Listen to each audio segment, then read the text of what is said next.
If you're new to our channel, we'd love to have you join our little community. Just hit that subscribe button and turn on those notifications. We promise it will be worth your while.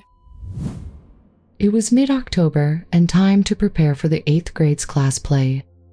This year, we were told that instead of a traditional play, we would put on a show about parts of the country. My class was to take the western part and highlight its culture. I didn't think it was too bad. At least we could do something on rodeos or maybe horses. I found out later that rodeos were the farthest things from my teacher's mind when she thought of the West. She also wanted to have a dance part in every section. I wasn't exactly thrilled at this, but everyone in the 8th grade was involved, so I figured at least I wouldn't stand out. Once again, I figured wrong. I soon found out that since there were more boys than girls in my class, there would be problems with the Western dance scene. After much thought, my teacher decided that since there were 4 more boys than girls, 2 of us would become girls for the play. She picked the 4 shortest boys, including my friend Jim and me, and put our names in a box. I got to pick the names of the 2 unlucky boys who would be girls. Jim almost died when the first name I chose turned out to be his. I told him it was a tough break, but couldn't help laughing at the thought of Jim as a girl. My laughter stopped when I looked at the second name I had chosen. It was mine. My teacher, Mrs. Wald, smiled and tried to console me. She told the rest of the class not to laugh because we were doing this to help them. I appreciated her help, but there were still snickers and giggles from the class. Mrs. Wald passed out papers detailing what each group would wear for the show. I looked at the section marked Western Dancers and became sick. Under this section it read, Boys, jeans, plaid shirts, and bandanas. Girls, skirts, denim if possible, white blouses, fringed if possible. It was bad enough I had to play a girl's part, but now I was expected to dress like one too. The way home from school, Jim and I talked about the play and how we were going to break the news to our families. We agreed that they'd have to know since they would eventually see the play, and we were positive that word of our plight would quickly spread. Jim was worried about his older sisters teasing him, but I was more concerned with what our friends were going to say to us. When I got home, I found Mom in the kitchen. I put my books on the dining room table and told her that I had to talk to her. She stopped what she was doing and asked me what was wrong. In a shaky voice, I asked, Could I borrow a skirt and blouse, please? Mom stared at me for a moment. A big day coming up and you've got nothing to wear? She asked, laughing. I told her about the play and how Jim and I were picked to be girls. Handing her the sheet Mrs. Wald had passed out, I showed her the part where it specified what I was to wear. Mom read the sheet and began laughing. I used to dream about having my teenage daughter raiding my closets for outfits. She chuckled. I just never thought I'd be lending clothes to my son. I was beginning to get really upset by now. Please, Mom, I begged. The kids at school will tease me enough. Can't you just be nice and help me out? Mom put her arm around me and pulled me close for a hug. Don't worry, she said. I promise not to tease you. Let's go look through my stuff. I think I have some things that should fit you. There's no rush, Mom, I told her. The play's not for another 3 weeks. I was beginning to worry. It seemed as though Mom had suddenly become overly interested in helping me. She brushed aside my objections. Those weeks will go quickly, she said as she steered me towards her room. It's best to be ready. We went into her room and she began to look through her closets. She handed me a long denim skirt and a plain white blouse. Why don't you take these to your room and try them on? I looked at her pleadingly. Do I have to try them on? They look like they'll fit. Mom just pushed me out of the room. Just try them on. We have to know if you'll look just right. The last thing I cared about was looking just right, but I knew better than to argue with Mom, so I went off to my room. I pulled the skirt on over my jeans and buttoned the blouse over top of my shirt. I couldn't reach the zipper button on the back of the skirt, so I just left them undone and went to show Mom. They seem to fit okay, Mom, I said as I entered the kitchen. May I take them off now, please? Mom looked at me and laughed. That's not what I meant when I told you to try them on. She said, now go back in there and take off your shirt and pants first. I'll help you with that zipper when you're ready. I could see that there was no easy way out of this for me, so back to my room I trudged. I did as Mom ordered and removed my shirt and pants before putting on the skirt and blouse. Looking in the mirror, I found that standing there, in Mom's skirt and blouse with my socks and tennis shoes on, I looked every bit as silly as I felt. Once again, I set off to show Mom how I looked. This time, Mom was much more approving of my looks. Turn around, honey, she said to me. Let me get you zipped and buttoned. I turned and Mom tucked the blouse into the skirt before she zipped and buttoned it. That's much better, she said. That outfit looks like a perfect fit on you. She must have thought that I'd actually be happy about the fit. Sometimes I wondered what she could possibly be thinking. I think I look as dumb as I feel. I retorted, I can't believe I got roped into this. Mom just looked at me and smiled. Don't worry, dear. She said, you'll look just right for the play, I promise. Once again, Mom managed to make me question her sanity. I don't want to look just right, Mom. I want to look like a normal boy. Mom just stared at me, smiling. Yes, Mike, whatever you want, she said. I didn't understand the way she was looking at me and smiling. I just chalked it up to goofy parents, a decision I'd come to regret. I went back to my room and changed, thankful to get out of those silly clothes. I did my homework and went to see how things went for Jim. Mrs. Carl answered the door and asked me to come in. She explained that Jim was in his room and that she'd tell him I was here. I made myself at home with Jim's Game Boy and waited for him to come down. A few minutes later, I glanced up to see Jim's sister came down, followed by his mom. Hi, Heather. What's new? I almost died when Heather turned out to be Jim. He was wearing one of his sister's denim skirts and a silky white pullover top. He even had on stockings and a pair of white girl's shoes. Jim's mom laughed at my reaction. Well, what do you think, Mike? Which one of you girls is going to look nicer in the play? I couldn't believe it. My best friend's mom was asking which of us was going to be the prettier girl. I was beginning to think aliens had sucked out her brain. I didn't want to cause trouble, so I just smiled and said, Oh, Jim will, Mrs. Carl. No doubt about it. Mrs. Carl smiled and said, We'll have to wait and see. Turning to Jim, she said, Why don't you two go to your room, dear? I'm sure you have lots to talk about. As we were leaving, she added, Please be careful with your sister's clothes. She's only lending you that outfit. Jim promised he'd be careful, and we went to his room so he could change. As soon as we got to his room, I asked him how he managed to end up looking like his sister. He explained that when he got home, he told his mother about the play and asked if she'd help him. His mother agreed to help but said they'd have to tell Heather since he'd need one of her outfits. Embarrassed, Jim agreed, and together they told his sister. He said that Heather laughed when they told her, but their mother immediately corrected her. She agreed to help and promptly found a top and skirt for him to try on. Even though Heather was 2 years older than Jim, her clothes turned out to be a perfect fit for him. He thought he was done and was about to put his clothes on again when his mother stopped him. She called him back into the room and asked him to turn around so that she could look at him from behind. When he did, she remarked that there was something missing and for him to wait for her in his room. She stayed behind with his sister, closing the bedroom door. She called him to return a few minutes later and told him that she thought he looked cute in Heather's clothes and asked him to do her a favor. Not thinking to ask what the favor was, Jim agreed. His mother smiled and asked him to try a few other things on for her. I figured he meant the shoes and stockings, but when I asked, he sort of looked away. What's wrong? I asked, wondering if he had it as bad as I did. You can tell me. Remember, I have to be a girl too. Jim got up from where he was sitting.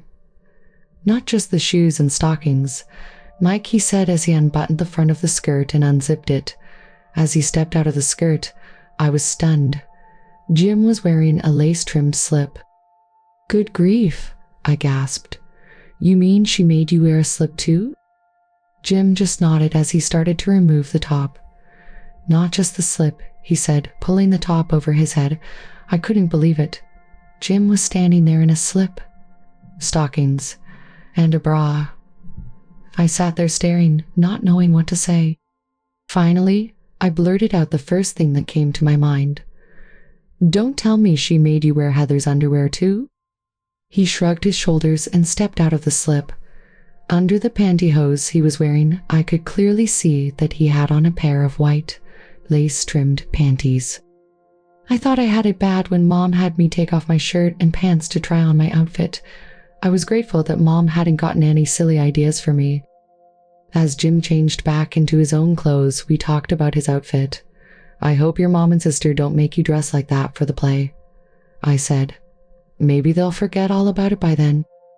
Jim stopped dressing and turned to me. Promise me you won't say anything about this, Mike, he asked. Don't worry, buddy. I won't say a word. He seemed relieved to hear my promise. I hope they don't forget. I thought that there was something wrong with my hearing. What did you just say? I asked. He looked right at me.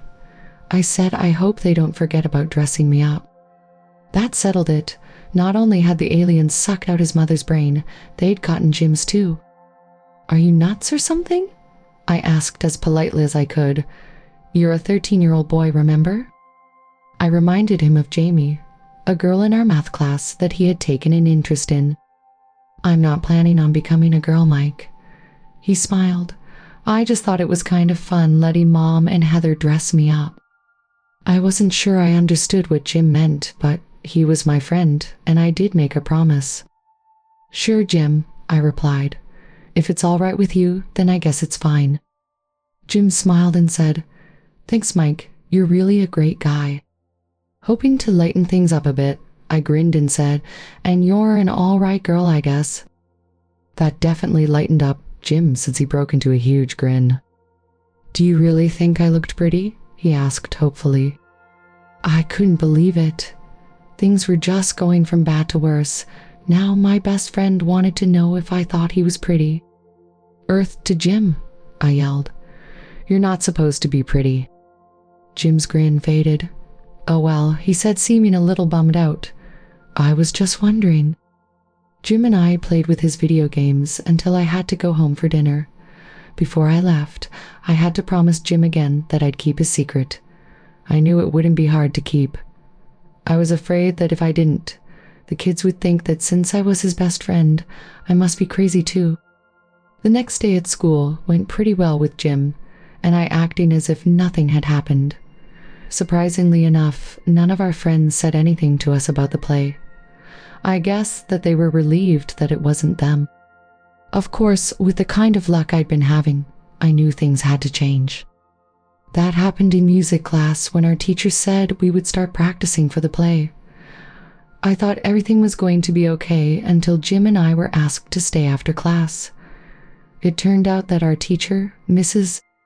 Sloan, wanted to make sure we had read the paper she gave out on our costumes.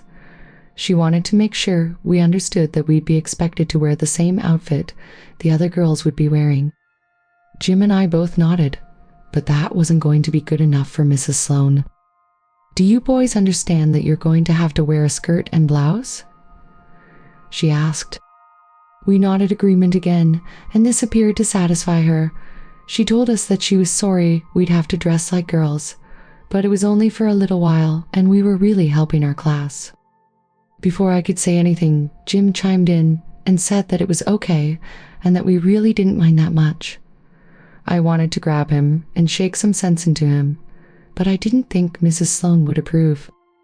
Right about then, I really didn't care about helping the class. I wanted to sink into a hole and stay there. Luckily, I was able to get us out of there before Jim dug us any deeper into the hole we were in. That afternoon, Jim came over to see me. I was a little worried about how he might be dressed, but when I opened the door, there was good old Jim, my best friend. We threw my football back and forth until it was almost dinner time. Mom asked if he'd like to stay for dinner, and I thought it would be a great idea too. Jim's mom agreed, and soon we sat down to dinner. I had forgotten about seeing Jim in his sister's clothes and wasn't about to mention the play. Mom, on the other hand, had other ideas. It started out casually enough with us talking about an upcoming math test, but turned ugly soon enough. "Do you have your outfit ready for the class play, Jim?" Mom asked innocently enough. I shot her a look to try to stop her, but it was useless. Once Mom got an idea in her head, she kept at it until she was finished. Jim perked right up at this turn in the conversation. "Yes, I do, Mrs. Warren." He replied happily.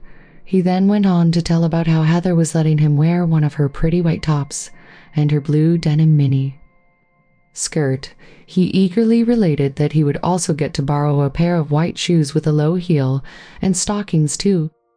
Mom seldom needed much encouragement to explore an idea, and Jim was providing more than enough. She told Jim that I would be wearing her long denim skirt and a white blouse. She thought for a moment, then looked over at me. "You know Mike," she said. "I'll bet you'd look great in a short skirt, and I never thought about stockings and heels." If looks could kill Jim, and Mom would have been fried on the spot. Mom was going off the deep end, with Jim sitting there smiling. "Never one to leave well enough alone," Jim added. "Yeah, Mike, all the other girls will probably be wearing short skirts and stockings." I thought it was a little strange to hear Jim talk about the other girls, but didn't want to bring it up around Mom. Not that I could have. Mom's mind was racing along with the idea of me in a short skirt and stockings. "It's too bad that I don't have a nice short skirt for you to wear, honey," she said sadly. "Yeah, Mom," I said sarcastically. I was so looking forward to wearing stockings too. Mom seemed to be lost in thought for a moment. "Well, don't worry," she promised. "We'll work something out in time." I cringed at what she might be thinking. Jim stayed for several hours after dinner. As I walked him to the door, I thanked him for giving my mother such wonderful ideas. The dummy thought I was serious. "That's great, Mike," he said. "I'm glad you've changed your mind about getting dressed up. Jim will never know how close I was to killing him." "I haven't changed my mind," I said with a scowl. "I don't want to be a girl. I don't even like the idea of dressing like one for this stupid play." Jim looked at me as though I was crazy. "Sorry," he said, appearing confused. "I was just trying to help." After he left, I went back inside to help Mom clean up the kitchen. She looked at me and smiled. "Jim seems quite excited about the play, doesn't he?" I knew I had promised Jim not to say anything, but this wasn't school, and after all, he started it. "Mom," I asked hesitantly, "is it normal for boys to dress up as girls?" Mom must have thought I was talking about the play. "It's no big deal, Mike," she said. "There have been lots of plays and movies where men pretended to be ladies." I stopped her before she could work up another head of steam. I explained what had happened at Jim's, and that I was concerned. Mom had me stop what I was doing and sat down at the table with me. She told me she had heard of men who dressed as women, and that most were pretty much normal guys. She then got a dictionary and we looked up transvestite, which is what she said men like that were called. I was relieved to see them described as otherwise normal males. To my amazement, she suggested that I give it a try. "You're joking, right?" I asked. "You really don't think I'd put on girls' clothes if I didn't have to, do you?" Mom seemed to feel that her suggestion was really no big deal. "Why not give it a try this weekend? After all, Jim seems to think it's a lot of fun." I was sure my mother and Jim had both lost their sanity, but she persisted. She said that Dad was going to be off on this current business trip all weekend and that I could start Friday after school.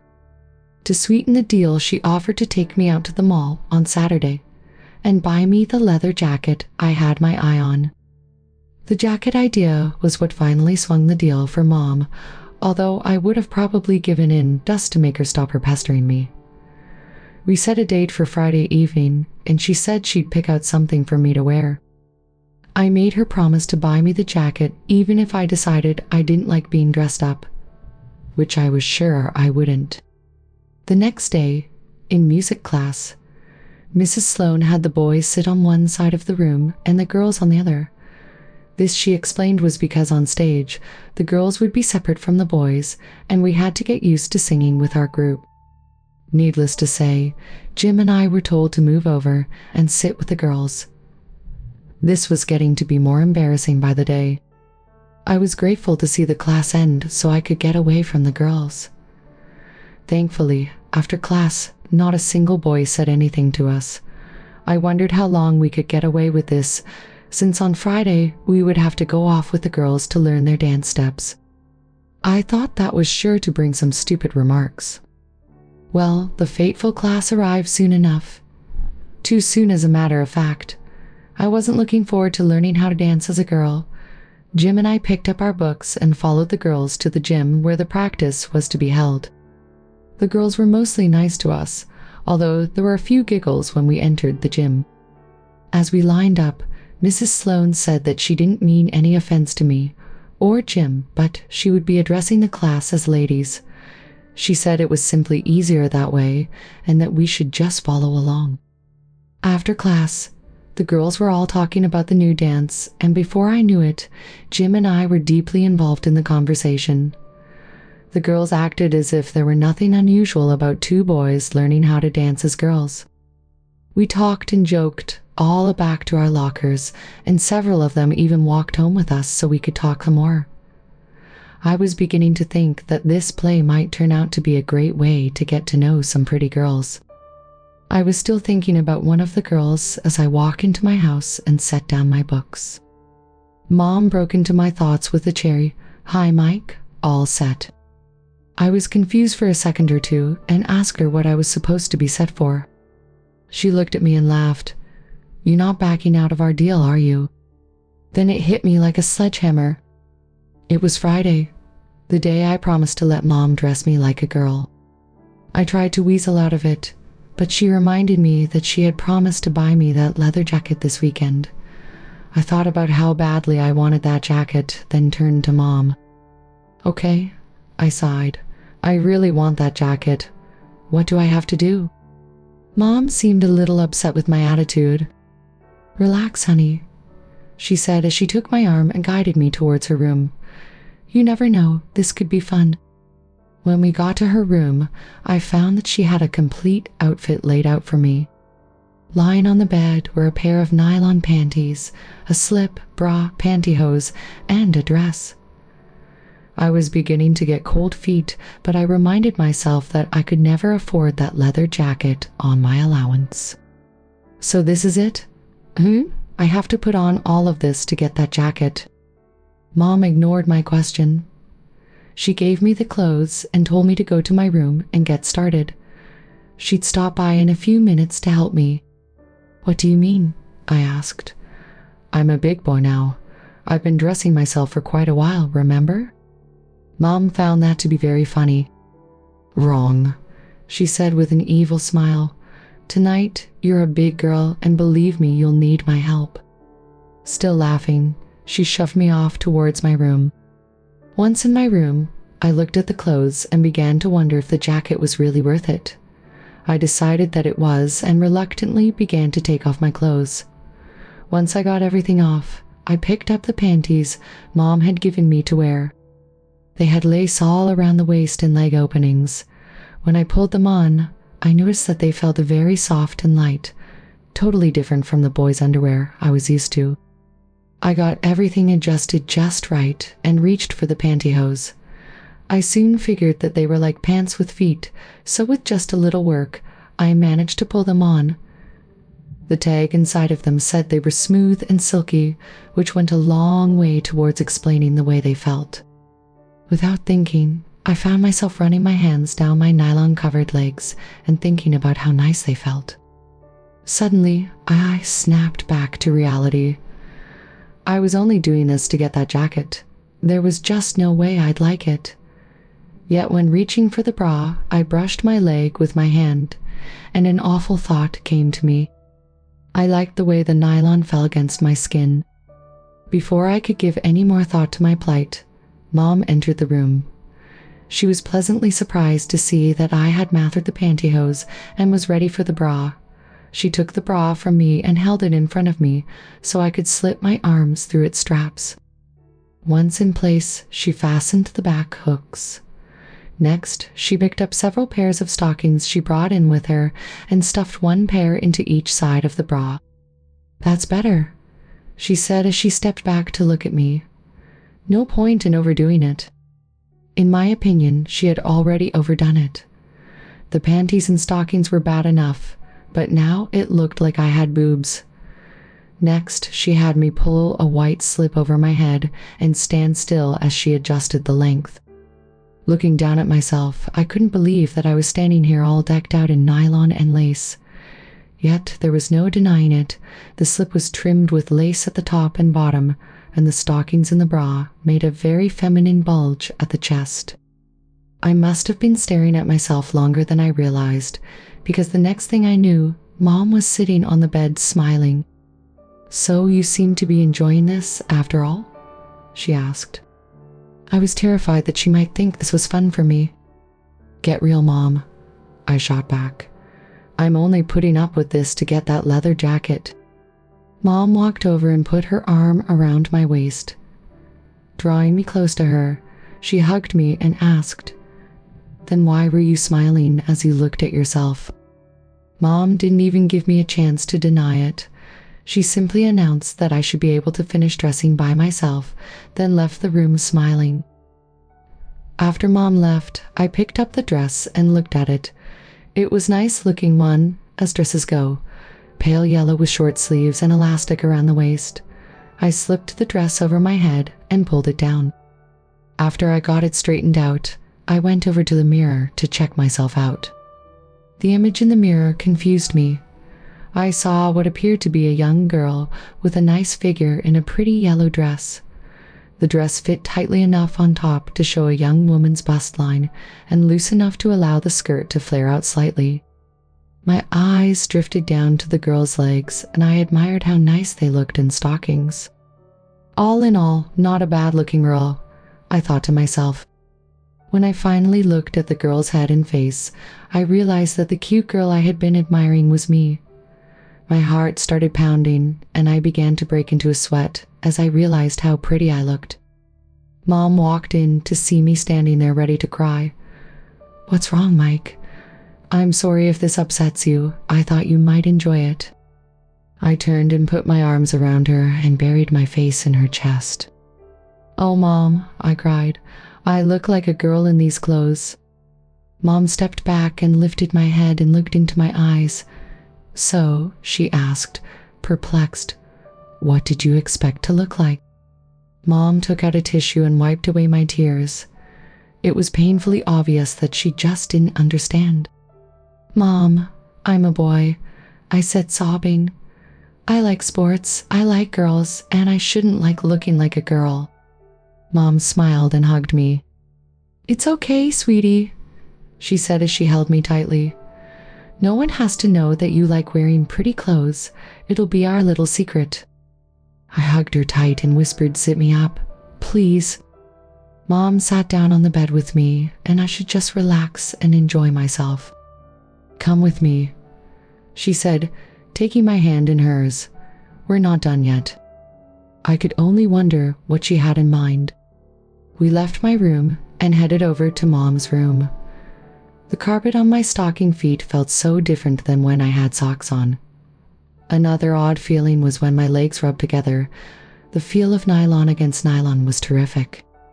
When we reached Mom's room, she asked me to sit on her bed while she helped me with my shoes. I began to plop down as I usually did when she stopped me. "Reach behind and smooth out your skirt when you sit down." She said this would prevent my skirt from being wrinkled. "Oh, so that's why girls do that," I remarked. Mom laughed. Another reason, she explained, was to prevent the skirt from sticking together. That way, when you stand up, your underwear doesn't show. Somehow, that seemed funny to me, and I burst out laughing. Mom smiled and took out a hairbrush. After a little brushing and teasing, she showed me the finished job. I now had fluffed up hair parted at the front with bangs curling on my forehead. Mom gave me a close examination. I can see you're going to need a lot of work. A lot of work for what, Mom? I asked naively. It's going to take a lot of work to make a proper young lady out of you, of course, she replied as if it was a no-brainer. The thought of being turned into a proper young lady terrified me. I was worried that I was doing something really stupid but couldn't stop. But I don't want to be a proper young lady, Mom, I objected. We can stop if you really want to, she offered. I wanted to stop. At least I should have wanted to stop, but I couldn't. I just couldn't. Stopping would have meant taking off the panties that felt so nice on my butt, the stockings that felt just as nice on my legs, and yeah, made them look great. Not to mention what I'd come to think of as a cute bra and a really pretty slip. No, I whimpered. Please don't stop. Mom smiled and handed me a pair of shiny black shoes with a low heel and a thin strap across the ankle. I slipped my feet into them and fastened the straps. Mom stood in front of me to catch me in case I stumbled. Go ahead and stand up, she said to me. Let's see how pretty you look in those shoes. I stood up with no problem. I guess the heel wasn't that high.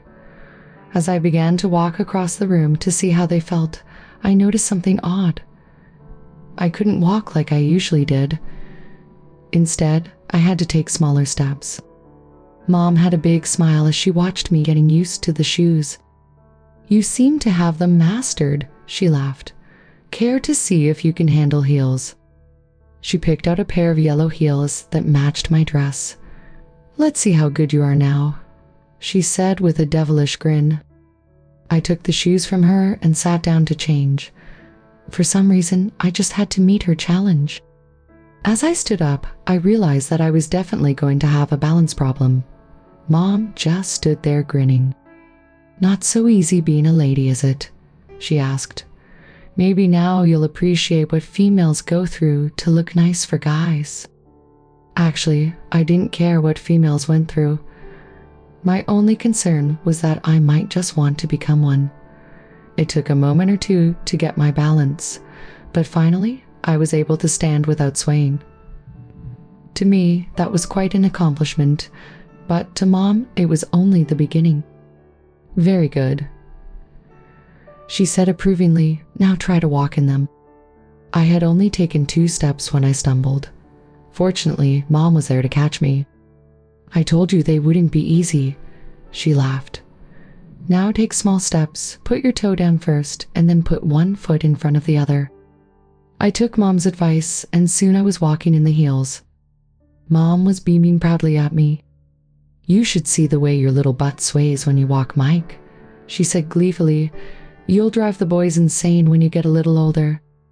My mind drifted off for a moment, and I pictured guys smiling at me and asking if they could walk me home and carry my books.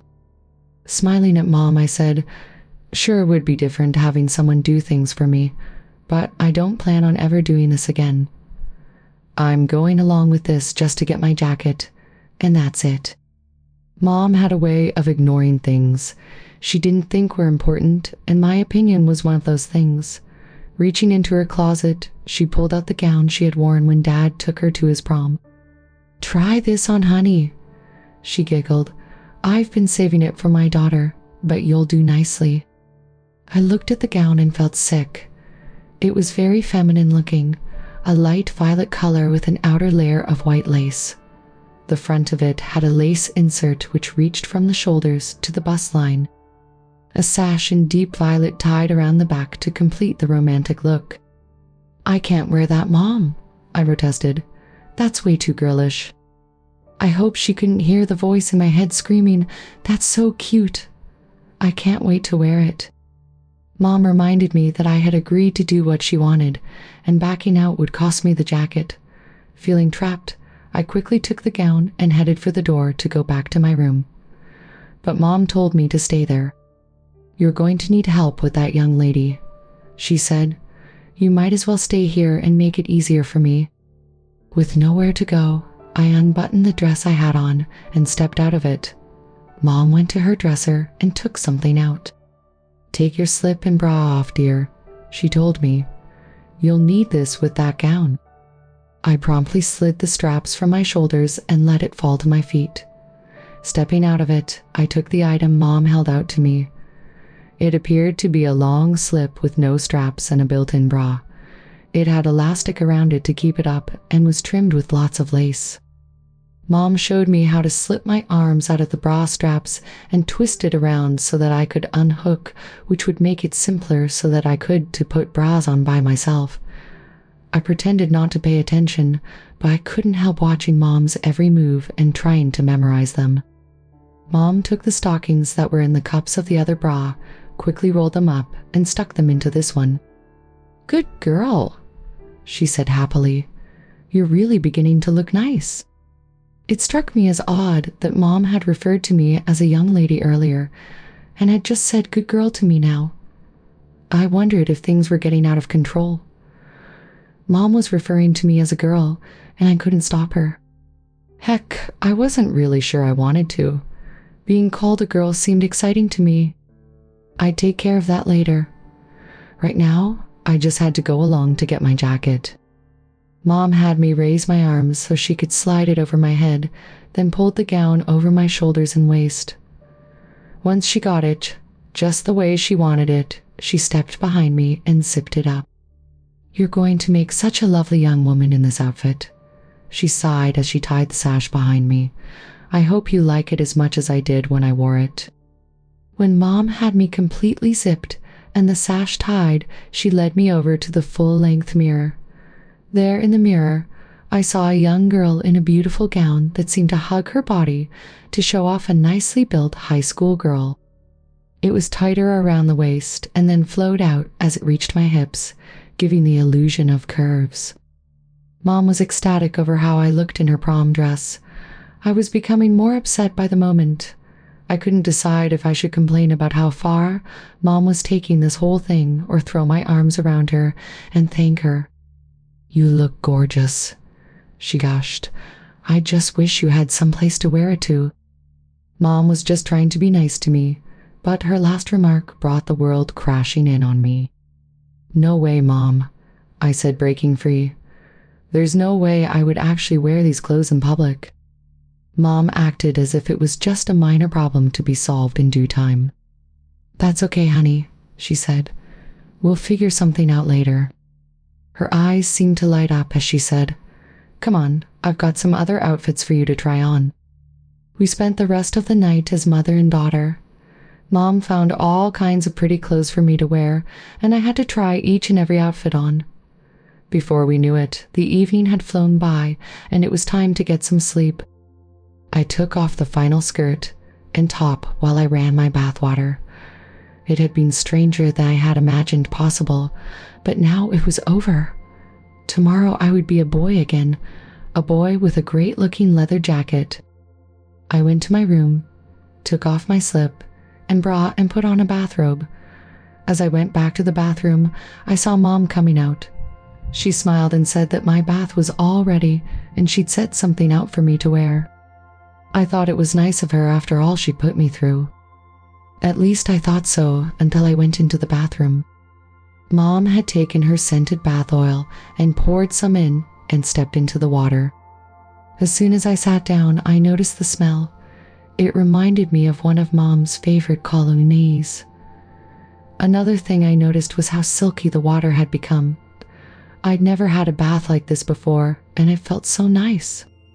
While I was enjoying, more like luxuriating as the label said, my bath mom knocked on the door.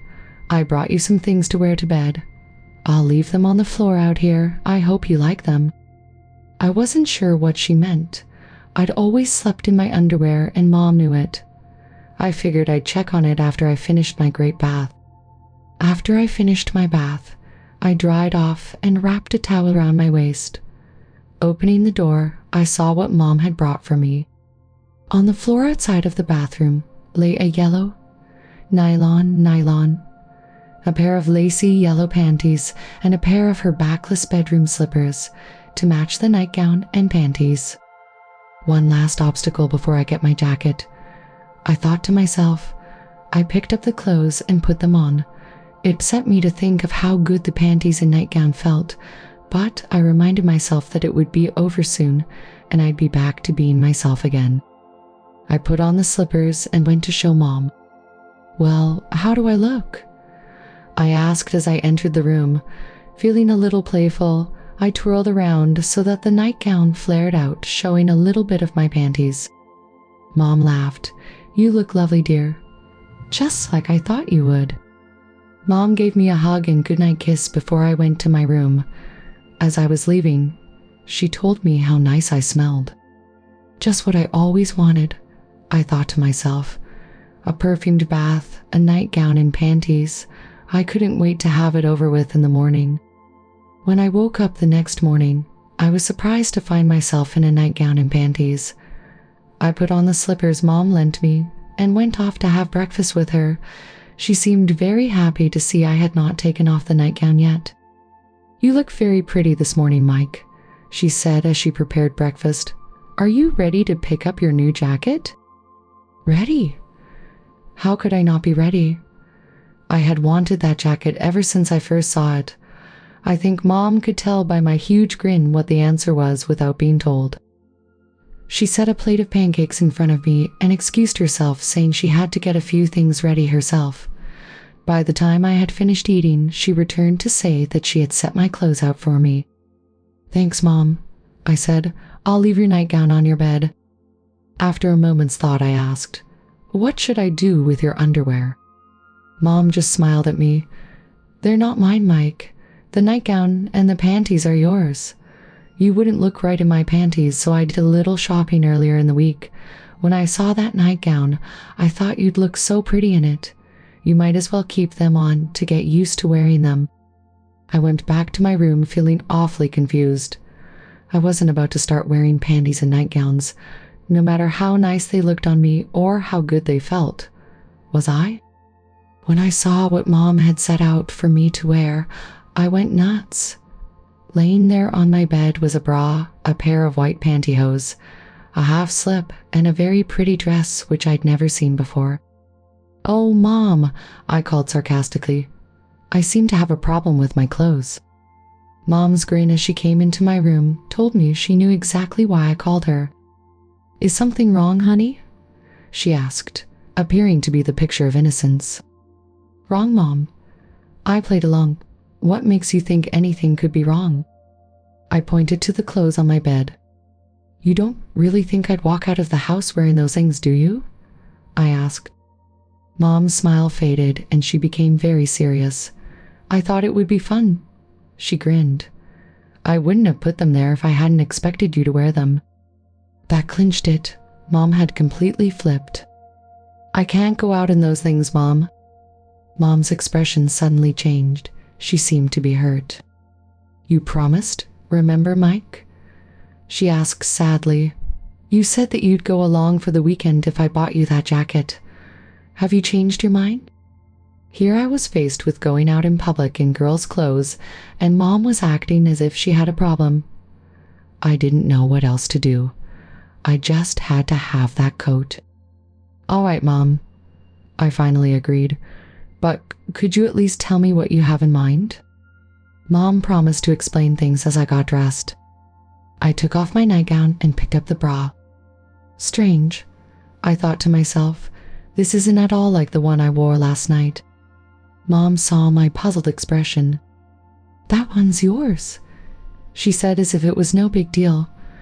"I thought it would be better if you wore a padded one made for a girl your age."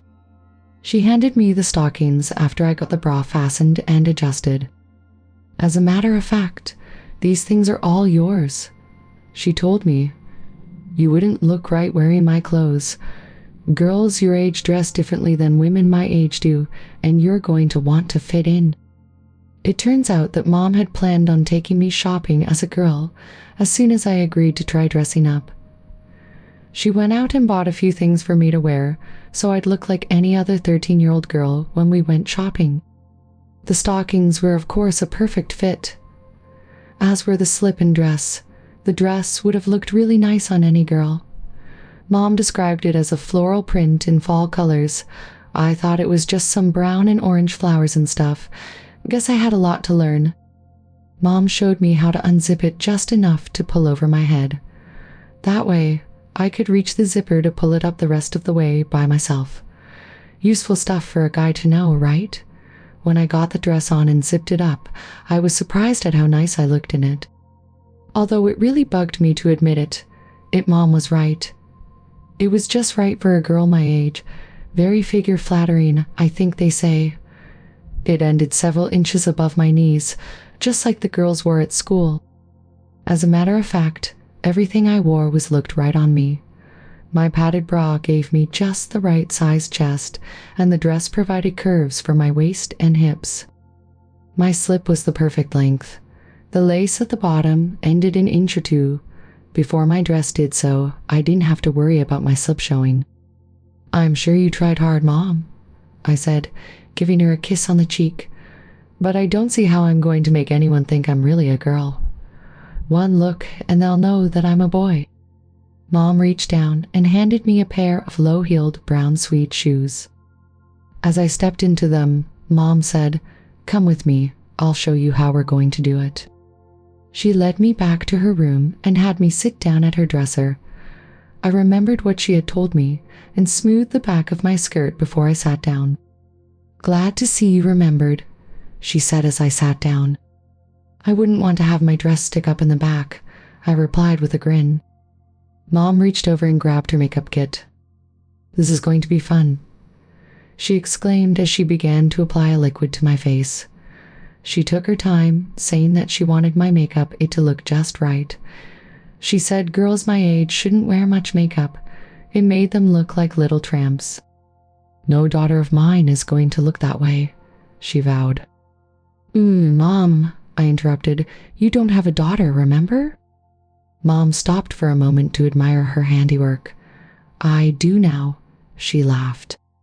Me and my big mouth. It took Mom about 20 minutes or so to do my makeup. She happily explained what she was using and how she worked. First, she applied the liquid foundation. She called it sort of like a base coat in painting. Next came powder to set the foundation and take away any shine. Just a little blush to bring out the color in my cheeks, brown eyeshadow to match the colors in my dress, then a coral lipstick, subdued but pretty, she said.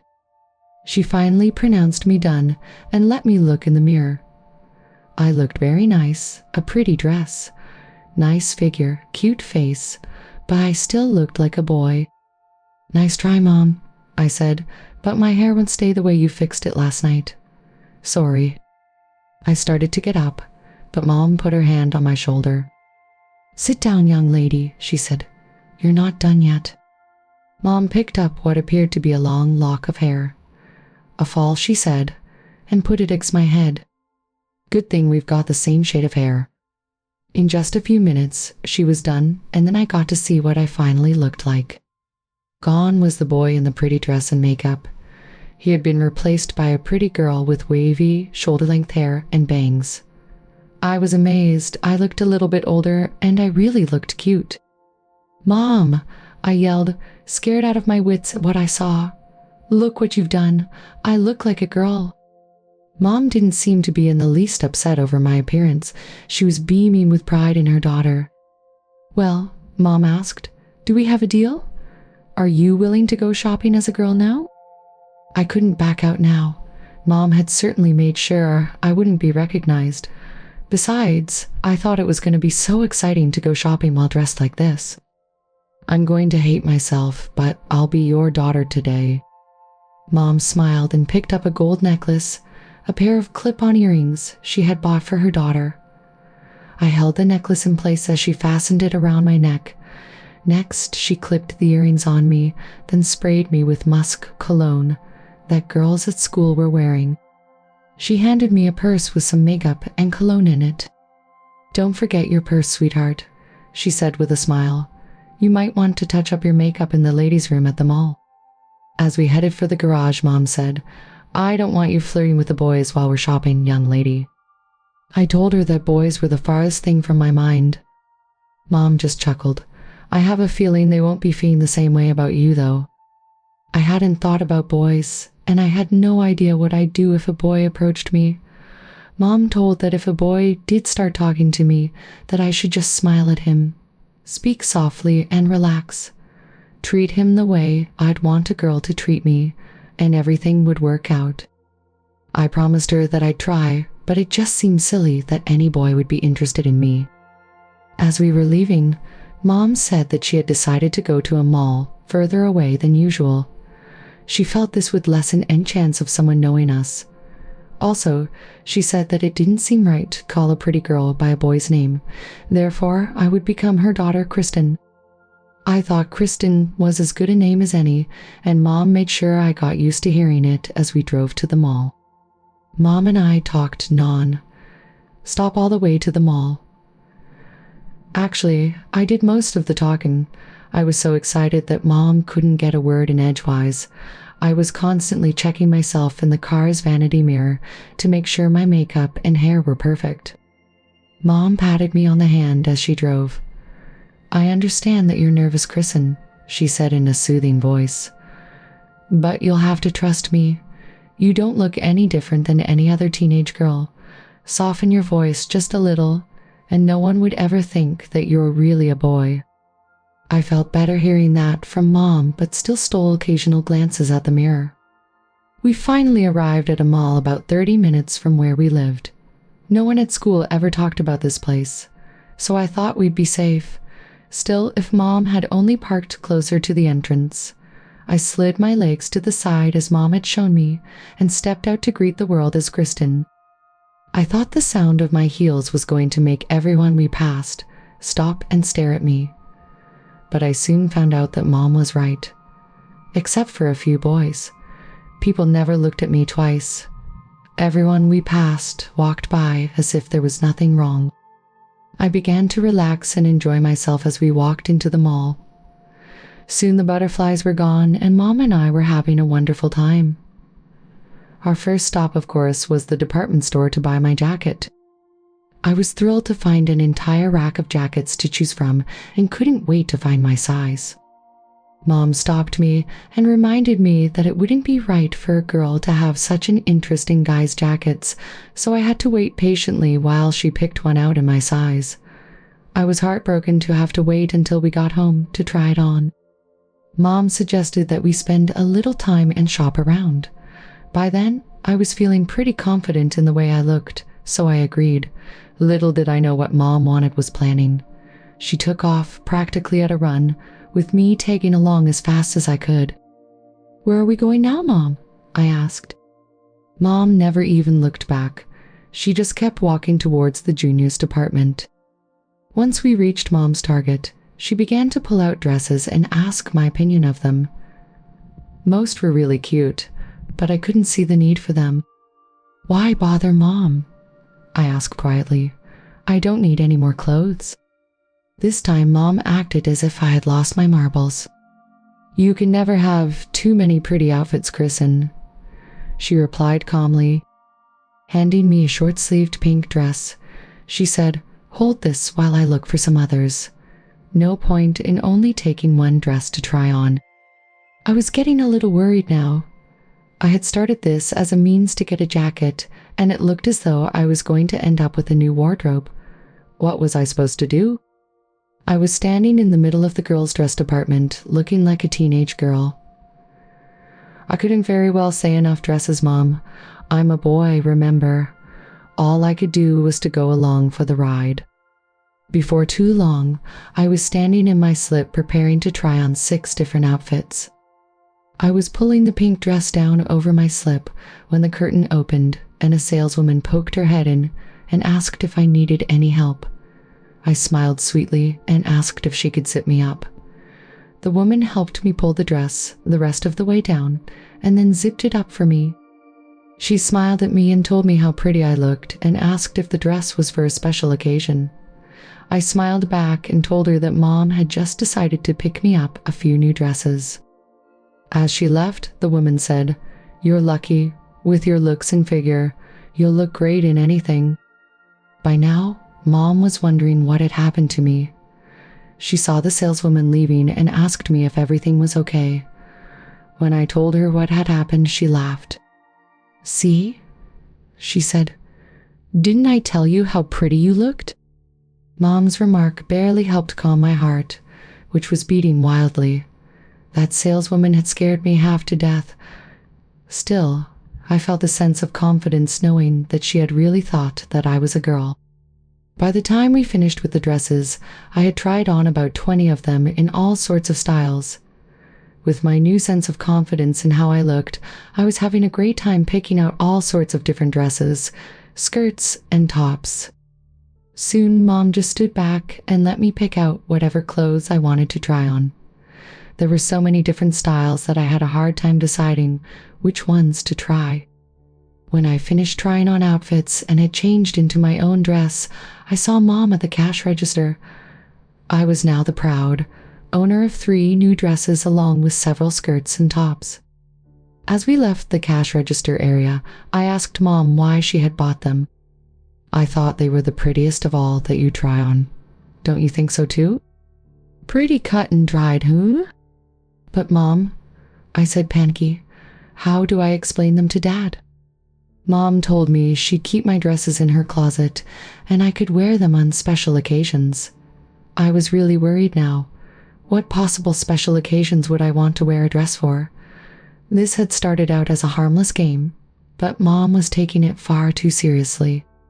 I wouldn't mind playing dress up with her around the house, but I was sure that she had plans for more than that. I tried not to think of it as I followed Mom to our next stop. I soon found myself starting at a rack of lace-trimmed panties on little hangers. "I can't wear these," I whispered to Mom. "What if someone see them on me?" Mom confidently picked out several pairs and put them into our cart. "And since when do you show other people your underwear?" she asked. It was a good point. I wasn't in the habit of showing off my underwear to people. Also, I'd only be wearing them with my special occasion outfits, right? Once again, Mom's strange logic won the argument for her. Mom also decided to pick up a few packs of regular panties. For everyday wear, I was afraid to ask what she meant by that. Before we finished, I had some of the prettiest panties a girl could want, 2 new half slips in pink and yellow, 3 new padded bras, some knee socks, and several pairs of stockings. I hated to imagine what might happen if Dad were to open my underwear drawer and see all of my pretty new stuff. Mom gave me pointers on how to act more ladylike throughout the day. I wanted to make sure that people thought of me as a girl, so I paid close attention and patiently learned how to walk, stand, and sit like a girl. I learned my lessons very well, which made Mom very happy. She often complimented me on how well I was doing. After we finished with lingerie, we went over to the sportswear department. Mom said that she decided I wouldn't look right wearing her long skirt for my class play, so she let me pick out a pretty blue denim miniskirt just like the one Jim wore. Mom seemed as pleased as I was when I modeled the skirt for her. It was a little shorter than the dress I had been wearing, so I had to pull out my slip a little bit. I picked out a cute peach-colored pullover top to wear with it for those special occasions, and Mom found me a pretty white blouse to wear for the play. She told me that I had great-looking legs and should wear miniskirts more often. I wasn't sure how I was supposed to manage that, but she was right. I can honestly say that I looked great. By the time we left that store, Mom had spent almost $200 on girls' clothes for me. She told me not to worry. She'd find a way for me to make use of them. I hated to see Mom spend so much money, but she seemed so happy to be shopping with me. I was a little worried about getting in over my head, but then I remembered how nice it felt to be dressed up and kept shopping. When we finished shopping, Mom suggested that we stop for lunch. That seemed like a great idea to me, but I had a problem which needed taken care of. I had to use the bathroom and fast. While Mom was checking out, I asked the sales clerk where the restrooms were. She smiled and pointed behind me. "The ladies' room is back there, miss." Miss. Then it hit me. I was going to have to use the ladies' bathroom. Mom looked at me and grinned. "Go ahead, Kristen," she said. "I'll wait here for you." I was stuck. I couldn't wait any longer, and dressed as I was, I couldn't use the men's room. Accepting my fate, I set off to the ladies' room. I hesitated before entering, but my bladder wouldn't wait. I gently eased the door open and entered the room. Several women were at a mirror, doing their hair and makeup. Smiling as I passed, I entered a stall and quickly locked the door behind me. I lifted my dress and slip, pulled down my stockings and panties, and sat down, thrilled that I had passed a major test in being Kristen. I had been accepted as a girl in a ladies' restroom. It had been so easy that I couldn't understand why I had been afraid.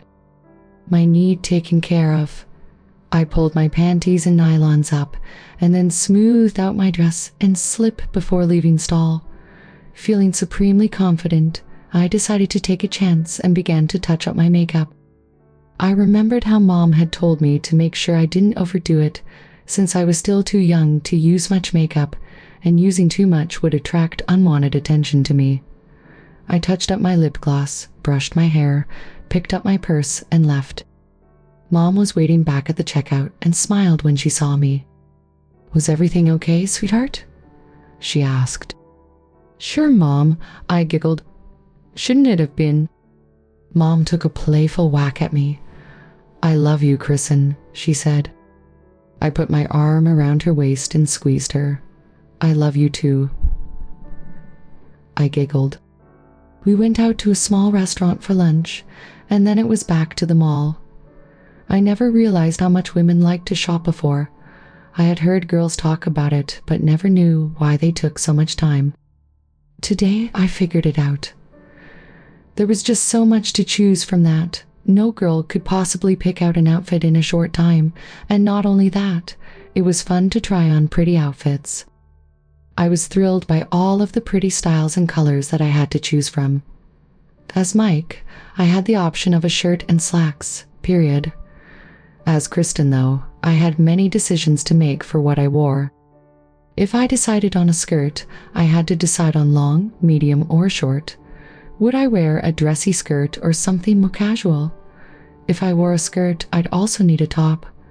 Once again, dressy or casual?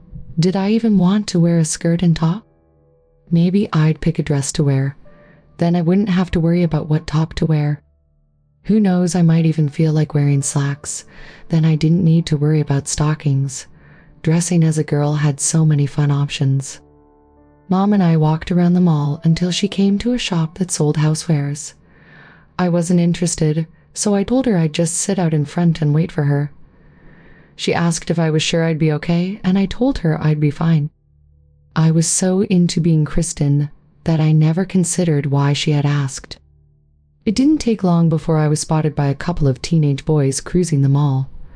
Before I knew it, they were sitting near me, laughing and acting silly. It only took a few seconds before I realized that they were trying to attract my attention. These guys thought they had a cute girl in sight and were moving in for the kill. Within minutes, the bravest of them approached me. "Hi," he said, smiling at me. "Are you new around here?" I knew it was an ice-breaking line, but the guy seemed nice. "Hi," I said, flashing him a smile. "Yeah, I'm doing some shopping with my mom. We're not from around here." Before I knew it, I was carrying on a conversation with this kid. He told me his name was Rick, and that he was a freshman at the local high school. He and his friends liked to hang around the mall on Saturdays for fun. I introduced myself as Kristen, told him I was in the 8th grade and had never been here before. As Rick and I talked, Mom came out of the store. She strolled over to where my new friend and I were and said hello. "Hi, Mom," I said cheerfully. "This is Rick. He's a 9th grader at the local high school." Mom was very pleasant to Rick, and he turned out to be very sweet and polite to her. When Mom told me it was time to go, Rick asked if he and I could go to the snack bar while she shopped. Mom smiled at me and said it was okay with her if I wanted to go with him. Rick smiled at me. "Come on, Kristen," he said anxiously. "Let me treat you to a Coke, okay?" I was tired of running around with Mom anyway, and this guy was going to treat me to a cold drink. How could I say no? Mom said she'd meet us at the snack bar and off. I went with my new friend. As I looked back at Mom, I could see her break into a wide grin. Her daughter had found a boyfriend. Rick was very nice, telling me how pretty I looked in my dress and saying that he liked the way I did my hair. I couldn't believe how good he was making me feel. We spent nearly an hour sitting there, sipping Cokies and munching pizza. I didn't care if I was a boy in a dress. I enjoyed the attention he was giving to me and was having a great time. We started to talk about school and hobbies, and I mentioned that one of my hobbies was roller skating. I don't know how Rick would have enjoyed talking about my playing second base for a boys' baseball team, and roller skating was something both boys and girls did. Soon our time was up and Mom returned. Rick asked if he could have my phone number, but I told him Mom didn't allow boys to call me yet. He seemed disappointed, but recovered quickly enough to suggest we go roller skating on Sunday. Mom politely declined for me, saying that I was still too young to date. Rick seemed bummed out by the news, but smiled and said that he was still happy to have gotten to know me. I couldn't believe the effect I had on this guy. Here I was, pretending to be a girl, and he wanted to date me. Mom told me that I should expect this sort of thing to happen. After all, I did look very pretty in my dress and stockings. Nothing gets a boy worked up faster than seeing a pretty girl in a dress, Mom said with a wink. We called it a day and went back to the car. I was sort of sad to have to leave, but Mom said that we got what we came to buy. That was true. I thought to myself, I got the jacket I wanted, plus the beginnings of a gorgeous wardrobe. When we finally got back home, Mom helped me put my things away. She kept my dresses in her closet, but told me to put my lingerie in with my regular clothes. But what if Dad sees them? I asked. How would I ever explain panties and the other stuff to him? Mom said not to worry. Dad was much too busy to go looking through my stuff, which helped to calm me down. I spent the rest of the day as Kristen, looking at clothing catalogs with Mom and admiring the pretty outfits. Mom told me that I'd have to forget about Kristen for a while since Dad would be home tomorrow. Noting that I seemed sad, she said that I could wear panties under my slacks if I wanted to. I hurried to take a bath, pouring the scented bath oil into the tub. I sat back to remember a weekend I never would have thought possible. Just a few short days ago, I had been shocked to see my best friend dressed as a girl. He had dressed in his own home, and I thought he was crazy. Yet I had just spent an entire day with my mom, shopping for girls' clothes, and did it as a girl. I wondered what I'd say to Jim on Monday, and how I'd act when Dad came home. All of this because I'd wanted a jacket bad enough to let my mother turn me into a girl for a day. The next morning, I got up and had breakfast as if nothing had happened. Dad was home by then and asked how everything went while he was gone. I told him that it had been a pretty quiet week, but that I was glad he was home. Dad smiled at me. Mom tells me you landed a part in your class play. I'll bet you're happy about that. I just stared at him. Everyone got a part, Dad, I explained. Some kids got better parts than others, though. Dad didn't appear to understand. What kind of part did you get? He asked, trying to keep the conversation alive. It seemed that Mom hadn't filled him in on everything, so I thought I might as well get it over with. I told him about how we would be doing our section on the Western United States. I tried not to go into too much detail, but Dad wanted to know everything. Unfortunately, everything included the dance section too. I get to be one of the dancers. I sighed. Mom promised to help me with my costume. Dad just wouldn't leave well enough alone, though. What kind of costume do you need for Western dancing? He asked. A pair of jeans and a checkered shirt doesn't seem that hard to me. Mom had been sitting there quietly, just looking at me with a stupid grin. I hoped she'd just keep quiet, but my luck had run out. "Actually, dear," she said, smiling, "Mike needs a white blouse and a denim skirt. He'll be one of the girls." Dad broke into laughter. "You have to wear a skirt." He was laughing so hard, tears were running down his cheeks. "I can hardly wait to see this play." Dad seemed to find my situation hilariously funny. I'm not sure I appreciated his sense of humor, though. After all, I had to be the one wearing the skirt. When Dad finished laughing, he told me to do my best for the play. He said he was sure that Mom would help all that she could. Mom was only too happy to volunteer that she was loaning me a denim skirt and white top. "Wait until you see how he looks," she bragged. "He'll be the cutest girl in the play." "Why wait?" Dad suggested. "Mike, go try on your costume. Let's see if Mom's right about how you'll look." The last thing I wanted to do was to model a skirt for my dad, but he and Mom insisted, so I went to change. I got the skirt and top from Mom's closet and went to change. Feeling very silly, I went back to show Dad. "Not bad," Dad said.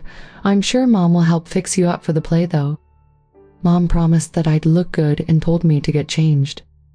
Relieved to have finally told Dad, I changed into a shirt and jeans. The rest of the day went without any problems. Dad never mentioned the play again, and I hoped that with any luck, he'd be out of town when it was put on. The next morning, I was getting ready for school, when just for the heck of it, I decided to wear panties. I reached to the very back of my drawer and pulled out a pair of pink, everyday panties Mom had bought me. As I pulled them on, I couldn't help smiling. They felt so good, and I thought it would be fun to have a little secret. No one could guess. I pulled my pants and shirt on and went down for breakfast.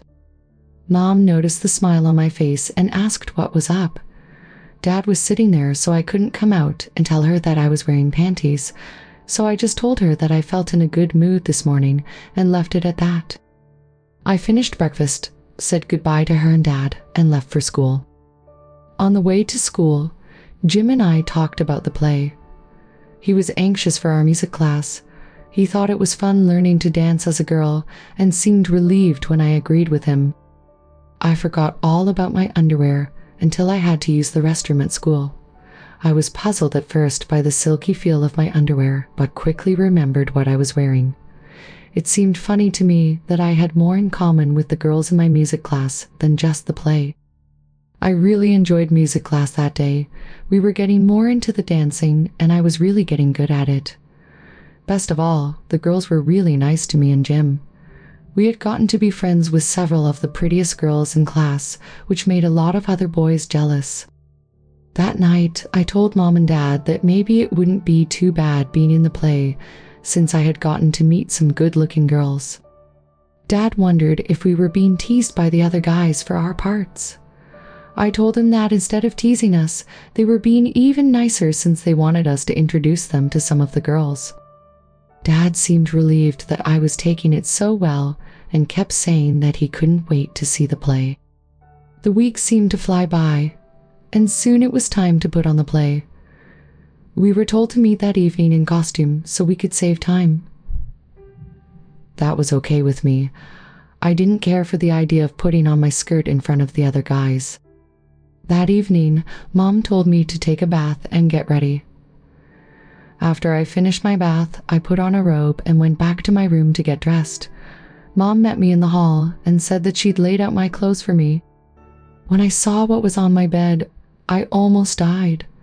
Not only had Mom set out my new skirt and top, but she had also laid out a pair of my prettiest panties, a half slip and stockings. I stood there in shock for a moment until I heard Mom behind me. "Hurry up, Kristen," she said in a low voice to keep from being overheard by Dad. "I set out some things I thought you'd enjoy." I tried to tell her that I couldn't wear those things, afraid someone would notice, but she just refused to listen and kept saying that everything would be fine. She said that I'd need the stockings to look just right and that the slip would keep my skirt from sticking to me. "The panties," she said with a laugh, were just to make me feel more relaxed. I couldn't imagine how I'd relax knowing that I was wearing panties and a slip, but Mom insisted. After she left, I quickly locked my door and began dressing. The panties were a real pretty peach color, with a lace panel in the front. I quickly slipped them on and pulled on my stockings, taking an extra moment to admire my legs in the mirror before pulling on my slip. I sort of wondered how Mom had overlooked giving me a bra to wear, but I was grateful for small miracles. I pulled on my skirt, tucked in my blouse, and checked to make sure my slip didn't show. Satisfied that all was well, I finished zipping up my skirt and buttoned it. Stepping into a pair of black flats that Mom had bought for me, I took another look in the mirror. My hair made me look like a boy, but I was sure Mom would take care of that. Mom sat me in front of her dresser. After several minutes of brushing, teasing, and hairspray, she let me see how I looked. I didn't look much like a boy anymore, but was nowhere near as pretty as I looked as Kristen. I thought Mom would make me wear her hairpiece again, but she said it would attract too much attention. Mom and I left the bedroom and went into the living room to show Dad how I looked. He looked at me, smiled, and let out a whistle. I was slightly embarrassed at his approval, but I liked it. I sort of wished I could show him just how pretty I could be. Dad jokingly told me that I'd be a real heartbreaker and to watch out for the boys trying to get me alone. "That's silly, Dad," I said, laughing. "All the other guys know I had to do this. I doubt there'll be a problem." Dad just smiled and said, "I don't know, you're awfully cute, you know." Before Dad could continue teasing me, Mom insisted we had to leave for the play. I wished that I could thank Dad for the compliments, maybe give him a little kiss, but that might cause some problems. Dad opened and held Mom's door for her, then smiled and did the same for me. I knew he was just fooling around, but I smiled and thanked him anyway. I tucked my skirt beneath me as I sat down, then swung my legs into the car the way Mom had taught me. Dad sort of looked at me strangely, and then gently closed my door. When we finally got to school, Jim and his family were also just arriving. Jim looked cute in his sister's skirt and top and kept telling me how nice I looked. I suppose it was nice of Jim to compliment me, but I was worried that it might also cause him trouble. I wanted to shove something into his mouth to shut him up, but it was too late. Jim looked at my skirt and said that he thought I looked great in a mini skirt. He asked where I had gotten a short skirt since Mom said she didn't have one. I told him that Mom had found one in her closet and hoped he'd shut up, but he was acting as if we were two girls discussing our outfits. Luckily for me, Dad didn't seem to be paying attention to what Jim was saying. Once inside, Jim and I went to meet the other kids before going on stage. A couple of guys whistled at us when we walked up, so we smiled at them, put our hands on our hips, and swung our butts. They laughed and whistled some more as we blew kisses to them. A couple of the girls that we had become friends with told us how nice we looked, and it was then that I noticed that Jim and I were dressed just like the other girls, which seemed to make Mrs. Sloane happy. Before I knew it, we were going on stage for the play. I was doing my best to keep calm, hoping that it would all be over soon. The dance scene went very well. My partner turned out to be one of my friends, which made me feel much better. When we had finished our routine, the boys lined up on one side and the girls on another. Our teacher gave us the cue, and the boys bowed while we girls curtsied. All I could think about was that I hoped my slip didn't show and how glad I was to finally be done. We left the stage and sat down to watch the rest of the play. Several minutes later, I was horrified to glance down and notice that I had crossed my legs just like the other girls. I quickly uncrossed them and hoped no one had noticed. I guess Mom's teaching me to act like a girl had really sunk in way more than I realized. Several of the girls were whispering to each other and glancing over at me. Finally, one of them, Kathy, came over and asked if I'd do her a favor. She was really cute, and without a thought, I agreed without even asking what the favor would be. Just my luck, I had agreed to accompany her on stage to present our teacher with a bouquet of flowers. I couldn't back out. I had become friendly with Kathy during the last few weeks and didn't want to risk making her mad at me. Anyhow, all I would have to do was to hand Mrs. Sloane the flowers after Kathy read a little speech. There was nothing for me to do but smile and promise to do my best. After the other classes finished their parts, my friend Kathy and I went backstage to prepare for our presentation. As promised, Kathy gave me the flowers and we walked on stage as Mrs. Sloane was called up. Kathy read the little speech thanking Mrs. Sloane while I stood in the background trying to be invisible. In what seemed like a split second, Kathy was motioning me to come forward with the flowers. I felt very silly cradling a bouquet of flowers in my arms and was only too happy to give them to Mrs. Sloane. She thanked Kathy and me and gave each of us a hug. When my turn came, she put her arms around me and thanked me. "You look very pretty, Mike," she whispered. "Thank you for doing this." I followed Kathy back to our seats, and without thinking, I tucked my skirt under as I sat down and folded my legs. Luckily, for me, only Jim noticed what I had done. Unluckily, he made sure to bring it up to me later. As we were getting ready to leave, Jim's mom suggested that we stop at a local fast food shop for a quick bite to eat. Assuming that we'd stop at home to change first, I quickly agreed. I never passed up a chance for a burger and fries.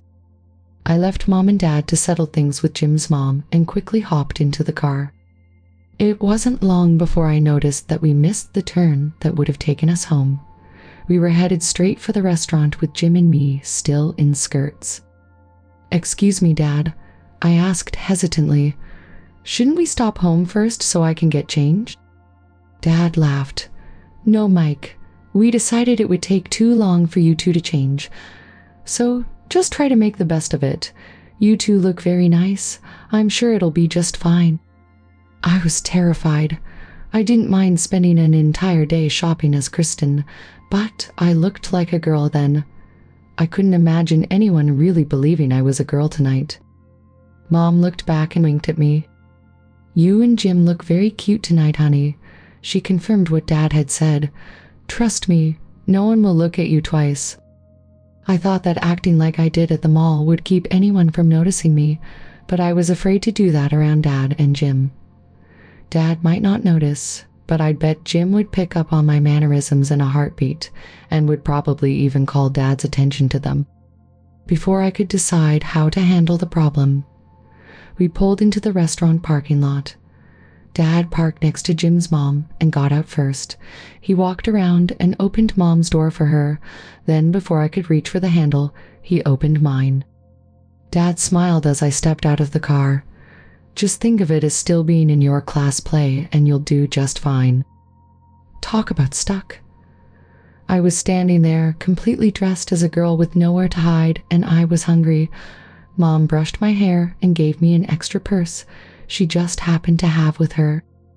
I looked over to Jim, thinking that at least I wouldn't be alone in my misery.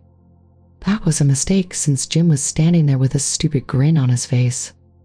"Isn't this great?" he asked as he walked over to me. "Everyone's going to think we're really girls." "Let's hope so," I said quietly. "Otherwise, we better not go back to school on Monday." Our families were already headed for the door, so we hurried to catch up to them. As we approached the door, Dad held it open and waved us through. Dad looked at me quizzically, then asked where I had gotten a purse. Mom smiled and explained that she'd brought it along as sort of a prop for the play. Dad seemed to believe her. At least he didn't ask any more questions. "Right this way, girls," he said with a laugh. "Ladies before gentlemen." Inside, we took a few minutes to decide what to order. I wanted a triple cheeseburger, a large order of fries, and a large Coke. Mom quietly told me that I was a young lady tonight and should eat like one unless I wanted everyone to know that I was really a boy. I ended up with a cheeseburger and a small Coke. Dad and Jim's mom went to order while the rest of us sat down. Heather giggled as Jim gently tucked his skirt under him and slid into the booth. Jim's movements were so smooth and feminine, he made me jealous. I looked at him. smiled, and then slid into the booth as gracefully as I could. Heather sat down next to Jim and laughed. "You girls are making me feel like a truck driver." "Sorry, Heather," Jim said, giggling. "I didn't mean to show you up." Dad and Jim's mom came back with our food just then, and Dad wanted to know what we ladies were laughing about. Mom, of course, just had to explain that Jim was so feminine that she and Heather felt like a couple of guys. Maybe I was wrong. But Jim's mom smiled as if she were proud of Jim's mannerisms. Looking at Mom, I noticed that she was looking at me as if she was happy with our little charade. If only I looked more like a girl, this could be fun. I'd have to remember to ask Mom for a little help. I don't think she'll mind helping me look more like a girl. Dad seemed kind of confused. He just looked at me for a moment, shrugged his shoulders, and sat down. We finished our meal, then walked back to our cars to go home. I was amazed. Another outing as Kristen, and no one seemed to notice me. Was it really possible that I looked and acted that much like a girl? During the drive home, I decided to ask Mom if I could spend some time as Kristen again soon. I was having fun fooling everyone and wondered how well I could do. When we got home, I plopped down on the couch, kicked off the shoes I wore, and propped my feet on the coffee table. Dad walked into the room and sat down beside me. He gently slapped my leg and told me to sit like a lady. I automatically took my feet down, sat up straight, and put my legs together. "You did that quite well, Mike." Dad smiled at me. "How'd you learn to act so much like a girl?" I explained that Mom had taught me a few things to make sure I didn't screw up for the play. Dad smiled, pulled me close for a hug, and said that I had obviously learned my lessons well. I wasn't sure how to take that, but didn't want to start trouble. I hugged and thanked him, and then pretended to be interested in a movie until he left. Things were different after that. Mom insisted that I spend more time helping around the house and running errands for her. If Dad wasn't in the room, she might point out a dress or some other outfit in an advertisement and ask my opinion of it. Needless to say, she never asked my opinion of any guy's clothes. One day after school, I asked Mom if she'd mind if I could get dressed up until Dad came home from work. Mom was delighted that I'd want to get dressed up again and told me to pick out something pretty, and she'd do my hair for me. I rushed to my room and began searching my dresser drawer for just the right pair of panties to wear. It had been several weeks since the play, and I felt like I just had to wear the prettiest ones I could find. That wasn't easy since Mom had taken a lot of trouble to pick out my special occasion. Panties, and they were all beautiful. I finally decided on a pair of baby blue panties with a lace waistband. I picked out a pretty half slip that matched the color of my panties, a pair of white knee socks, and one of my padded bras. I practically tore off the clothes I had worn to school and began to get dressed. It felt great to put panties on again, and my knee socks reminded me of the way the girls at school looked in their uniforms. I stepped into my slip and went to get Mom's help with my bra and to pick a dress from her closet. Mom hugged me when she saw me and said that she was happy that I enjoyed dressing up as a girl. "I just can't believe how easy it is to be a girl," I said offhandedly. "It's a lot of fun." Mom just laughed. "I knew you'd enjoy dressing like a girt once you got used to it. But believe me, it's not as easy as you think." She went to the back of her closet and picked a dress. It was dark blue with white eyelet trim at the collar and sleeves. It was made of some sort of silky material that made me feel so nice. I unzipped it just enough so that I could pull it over my head, then reached behind me to zip it to the top. "Good girl, Kristen," Mom said proudly. "You remembered how to zip your dress without help." "I told you it was easy," I said. That was probably the wrong thing to say. If you think it's that easy, then you wouldn't mind finding out, would you? I didn't know what Mom had in mind, but once again, I shot my mouth off and told her it wasn't that hard to be a girl. She just smiled and said that I'd find out. I found my sweet shoes in the bottom of a pile of Mom's shoes and stepped into them. No sooner had I put them on than I began to have memories of my debut as Kristen. I thought I had done such a great job, even fooling another boy. When I finished dressing and went to see Mom, Mom asked me if I'd help her straighten up and set the table for dinner. As Mike, I had never wanted to be bothered with what I had considered work for girls, but now as Kristen, I was happy to help. After all, I was a girl now, so there wasn't anything wrong in doing stuff that girls were supposed to do, right? In no time at all, we had cleaned the kitchen and set the table for dinner. When we finished, Mom and I went into the living room to talk. We spent a long time talking about how I felt wearing girls' clothes and if it bothered me. She promised that she'd forget all about it if I wanted to. I took a while to think about it. Part of me felt silly wearing girls' clothes and pretending to be a girl, but another part of me was having a really fun time. I knew that if anyone ever found out about it, I'd be laughed out of school. Yet, I sort of liked the way panties and stockings felt. I liked the feeling of my slip brushing against my bare legs, and I really liked the way Mom was treating me. Since I had tried my first dress on Mom, and I seemed closer than ever, we laughed and talked about everything and just had a terrific time.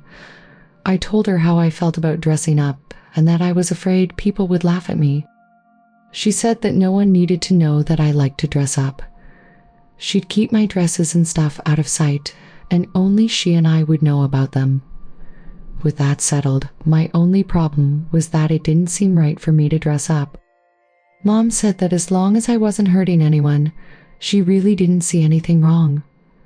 Then she looked at me and said that she and Dad had always wanted to have 2 kids, but after I was born, they found that they couldn't have any more. She said that they had wanted to have a boy and a girl, but now they'd never be able to have the girl. That pretty much sold me. I decided that I wasn't hurting anyone, no one would ever know, and it would make Mom happy. So I'd continue to be her daughter Kristen now and then. After I told Mom, she gave me a big hug and kiss. She promised that she'd help me learn to dress and act so that no one would know I was a boy and that we'd have lots of fun going shopping as mother and daughter. I was glad she was happy, and I was happy too, but I still worried about Dad's finding out. I snuggled close to Mom, and we spent time looking at pretty outfits in a catalog. Mom and I had a great time looking at all of the pretty dresses, but soon I had to change before Dad got home.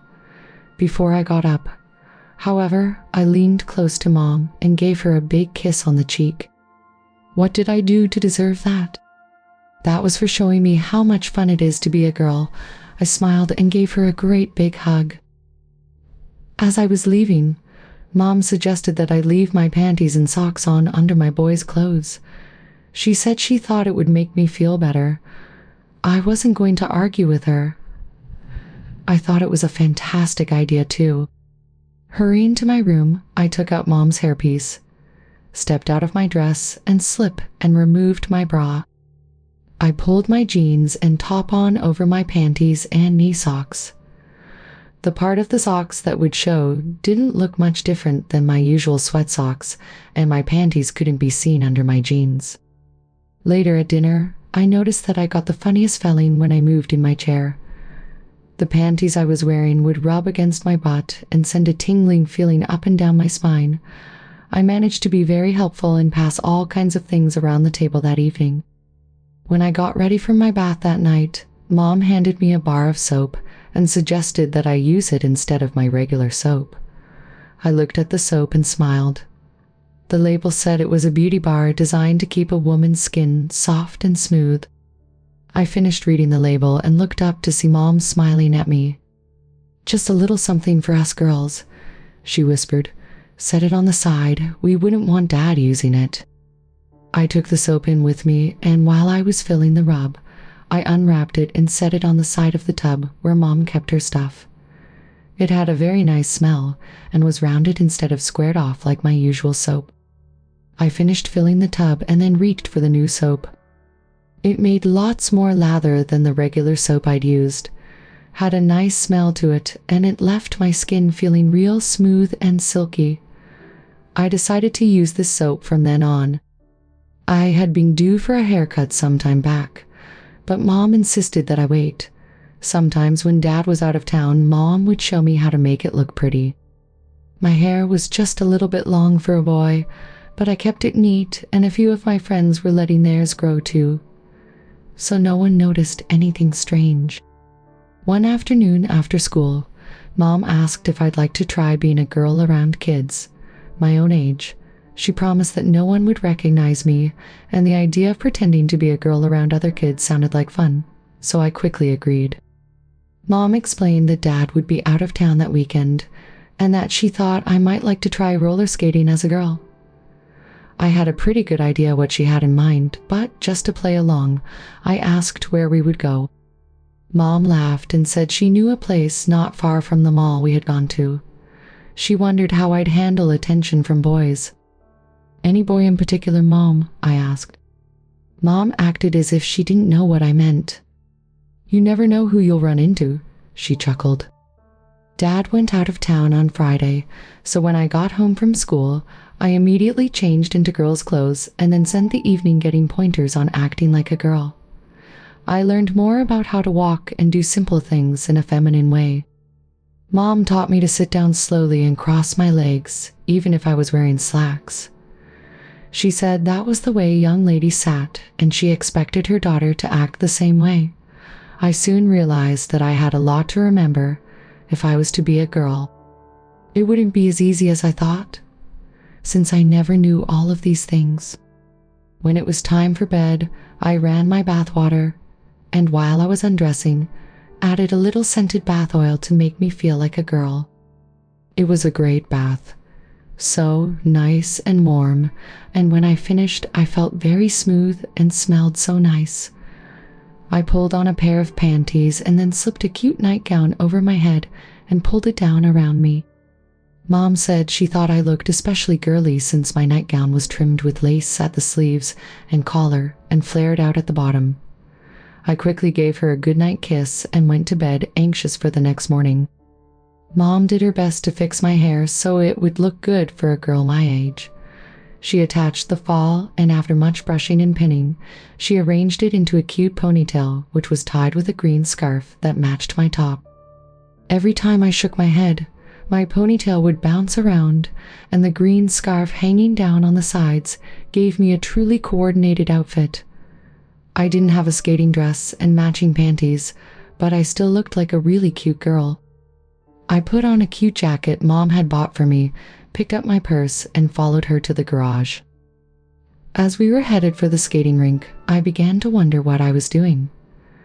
Why was I interested in meeting Rick? Was this what people called puppy love? I thought I was supposed to have my first crush on a girl, but instead I was the girl with the crush. We were at the skating rink before I knew it, and it was too late to back out, even if I wanted to. I was having a great time and thought I'd just relax and enjoy myself for now. Even if it was puppy love, I'd be back at school on Monday, as Mike and everything would be back to normal. Why didn't that make me feel any better? Once inside, I rented a pair of girls' skates and began to look around. I didn't see anyone I knew, which made me happy and sad. I was happy that no one from school was there, but sad that Rick didn't seem to be there either. I put on my skates and decided to make the most of it. I was having a great time. I always did like to skate, and when it came time for the first couple skate, a guy asked me to skate with him.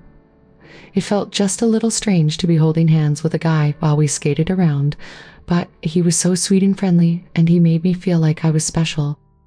After the couple skate, we sat and talked for a little while before he asked if we could skate together again. I smiled and agreed. He took my hand and we spent the rest of the afternoon skating together. At the end of the day, he even kissed me on the cheek. Good grief! My first kiss, and it was from another boy.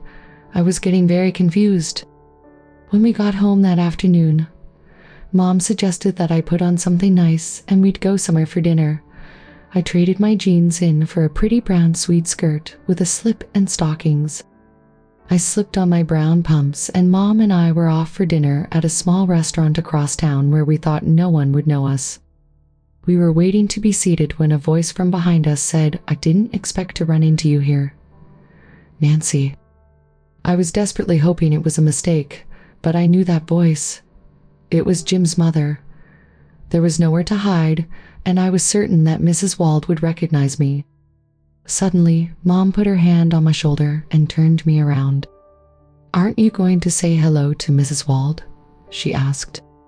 The last thing on this earth I wanted to do was to say hello to Jim's mother, but before I could resist, I was facing Mrs. Wald, Heather, and Heather's girlfriend. Mrs. Wald was smiling at me, as were Heather and her friend.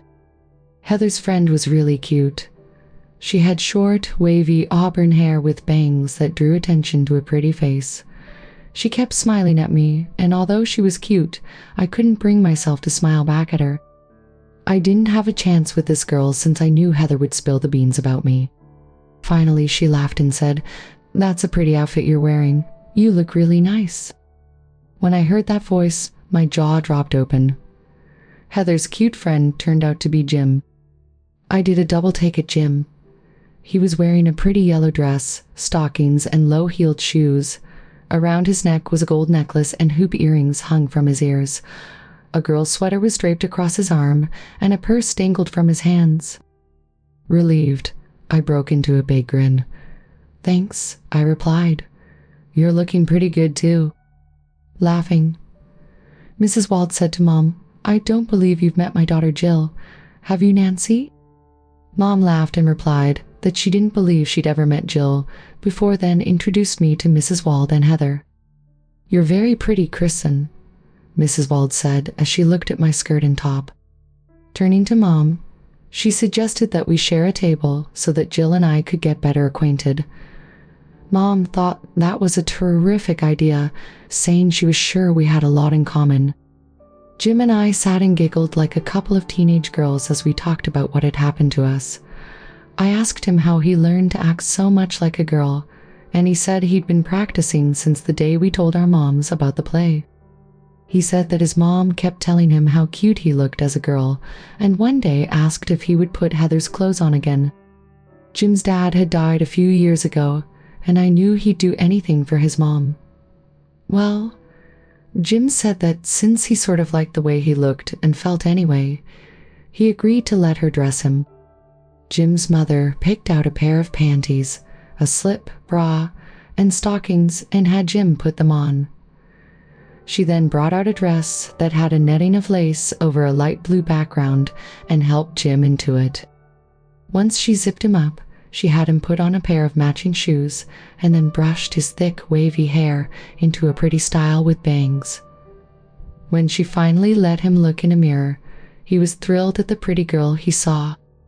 Jim said that while he was admiring himself, his sister walked in on them. Heather couldn't believe how pretty Jim looked and was delighted with her new sister.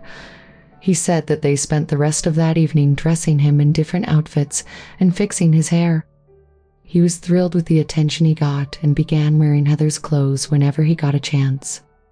He had been going out with his mother and sister occasionally, but this was his first big night out. He had picked out the clothes to wear, and his mom had temporarily changed his hair color and styled it for him. I thought he was doing a terrific job of being a girl, but he whispered that he was actually a little scared that someone might recognize him. That really made me laugh. I'd known Jim for years, and I didn't even recognize him. Jim and I were having a great time talking, when his sister interrupted to tell us about an upcoming dance at the high school. It sounded like fun, but our mothers didn't think we were ready to go to a dance as girls yet, especially not one at the high school. I suggested that we could go roller skating together, and that met with approval. We made plans to go the next afternoon and readily agreed to let Heather come too. We could spend an afternoon as girlfriends. Mom suggested that perhaps Jim would like to spend the night at our house so that we would have more time to talk. His mom liked the idea as much as he and I did, so we made plans to pick up some clothes for him to wear. I wanted to rush through dinner to get ready, but Mom told me to act like a young lady. After an eternity, we finally finished dinner and left for the Carls to pick out clothes for Jim. When we got inside, Jim and I rushed to his room giggling and laughing like a couple of girls preparing for a pajama party. Jim and I picked out some panties, socks, and a bra for him to wear the next day, along with a petty yellow nightgown for the night. I was amazed to see that Jim had an entire dresser drawer filled with girls' underwear, along with several dresses, slacks, and tops in his closet. He laughed when I said that I was surprised he kept girls' clothes in his dresser and closet. To him, it was no big deal. He was a girl at home, his mom's daughter and Heather's sister. After picking out a pair of jeans, sneakers, and a top, he packed everything into a small overnight case he borrowed from Heather, and we left for my house. We had been friends for a long time, but I can't remember ever having as much fun with Jim as I did that night. We ran to my room, and after changing into our nightgowns, I had a great time showing him the lingerie Mom had bought for me. He asked if he could see some of the outfits Mom had bought for me, so I asked Mom if she'd get my things from her closet. I told Jim the story of how I had reluctantly gone shopping as Kristen to get my jacket and had ended up leaving with an assortment of girls' clothes. He said that Heather had suggested going shopping as Jill. His mom and sister had picked out a pretty dress for him and fixed his hair. They spent an entire day picking out clothes they thought he'd look cute in and helping him try them on. He said it was the most fun he'd had since the play, when it turns out that he had also been wearing a slip and panties under his skirt. While we were looking over my outfits, Mom suggested that we might enjoy modeling a few outfits. We started choosing which clothes we wanted to wear when Mom interrupted. "I was thinking of some other clothes, if you girls wouldn't mind." She smiled. "I picked out a few things I had put away years ago and thought you girls might like to try them on." "Sure," I replied excitedly. "What do you want us to wear?" Mom smiled and said to wait there while she picked out clothes for us. She returned a few minutes later and handed Jim a beautiful lilac-colored prom dress and some lingerie. The dress was absolutely gorgeous with sheer, puffy sleeves that ended in lace cuffs. She also gave him a long, full slip like the one I wore the first night she dressed me up. Jim took the clothes and went to the bathroom to dress. Mom handed me a beautiful rose-colored dress that went about halfway between my knees and ankles. She said it was a bridesmaid dress she wore in her older sister's wedding when she was 15. The dress was made of a satiny material with short puffy sleeves and a pretty lace edging around the neckline. It was so pretty that I couldn't wait to try it on. "You'll need this too," Mom said as she handed me a black half slip in the same length as the dress. She left the room as I pulled off my nightgown and began to pull on the slip. Once I got the slip on, I hurriedly put on the bra I had worn earlier. I stepped into the dress and had just pulled it over my shoulders when Mom came back carrying a pair of shoes that matched the dress. "Put a pair of pantyhose on and try these on," she instructed me. "I think they'll fit, and they'll look really nice with that dress." I reached into my drawer and took out a pair of tan stockings. I forced myself to slowly pull up my legs to avoid snagging or ripping them. Once I got them on, I stepped into the shoes and found them to be a perfect fit. I was admiring myself in the mirror when Jim came back into the room. "You look terrific, Kristen," he exclaimed. "Your mom lent me a pair of shoes to match this dress too. How do I look?" The dress Jim wore fit perfectly, and with matching shoes, he looked every inch a young lady waiting for her prom date. "You're gorgeous, Jill," I said with a laugh. "All we need now are a couple of dates for a dance." Just then, Mom told us to turn her way and smile. When we did, she took a picture of us with an instant camera. "I thought you two might like to see what lovely young ladies you make," she explained as she snapped another picture. "How about doing a little posing for some pictures?" Jim and I were happy to pose for Mom, and she gleefully snapped picture after picture of us in our dresses. "Not bad, girls," she said as we looked at the pictures. "How about we fix your hair and add some makeup, though?" Jim and I looked at each other and grinned. "Sure, Mom," I said with a big smile. "Sounds like fun." Jim didn't have to say anything. The smile and look of delight on his face said it all. We followed Mom back to her room and prepared for our makeovers. Mom had us change into our everyday dresses and snapped our pictures once again. Sort of before and after pictures, she said as she began to work on my face, smearing on some foundation, and then added powder and blush. She seemed to be taking a little longer than she had the first time, although I wasn't sure why. Next, she curled my lashes and applied mascara to them. She then took out a set of colored pencils and began working on my eyes. When she was finished, she used a small brush to outline my lips before applying lipstick. Mom wasn't done with me yet, though. She took out a small bottle and sprayed a fine mist of water on my hair before rolling my hair onto electric curlers. "Good thing you have nice, thick hair," she said as she worked. "This should work out real well." She finished setting my hair and stepped back to admire her work, but wouldn't let me look in a mirror yet. She finished by clipping a pair of dangling gold earrings on me and then asked Jim to take my place. I must have looked pretty good because Jim kept looking at me. It seemed strange that he didn't say anything. He just sat there and stared at me.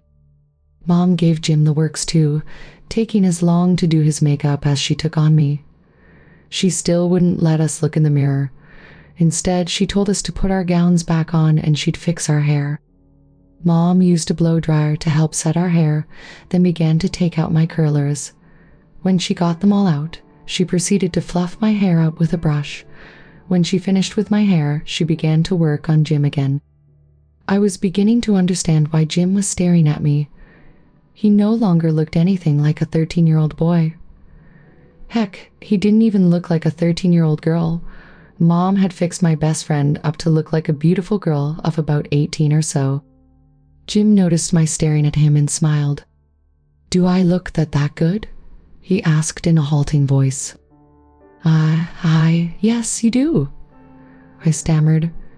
"Is that what I look like?" Jim seemed too amazed to even speak. He just kept staring at me and nodding his head. When Mom finally let us see ourselves in a full-length mirror, we were stunned.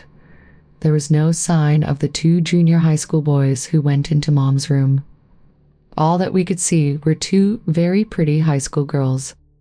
While we stood there staring, Mom was snapping pictures of us. Mom laughed and told us to smile and pose for her, and we happily obliged, sometimes posing together. One picture that broke Mom up was of Jim and me with arms around each other, lifting our dresses to show a little leg. Mom promised to get a photo album for each of us to keep our pictures in, so we could occasionally look at them and remember a wonderful time in our lives. It was really weird to think that the 2 girls we were seeing in the mirror were actually a couple of 13-year-old boys. Our hair was curled and styled, our faces changed by Mom's make, up in our bodies the result of padded brass and dresses that fit like they were made for us. I turned to Jill and without thinking, threw my arms around her. "You look great, Jill," I exclaimed as I hugged her. She returned my hug without hesitating. "So do you, Kristen?" she said, laughing. "Isn't this great? I'll bet we look prettier than any of the girls at school." We hugged each other for several minutes, laughing and giggling like crazy. It didn't seem in the least bit odd to be hugging Jill like this. After all, we'd seen girls at school hugging, and now we were girls too. Mom seemed very happy with her work and how much we liked it. She smiled as we posed for picture after picture for the albums she promised us. After using up a whole roll of film, she suggested we try other styles for more pictures. She sat Jill down first and started doing another makeover on her. First, she removed most of Jill's makeup, saying that she wanted to make her look more her age. Jill was disappointed. After all, it was fun looking like a couple of high school girls. Mom ignored her protests, saying that she was sure she'd like the new style when she saw it. After softening her makeup, Mom brushed Jill's hair into a wavy style that fell just below her ears. She then added a blue ribbon and fastened the back of Jill's hair into a cute ponytail. Next, Mom had Jill take off her gown, slip and stockings, and put on a pair of light blue shorts with a matching top. Mom took the ends of the top and tied it in a knot just above the shorts. She then had Jill put on a pair of blue ankle socks with a cute white bow on the side and a pair of white sneakers she bought for me. Exchanging Jill's gold earrings for a set of blue button style that matched her top, Mom pronounced Jill finished. I told Mom that I thought she was a magician. After all, she had taken a 13-year-old boy and turned him into a gorgeous young woman, then changed him into a junior high school girl ready for fun with her friends. Mom beamed with pride in her accomplishment. It was easy to see that this was as much fun for her as it was for us. Mom had me take off my dress, slip and stockings, and redid my hair and makeup. I was given a pink short set Mom bought for me and a pair of pink ankle socks to wear. When I was completely dressed, I looked just like Jill, a teenage girl ready for summer fun. I would have rather stayed in my pretty prom gown, but Mom insisted that Jill and I get used to looking like girls our age. After all the pictures, we reluctantly removed our clothes and cleaned our faces as Mom had shown us. Jill put on cotton baby doll, PJs with a nightgown that just brushed her thighs. Under the nightgown, she had on a matching pair of panties. With her ponytail, she looked perfect for a girl her age. I selected a pink nylon nightgown with white lace at the armholes and hem. It wasn't quite as cute as Jill's, but I thought that nylon felt way better than cotton. We lay in bed and talked about how much fun we had pretending to be girls and thought up different places we would like to go as Jill and Kristen.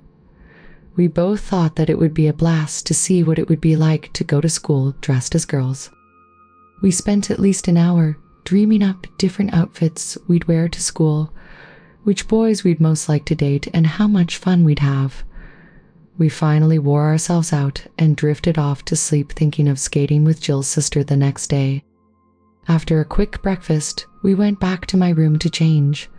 Jill and I both pulled on a panty girdle to keep any bulges from showing, then wiggled into tight jeans. After we put on our bras and tops, we spent a few moments admiring our new shapes in the mirror. I loved the way I looked as a girl, but kept wondering how Dad would react to seeing me this way. I hoped he'd understand, but decided it was better not to find out. Soon, Jill's mom and sister came to take us to the skating rink. Heather smiled and said that she really liked having Jim as her sister and hoped he'd continue dressing that way. I didn't think Heather needed to worry. It was obvious that, like me, Jim was happy pretending to be a girl and wasn't going to stop. We got to the skating rink, rented skates, and took a few turns around the rink. It wasn't long before boys began to skate circles around us and try to skate in between us. Jill wasn't sure what was going on, but to Heather and me, it was obvious. These guys thought we were cute. She was getting upset that the guys kept skating around us, but Heather and I just laughed at her. "You've certainly got a lot to learn about being a girl, little sister," Heather whispered delightfully. "Those guys think you're cute, girl. It won't be long before one asks to skate with you. Who knows, you might just end up with a boyfriend before we leave." Jill's cheeks turned a bright red. I suppose she never considered that a boy would find her cute. "You're kidding me, right?" she pleaded. "I can't skate with another boy." "And why can't you?" Heather asked. "After all, you wanted to go out all dressed and done up as a girl. Now you'll see what it's like to really be a girl." "Relax and enjoy yourself, Jill," I said. "You'll love the way boys treat you. I know I did when I skated with boys." Before she could reply, we had to clear the rink for a couple-only skate. As we approached the side, a boy approached Jill and asked if she'd skate with him. Jill looked at Heather, hoping for a way out, but his sister just smiled and skated away. With no way out, Jill turned, took the boy's outstretched hand, and off they went. Heather and I watched as Jill seemed to loosen up. Soon she was smiling and talking as if skating with another boy was normal for her. We waited for her to join us after the song ended, but they announced a lady's choice, and Jill immediately went back to the boy she had been with. She spent the rest of the afternoon skating and talking with this boy as her sister and I watched in amazement. As we left, we kept teasing Jill about her new boyfriend, but she didn't seem to mind. She said that since she was pretending to be a girl anyway, she might as well let this guy treat her like one.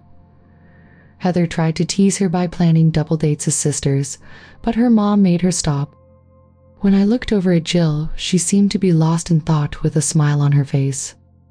I suppose she was thinking of what it would be like to date as a girl. She looked pretty enough. Even in jeans, you'd have never thought you were looking at a boy. We were sad to see the day end, but tomorrow was a school day, and like it or not, Jill and Kristen had to go back to being Jim and Mike. Jill's mom dropped me off at home, and I sadly began to change clothes, since Dad would be home soon. I began to wonder what he'd say if I left my panties on and he just happened to see them as I bent over for something. It was really hard for me to take them off and change into boys' underwear, but something told me that Dad wouldn't approve of my wearing girls' underwear. Dad went out of town frequently on business trips, and each time Mom insisted that I spend the time as Kristen. Usually, I didn't object, but occasionally, I had planned on going out as Mike. Mom refused to hear any complaints, insisting that it was my idea to wear girls' clothes in the first place, and this was the price I had to pay for her help. She was right, but there were still times I wanted to be with my friends as a boy. Each time Dad went out of town, though I ended up in panties and dresses helping Mom around the house like a good daughter. It wasn't long before I got used to it, though. If Dad was going to be out of town, I became Kristen as soon as I came home from school. Mom didn't have to say a word to me. I'd brush my hair into a girl style and get completely dressed as a girl. She had me let my hair grow longer with just an occasional trimming to keep it neat, so it was getting easier and easier to fix it in a pretty style. Since I spent so much time as a girl, the only friend I got to see on a regular basis was Jim. Or should I say Jill? Since every time he came over, it was as Jill. Still, I didn't complain too much, since Mom often took me shopping for cute outfits or to see the latest movies, and we always stopped for dinner afterwards. I figured that if she was willing to be so nice to me, I could repay her by being her daughter for an afternoon or an evening or a weekend. Dad never questioned our outings, and I never gave him details. What he didn't know couldn't hurt me, right? Even though Dad didn't know about my dressing, I still had problems with it. I admit that when I'm dressed up, I'm happy and having a great time. Yet after it was over, I felt bad about wearing girls' clothes. I could just imagine what would happen if one of the guys from school found out about my dressing up. I just know that I could never live it down. The guys were nice enough to me when I had to dress as a girl for the play, probably feeling sorry for me and happy.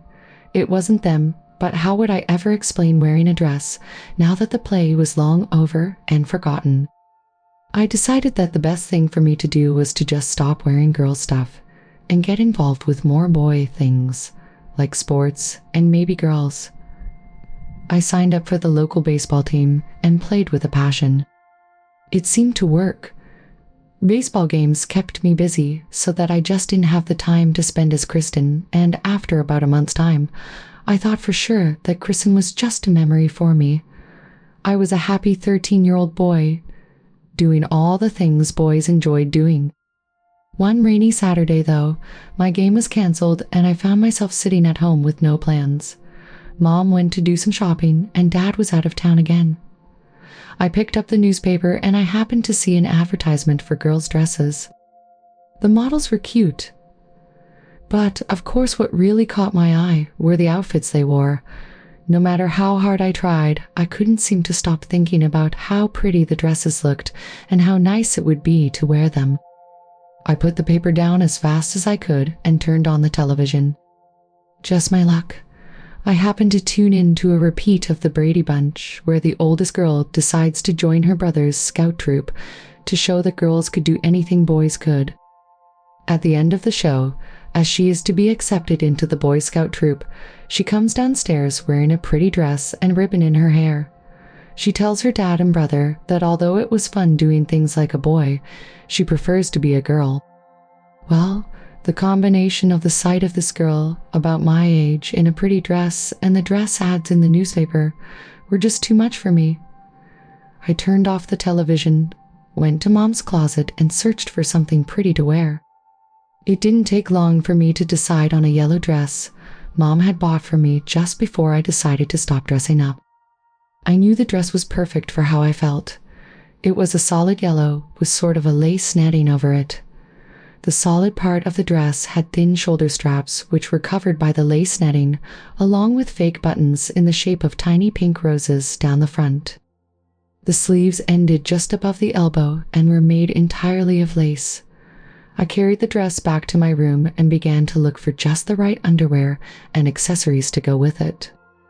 The dress was lined, so I didn't need to wear a slip with it. I picked out a pair of pale yellow panties, a matching padded bra, and ivory-colored pantyhose.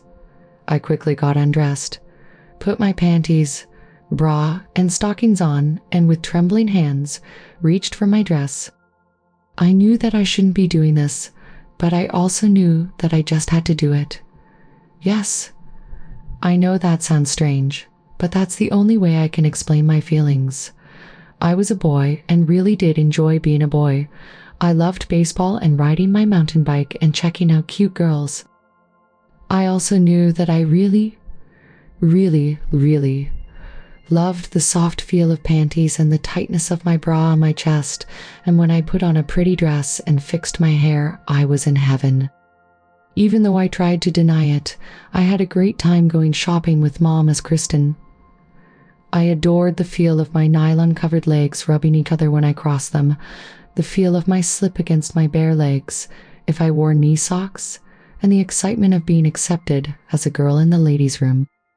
I unzipped my dress just enough to pull it over my head, then reached back and zipped it up again. I stepped into a pair of my white flats and brushed my hair into a feminine style.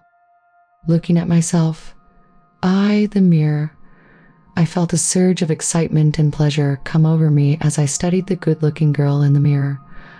I thought that a touch of makeup would make my look perfect, so back to Mom's room I went. I was sitting in front of her makeup mirror, putting on my lipstick when I looked in the mirror and wanted to die. Dad was standing behind me with puzzled look, watching me do my makeup. I wanted to run and hide, but there was nowhere to go. I just hung my head and waited for Dad to chew me out. Before Dad could even start to ask what I was doing, I heard Mom coming up the steps. "Wait until you see the pretty outfit I picked up for you, Kristen," she called happily. "I can't wait to see how you look in it." Mom's cheery voice stopped abruptly as she turned the corner and saw Dad standing there. "Hi, honey," she said to Dad as if nothing was wrong. "You're home early. What's up?" Dad just looked at her, then pointed to me. "Good question," he replied. "Maybe you two can tell me. Let's start with why Mike here's all dolled up and who Kristen is." I spoke up before Mom could say anything. "I'm Kristen, Dad," I replied softly, choking back tears. "Please don't be mad at Mom. It's my fault." Dad just stared at me for a few moments before he spoke again. "I think we should all go downstairs and try to sort this out." "I'll be down in just a minute, Dad." I said, "I think I'd better get changed." "Don't bother changing," Dad replied. "I want to see you downstairs now." I desperately wanted to change clothes, but I was afraid to make matters worse, so I followed Mom and Dad downstairs and sat down next to Mom on the couch.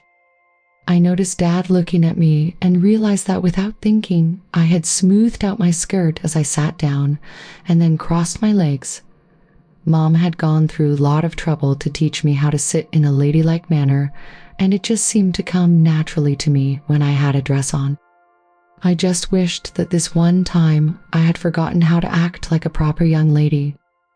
It looks as though someone went through a lot of trouble to make a young lady out of you, Mike.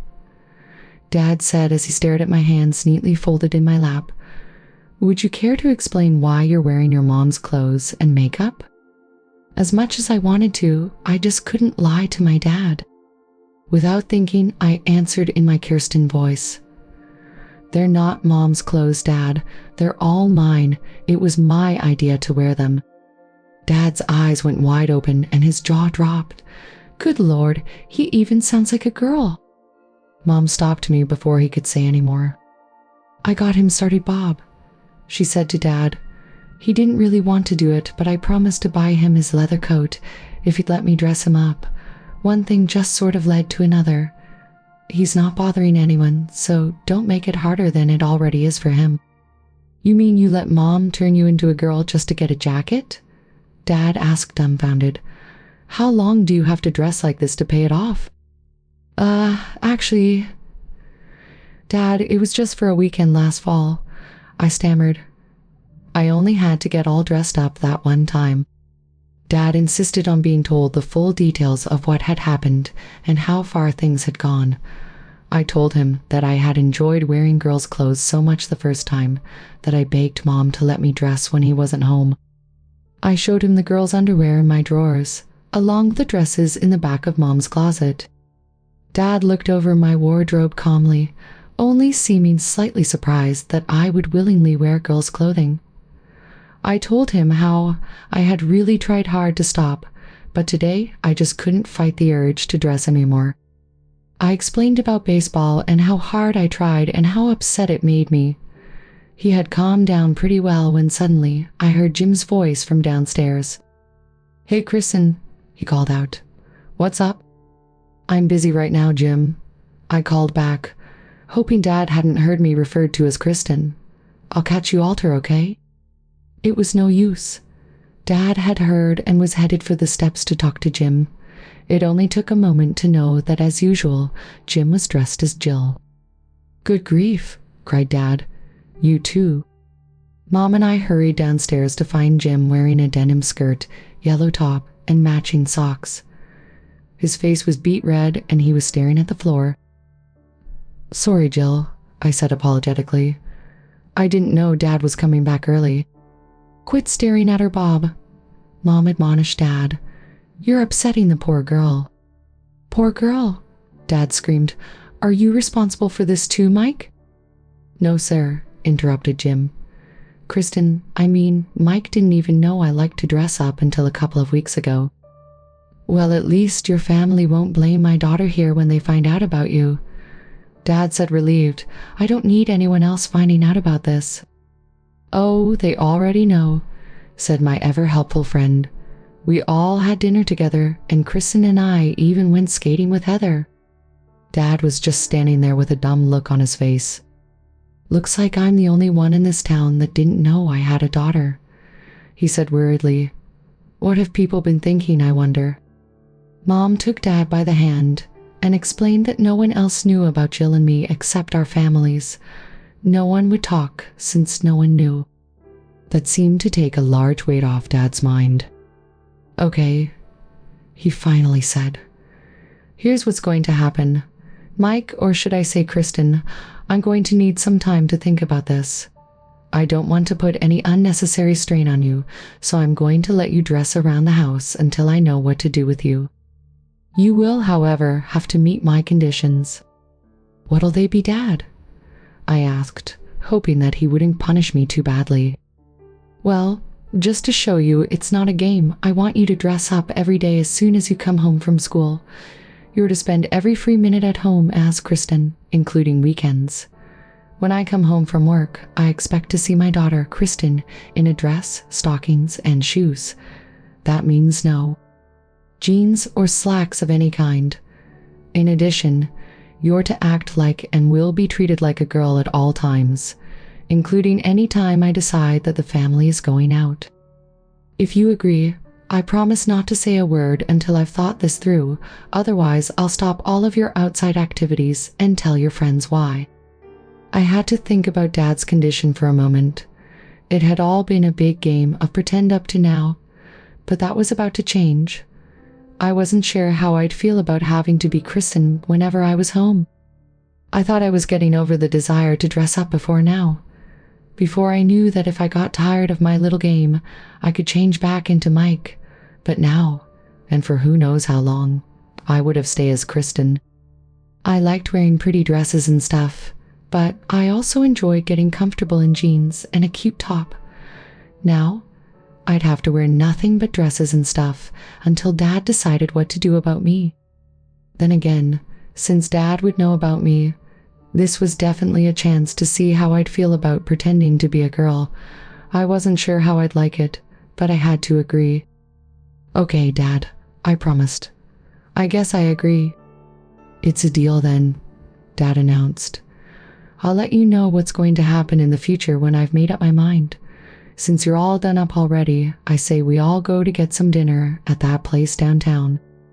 I can't go like this, Dad, I wailed. What if someone sees me? If we run into anyone, we know you'll be introduced as our niece Kristen, Dad quickly replied. So you'd better make very sure that you're believable. I wouldn't want anyone finding out about you.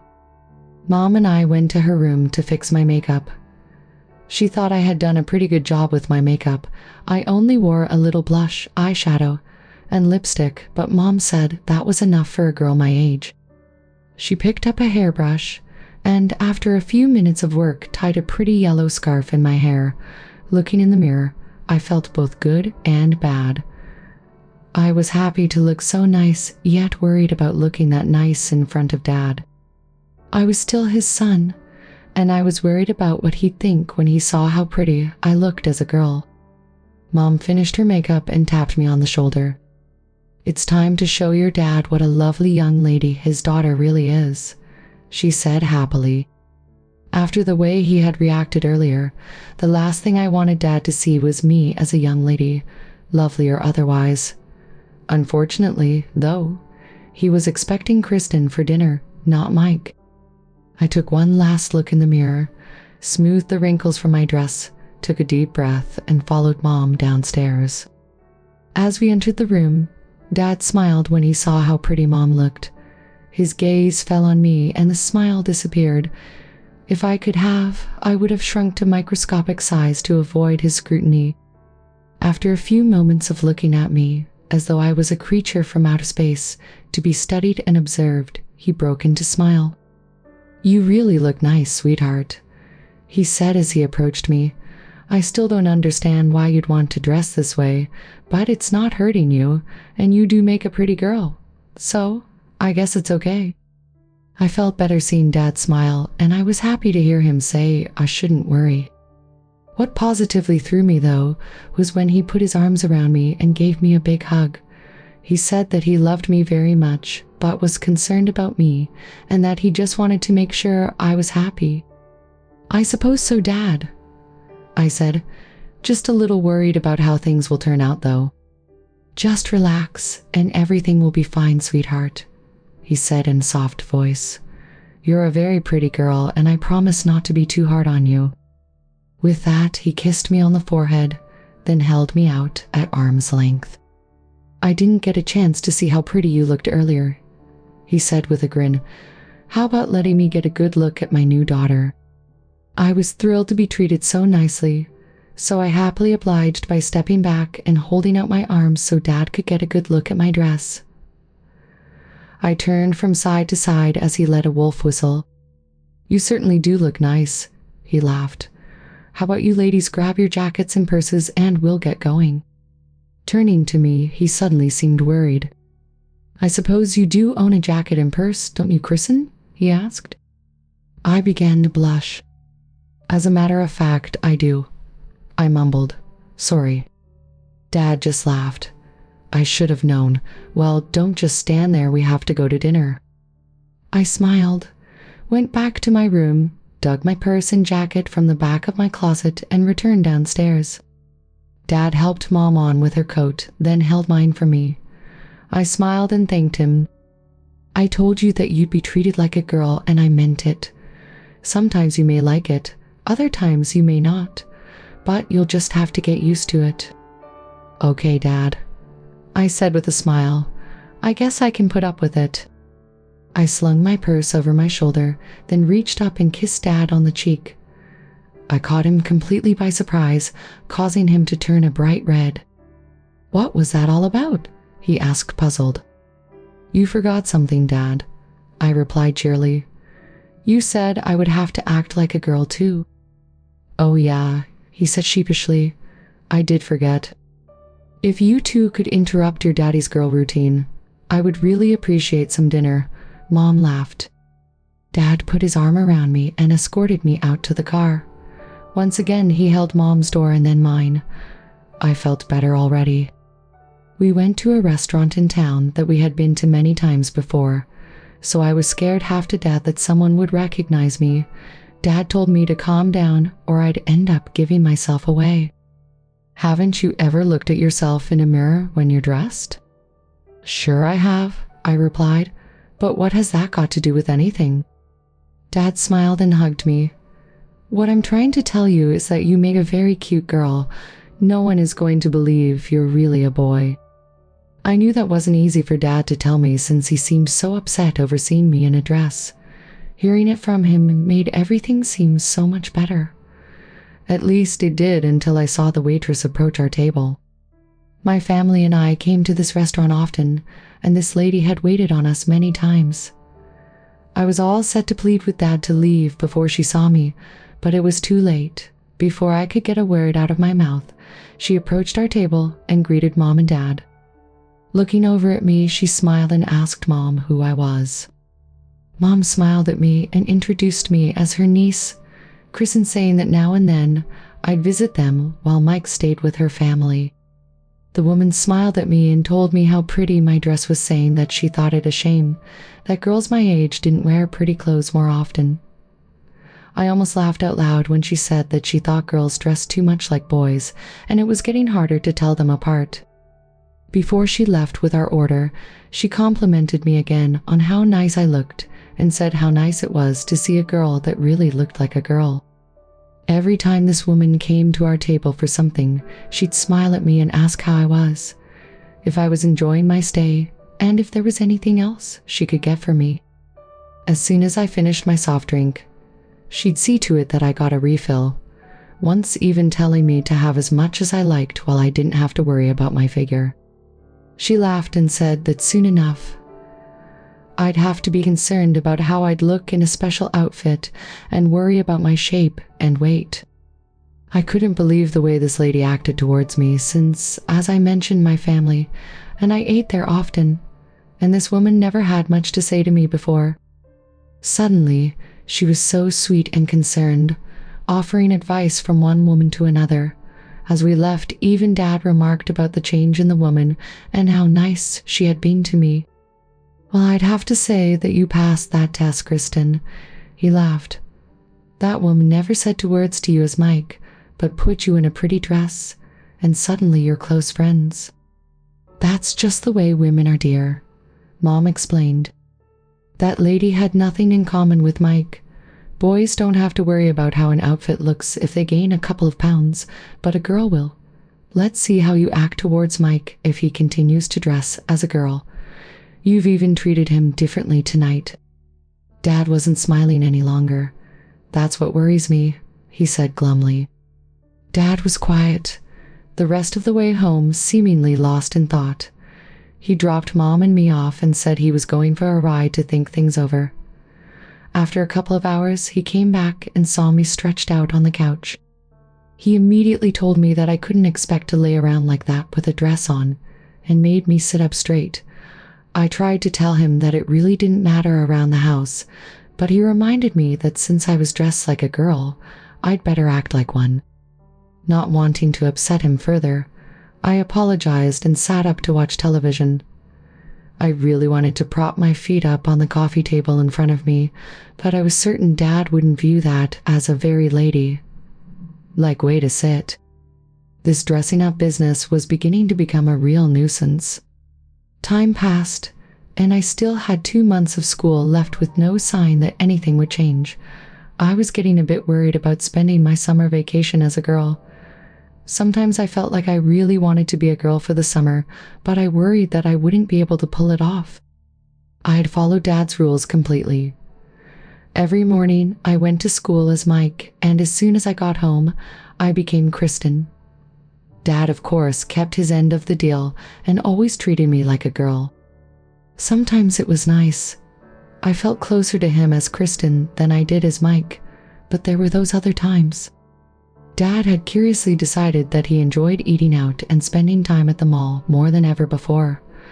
Of course, when he felt the urge to eat out or check out something at the mall, he insisted that Mom and I come along. Maybe he thought that he was punishing me, but these trips were boosting my confidence as Kristen and I found myself looking forward to them. Mom caught on to what Dad was doing at the start, and after several unsuccessful attempts to get him to stop, she and I decided that we could have some fun with him.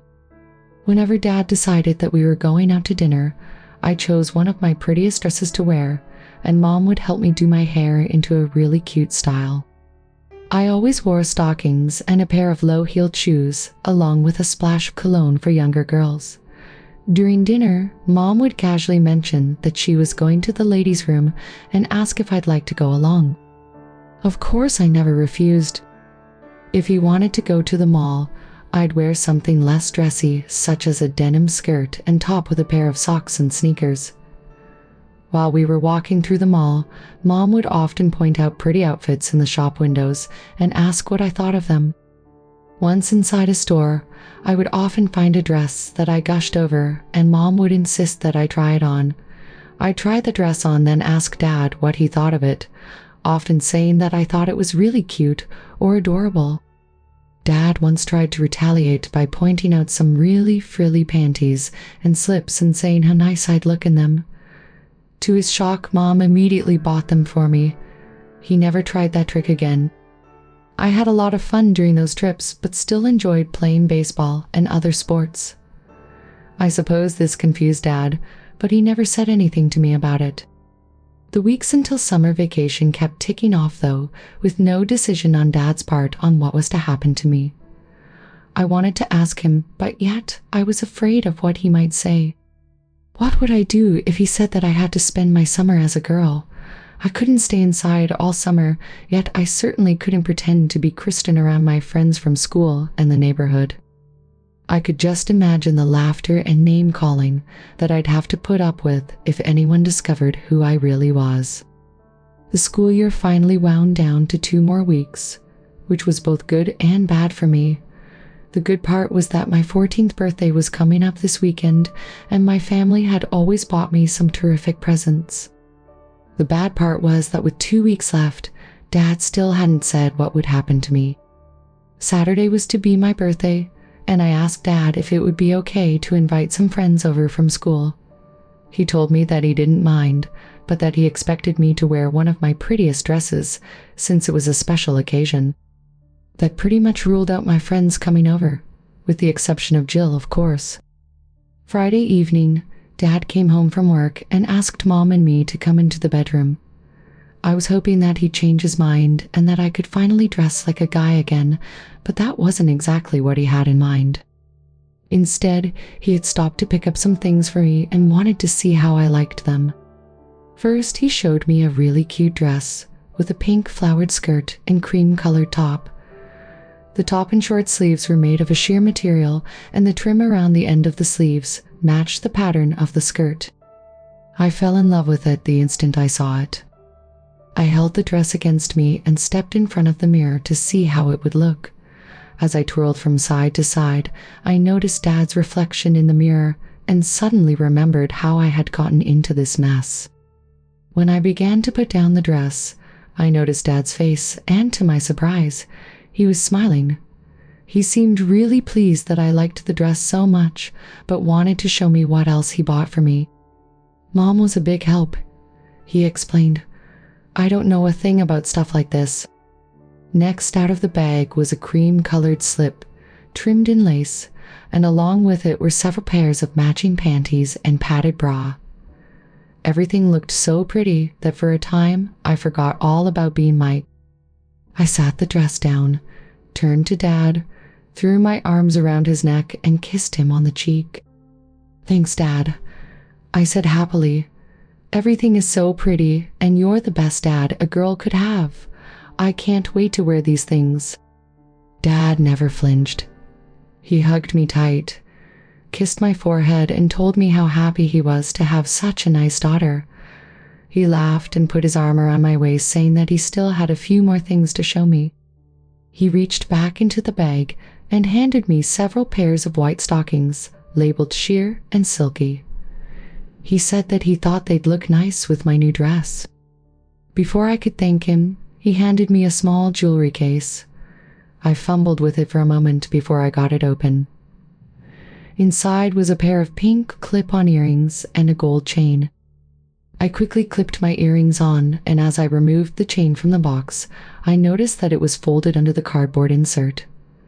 Lifting the cardboard, I saw that the chain had a charm on the end of it.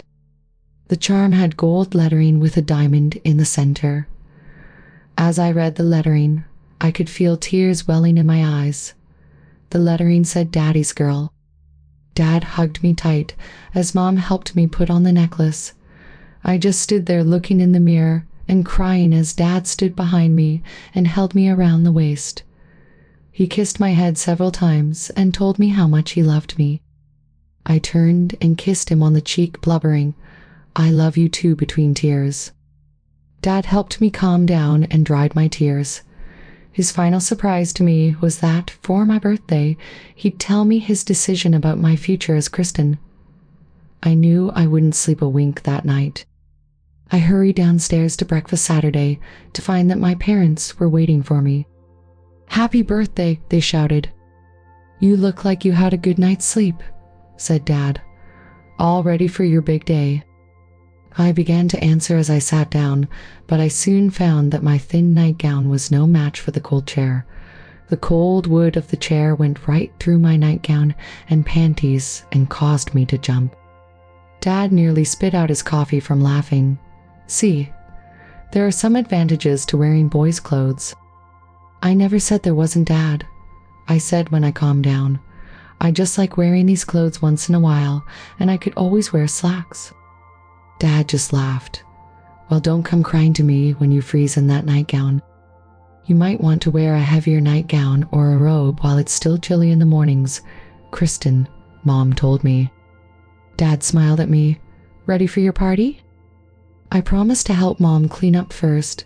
Jim and his family are coming over, and Mom wants the house to look nice. "You've become a big help to Mom lately," Dad told me. "She really appreciates it when you help with dishes and cleaning the house. I wish you had been that helpful earlier." "Gee, Dad," I stammered. It's like cleaning and doing dishes seemed kind of like girls' work to me. "If I would have known that all it would take to get you to help was to dress you like a girl, you would have had a whole closet full of dresses by now," Dad joked. "It's not too late, you know," I said with a grin. "Don't push your luck, young lady. I'm still not quite used to see my son in girls' clothes. Let's leave it at one dress for now, okay?" "That's okay, Dad. I appreciate your buying that dress for me. It's gorgeous, and I can't wait to wear it for my party." Dad just rolled his eyes.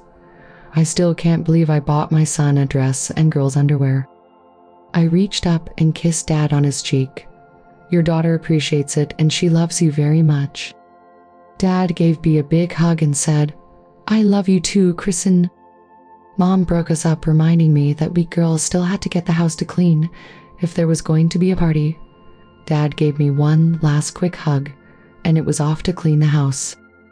It took several hours, but finally we had a sparkling clean house. Mom told me to shower and get ready for the party. I was to leave my hair damp since she wanted to use her hot rollers to make it look nice. I couldn't wait to have Jim see me in my new dress.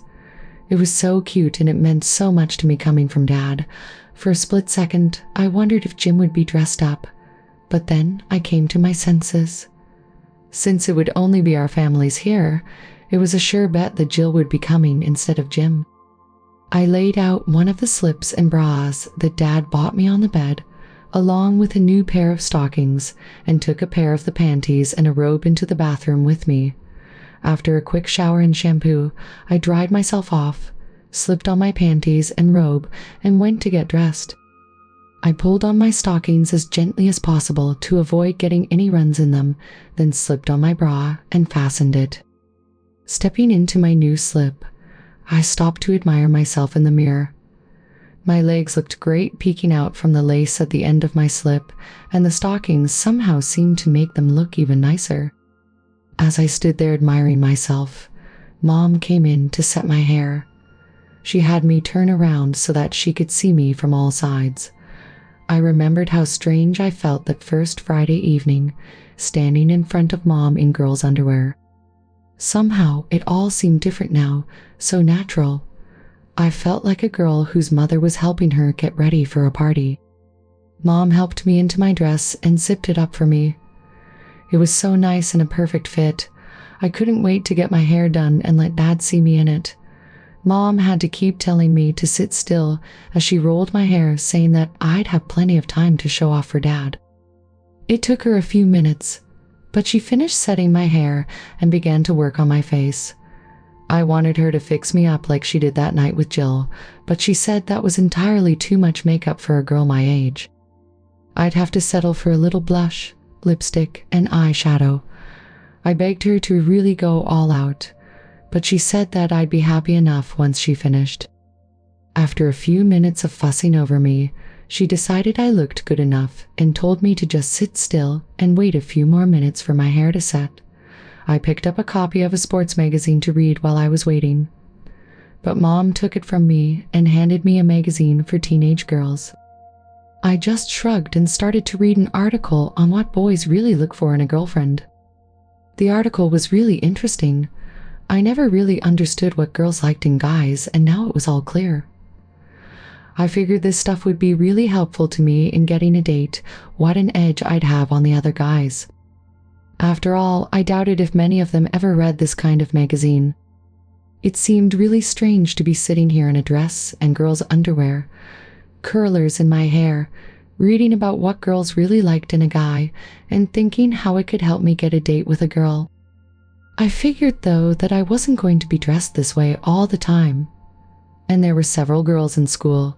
I'd like to date, so why not get a few pointers? Mom came back a few minutes to take out my curlers, and we talked about the article and my feelings. I told her that I felt really confused. I was having a really great time as Kristen, but I still enjoyed doing things other guys did, and that I wanted to date girls. Mom held me and told me that she thought the best thing for me to do was to learn to enjoy being both Mike and Kristen. She said that I spent the last 13 years as Mike, so now I should enjoy being Kristen. I was lucky to see what girls went through, and yet be a boy whenever I wanted. Not many boys ever have that chance. It seemed simple enough when she put it like that. I spent my life until now as Mike, and this was just sort of another doorway I could go in and out of whenever I pleased. I just hoped Dad thought that way too, so that I could spend some time as Kristen. He did buy me the outfit I had on, but he still wasn't telling me what he had decided, and I was getting awfully nervous. While I was worried about what I would do, Mom finished taking out my curlers and brushing my hair. She let me look at myself in the mirror, and I got a kick out of seeing a pretty girl with a head full of loose curls staring at me. I gave Mom a kiss and told her how great it looked. She didn't answer me, but I could tell by her smile that she was happy to have the daughter she'd always wanted. I stepped into a pair of white pumps, put on the necklace Dad bought for me, and headed downstairs for my party. Jim and his family arrived several minutes later. Heather looked great in denim skirt and white tank top, but Jim was fantastic in a silky cream-colored romper with tiny pink and blue flowers all over it, a pair of white stockings and pink open-toed sandals. His shoes were a perfect match for his outfit, and to top it off, my sandy-haired friend was now a blonde. His hair wasn't quite as long as mine, but it was styled in soft waves with bangs just above his eyebrows. He wore light pink lipstick, foundation, pink eyeshadow, and just a touch of blush. If I hadn't known that he was a boy, I could have never guessed. He looked like the kind of girl that made boys act stupid. Jill, I grinned as I hugged him. You're gorgeous. You look great too, Kristen, he said as he hugged me back. Let's go to your room and talk. We hurried off to my room, complimenting each other's outfits as we went. I still couldn't believe how pretty Dim was.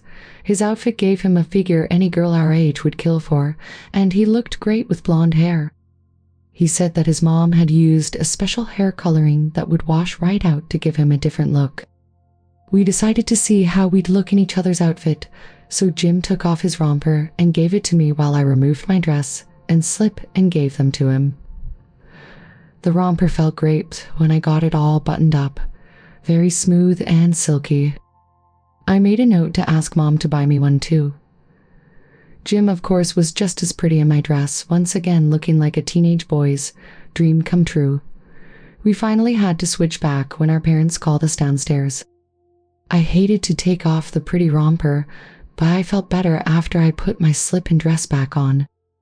Downstairs, we had some cake and ice cream, and then opened the gift from Jim's family. They had bought me 2 rompers like Jim's in pink and blue. Jim said that they picked the colors so I could feel like a girl in pink or a boy in blue. I told them that there was absolutely no chance of feeling like a boy in one of them, which was exactly why I couldn't wait to wear one. I still had no idea what Dad was going to do about me. He never said a word when I held up my presents, just sort of nodded. Jim and his family stayed for a little while longer, but were going to a movie, so they had to leave. I saw them to the door and made plans to get together with Jim the next day to talk about Dad's decision. After everyone left, I took my new outfits to my room and tried them on. The size was just right for me, and I looked as good in them as I did in Jim's. I spent a few minutes admiring myself, then hung them up in my closet with my dresses. Dad walked into my room before I could put my dress back on and saw me standing there in my slip and bra. Sorry, I forgot you're not Mike anymore. Would you put your dress back on and come downstairs, please? I want to talk to you. Sure, Dad, I'll be right there. Sorry if I embarrassed you. That's okay, Dad said. I'll remember to knock in the future. I stepped into my dress and zipped it back up. Checking myself in the mirror, I was happy with my looks and went to see Dad.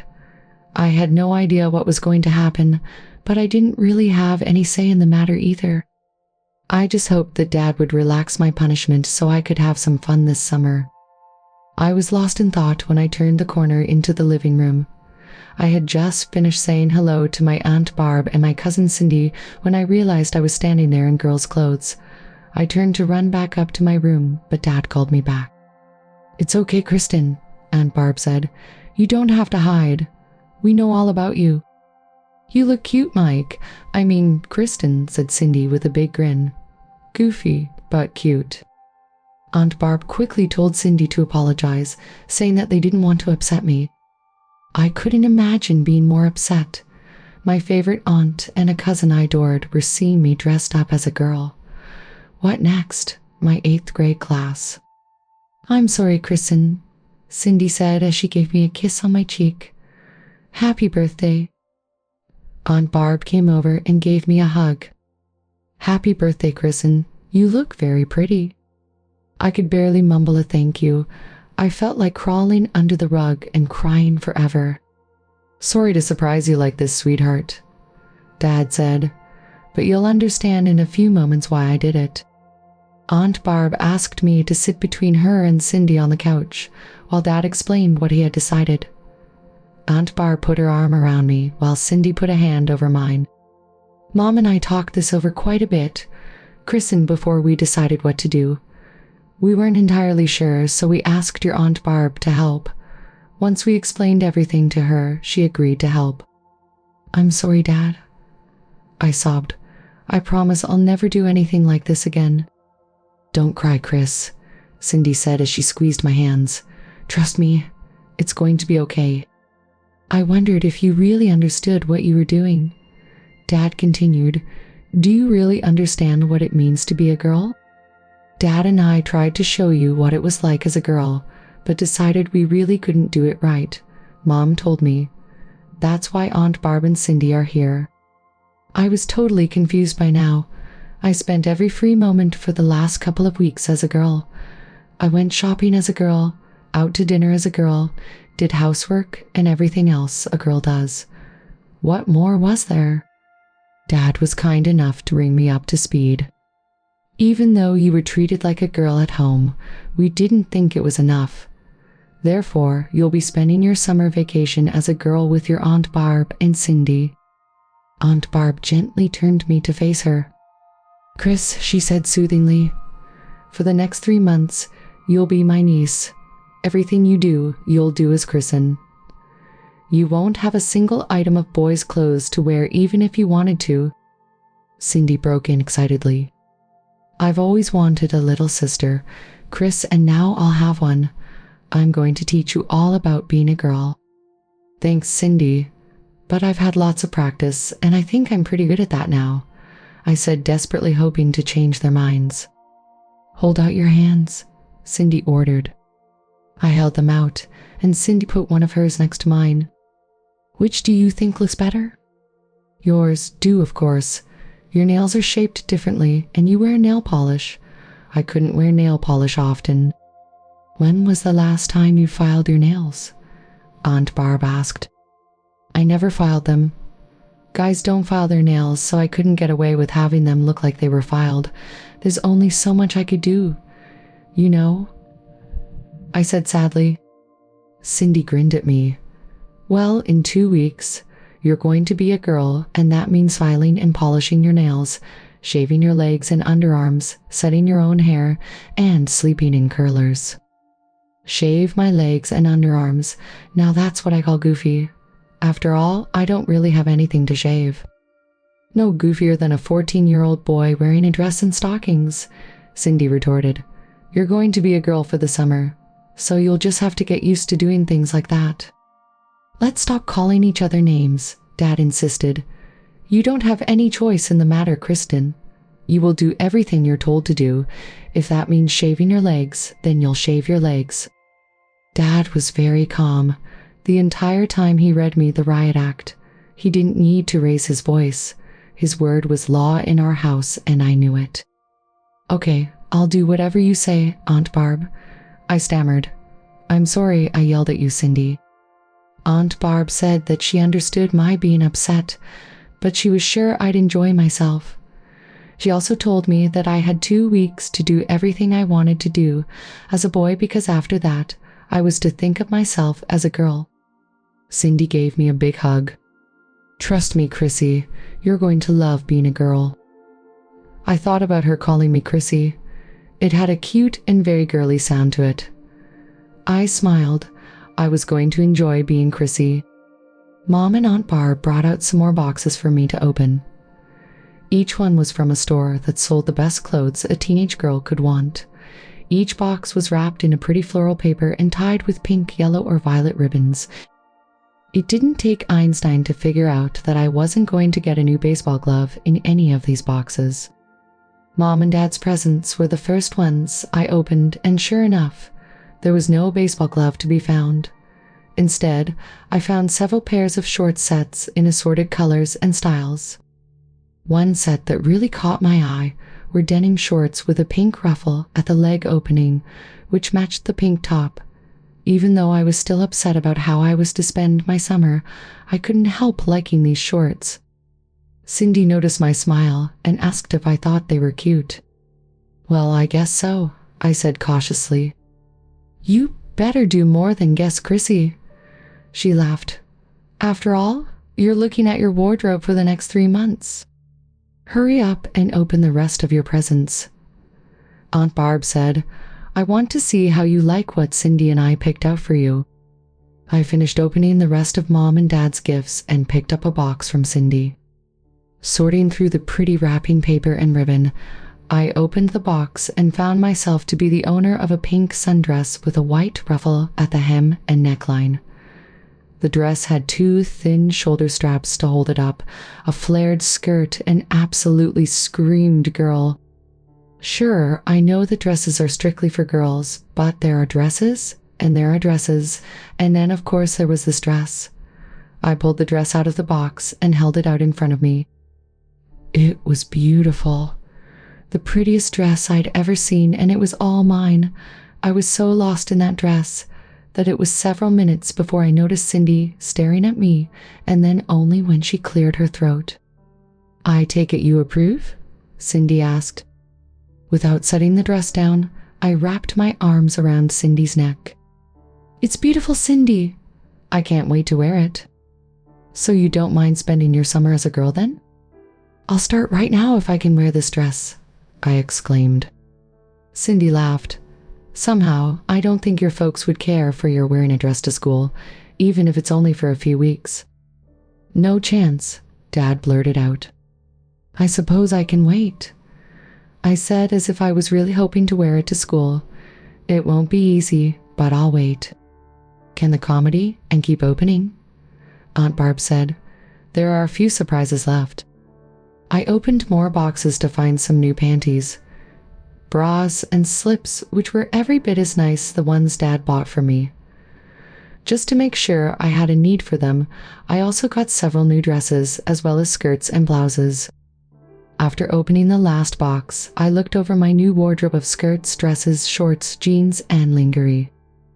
I was positive I had everything a girl could possibly need and far more than a boy should ever have.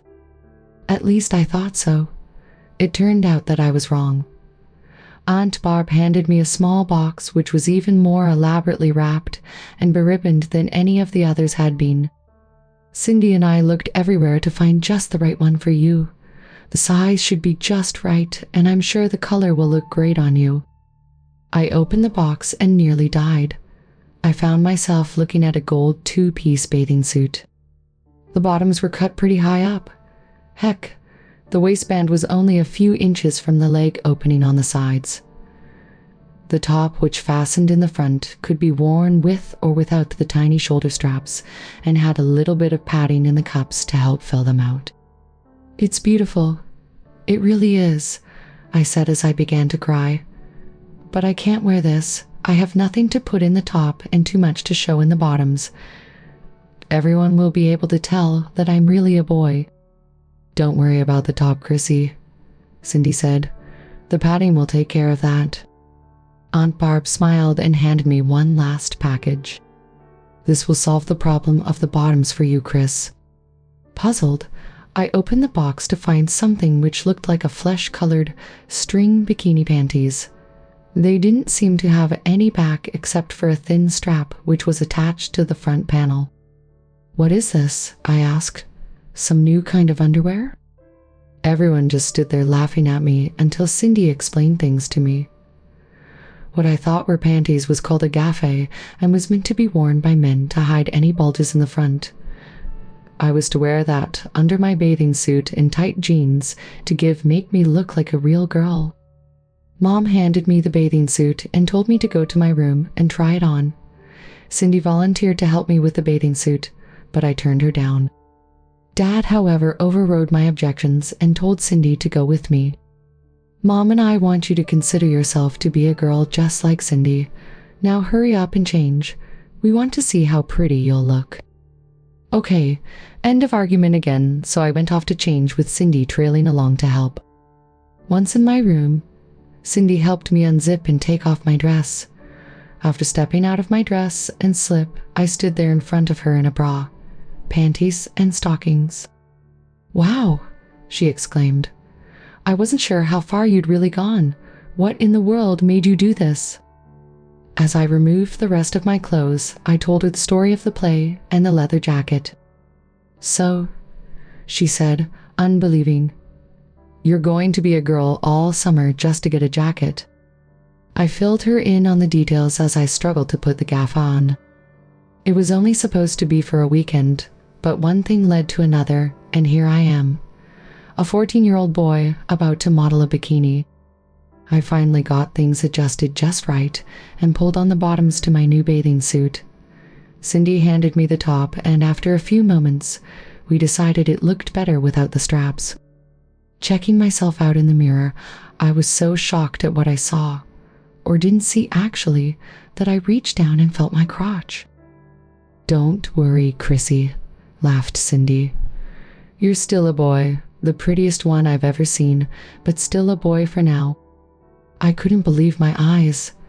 I followed the line of my legs up from the floor to my hips, and there was absolutely no way to tell that I was really a boy. I turned and looked over my shoulder at my butt and was happy to see that the bottoms seemed to give it a cute, rounded shape. This was going to be one heck of a summer. Cindy and I went back down to let the others see how I looked, and even Dad was surprised. "You're a very pretty girl, Chris," he said appreciatively. Mom threw her arms around me and began to cry. "Oh, Chris, I wish you could stay this way. You're much too pretty to be a boy." I didn't know what to say to Mom, 'cause part of me wished that I could be a girl forever too. I loved the clothes and the attention, and I never really had to try hard to be a girl. It just seemed to come naturally to me. It also seemed easy and fun to be a boy, though. I remembered how Mom had told me to just relax and enjoy myself, which was a whole lot better than wondering if I should be a boy or girl. So I decided that since I was going to spend a whole summer as a girl anyway, I was going to relax and be the cutest, nicest girl possible. "Thanks, Mom," I replied. "At least I'll look good enough. That's one thing I won't have to worry about. I don't think it will take more than a few weeks at most to turn you into a girl, Mike. Aunt Barb told me, but once we do, there's be no turning back. If you want to be a boy, get it over with in the next couple of weeks." I was allowed to go back and change out of my swimsuit before I would hear what was going to happen this summer. I asked Cindy if she'd like to come along and talk as I got changed, and she happily agreed. We talked and laughed as I put on the short set I had just gotten. I dug in the back of my closet and pulled out the photo album Mom had made for me. Cindy agreed that the gown I had worn looked great on me and raved about the way Mom had done my hair and makeup. When we got to pictures of me and Jim, I told her how we had each decided we liked wearing girls' clothes, but had never told the other. She thought the story of how Kristen and Jill met was the funniest thing she'd ever heard. By then, our families were getting impatient, waiting for us, so I pulled on a pair of pink socks to match my top, slipped on my sneakers, and went downstairs to hear my fate. Dad and Aunt Barb took turns explaining what was in store for me. Of course, I was to spend all day, every day as a girl. I would wear nothing but girls' clothes, be called Kristen or Chrissy all of the time, and be expected to act like a girl. If, at the end of my summer vacation, I decided that I liked being a girl, I would be allowed to dress up around the house after summer was over. If anything went wrong or I backed out, I'd never be allowed to dress up again. "We want you to see that there's more to being a girl than just pretty clothes," Chrissy, my aunt, explained. "If you want to dress like a girl, then you're going to have to spend some time being a girl." I hated to have to give up my summer vacation, but the idea of being a girl all summer seemed kind of neat. Actually, it was more like a dream come true, but I didn't want to seem too eager. "I guess it'll be okay," I said, trying not to appear too interested. "It's going to be a blast." "Chrissy!" exclaimed Cindy as she gave me a big hug. "I can't wait to introduce you to all of my friends." Aunt Barb smiled at Cindy. "Don't forget about the dances, Cindy. I'll bet Chris will really enjoy them." Suddenly, my plans for the summer didn't seem like so much fun. "Dances? I can't go to any dances. What if a boy asks me to dance?" "If he's cute, dance with him," Mom replied. "Dance with another boy?" "No, Chris, not with another boy.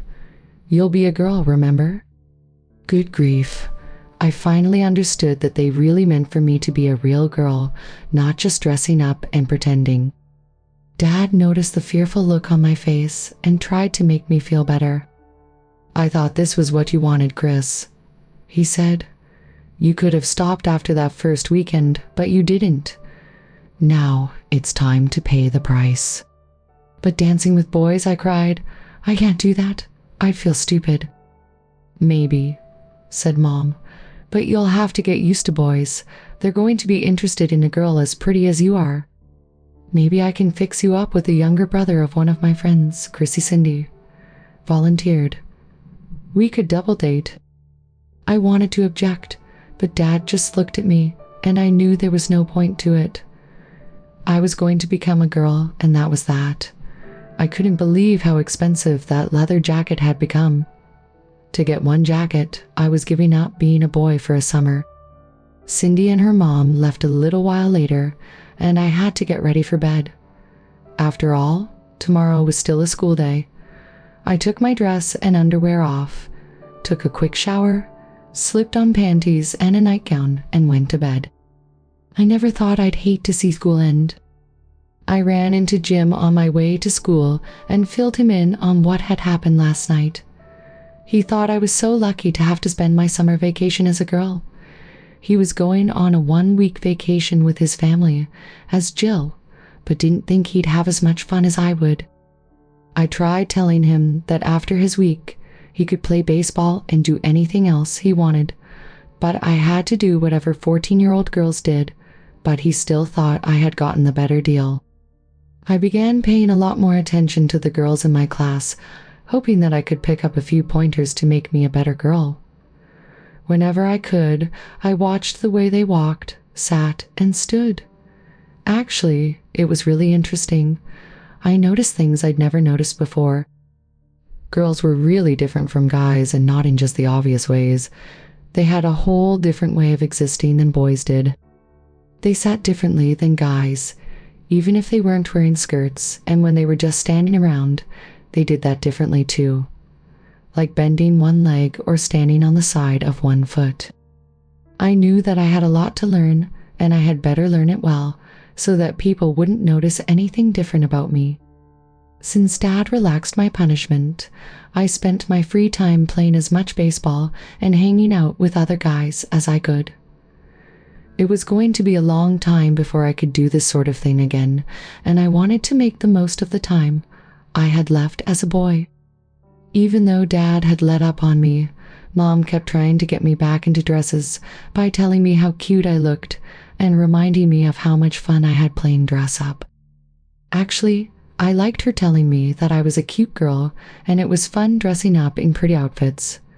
But I sort of felt that I just had to be a boy until the end of school. One day, she gave me a nicely wrapped present when I asked what the occasion was. She just smiled and told me to open it. Inside was a complete nail care kit. She decided that I should get into the habit of taking care of my nails so that they looked nice when I became Kristen. She sat down with me and showed me how to file and buff them to smooth any rough spots. She explained that this make them look prettier, and there'd be less of a chance of snagging my stockings. So every night after my bath, I would sit down and make sure my nails were okay, apply the nail polish that came with the kit.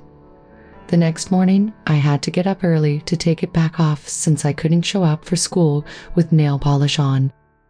Even with my new responsibilities, I was going to work hard at being a regular boy for the next 2 weeks to try to forget my biggest worry, namely that I might not want to go back to being a boy after summer was over. I couldn't imagine what would happen if I told my family that I didn't want to be a boy anymore, but I couldn't help thinking that it might happen. The 2 weeks flew by, and school was finally over. All the kids were laughing and cheering. Happy to see the start of summer vacation, I was laughing and carrying on with the others even though I was scared half to death. I said goodbye to Jim and promised to keep in touch as I walked up to my front door. As I entered the house, I realized that the next time I walked out the door, it would be as a girl, but I felt strangely happy. I could have stopped this whole thing after getting that jacket, but I didn't want to. No one had forced me to wear girls' clothes. I was the one who asked Mom if I could.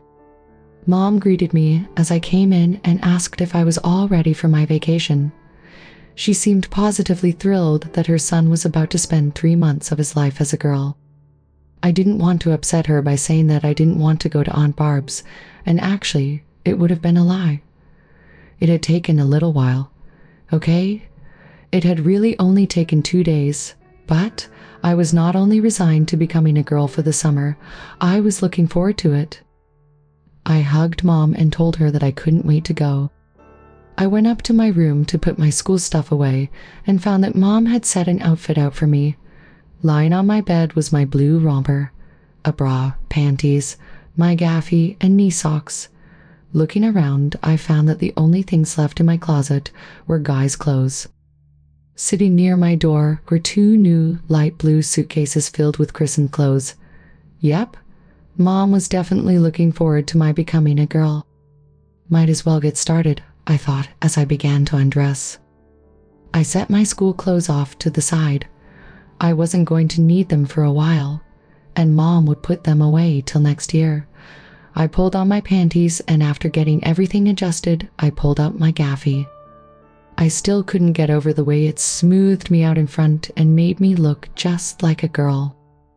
I slipped on my bra, adjusted it, and pulled on the romper. The label said it was half nylon and half polyester.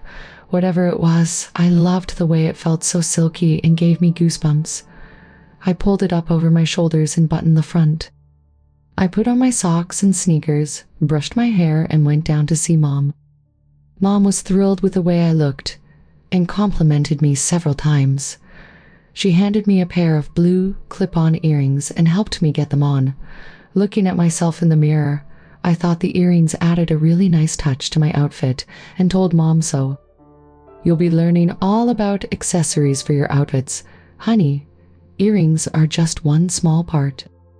She suggested that since we had time before dinner, I might like to do my nails. "Is it okay to put polish on them too?" I asked hopefully.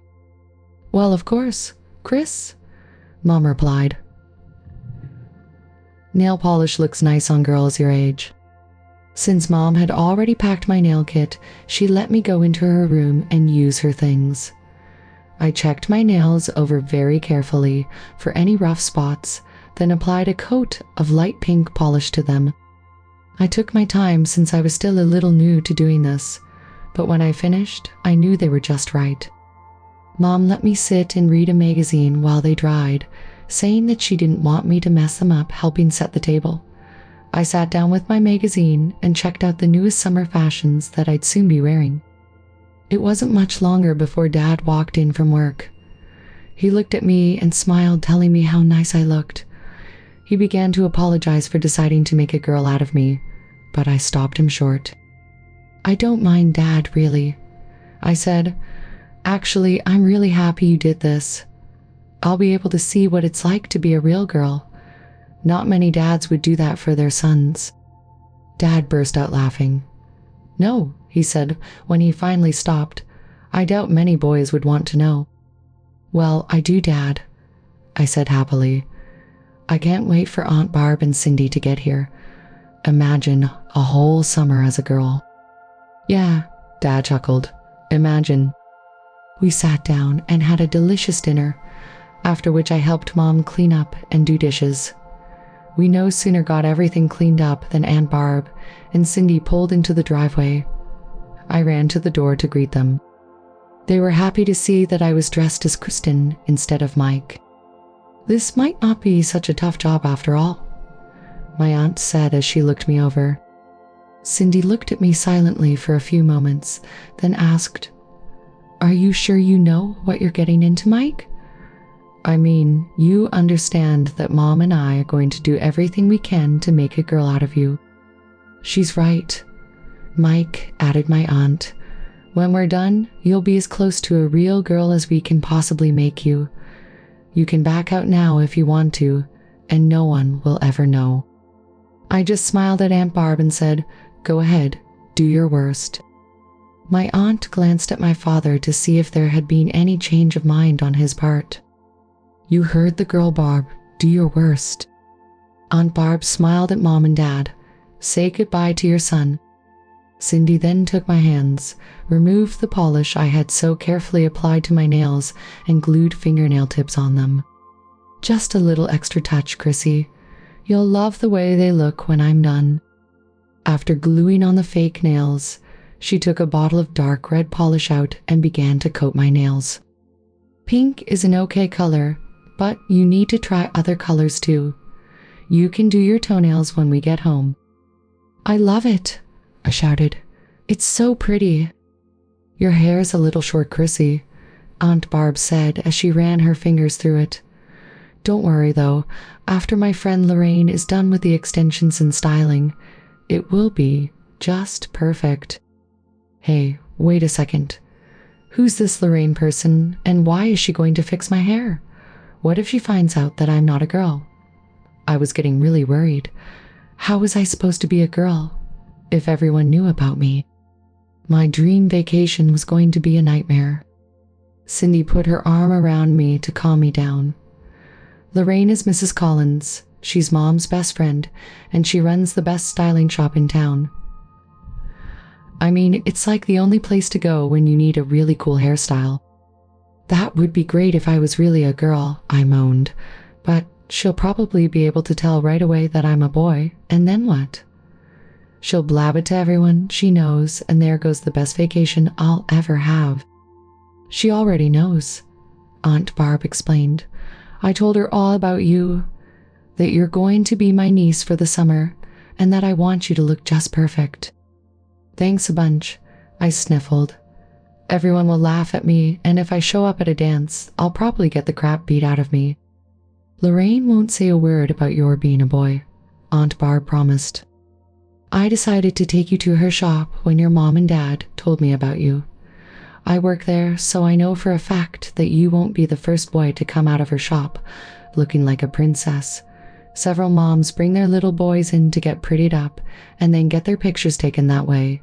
And every year at graduation time, a couple of boys will come in to get complete makeovers and then get a second set of senior pictures taken of themselves as girls. It would be like living out a dream to go into a beauty shop and get made over to look like a princess in a fairy tale, but I wasn't sure about some stuff. But what do other people say about those boys? I mean, it's a little strange. I was about to say that it was strange for a boy to dress up like a girl and go to a beauty shop, but I realized that I was going to be doing just that. Aunt Barb shook her head. It's not something that a guy brags about, and no one who works for Lorraine would ever name one of the boys. We'd be fired on the spot, and working for Lorraine is an awfully good job. Things are different where your aunt lives, Chris, Mom explained. It's a large city, and people don't go sticking their noses into other people's business. What's going to happen to me? I asked in a trembling voice. Am I going to look like a princess? Can I tell her mom, please? Cindy was practically on her knees begging. Aunt Barb nodded and smiled at her. Go ahead. She's going to be your little sister for the summer. You might as well start answering her questions now. Cindy was just bubbling over with glee.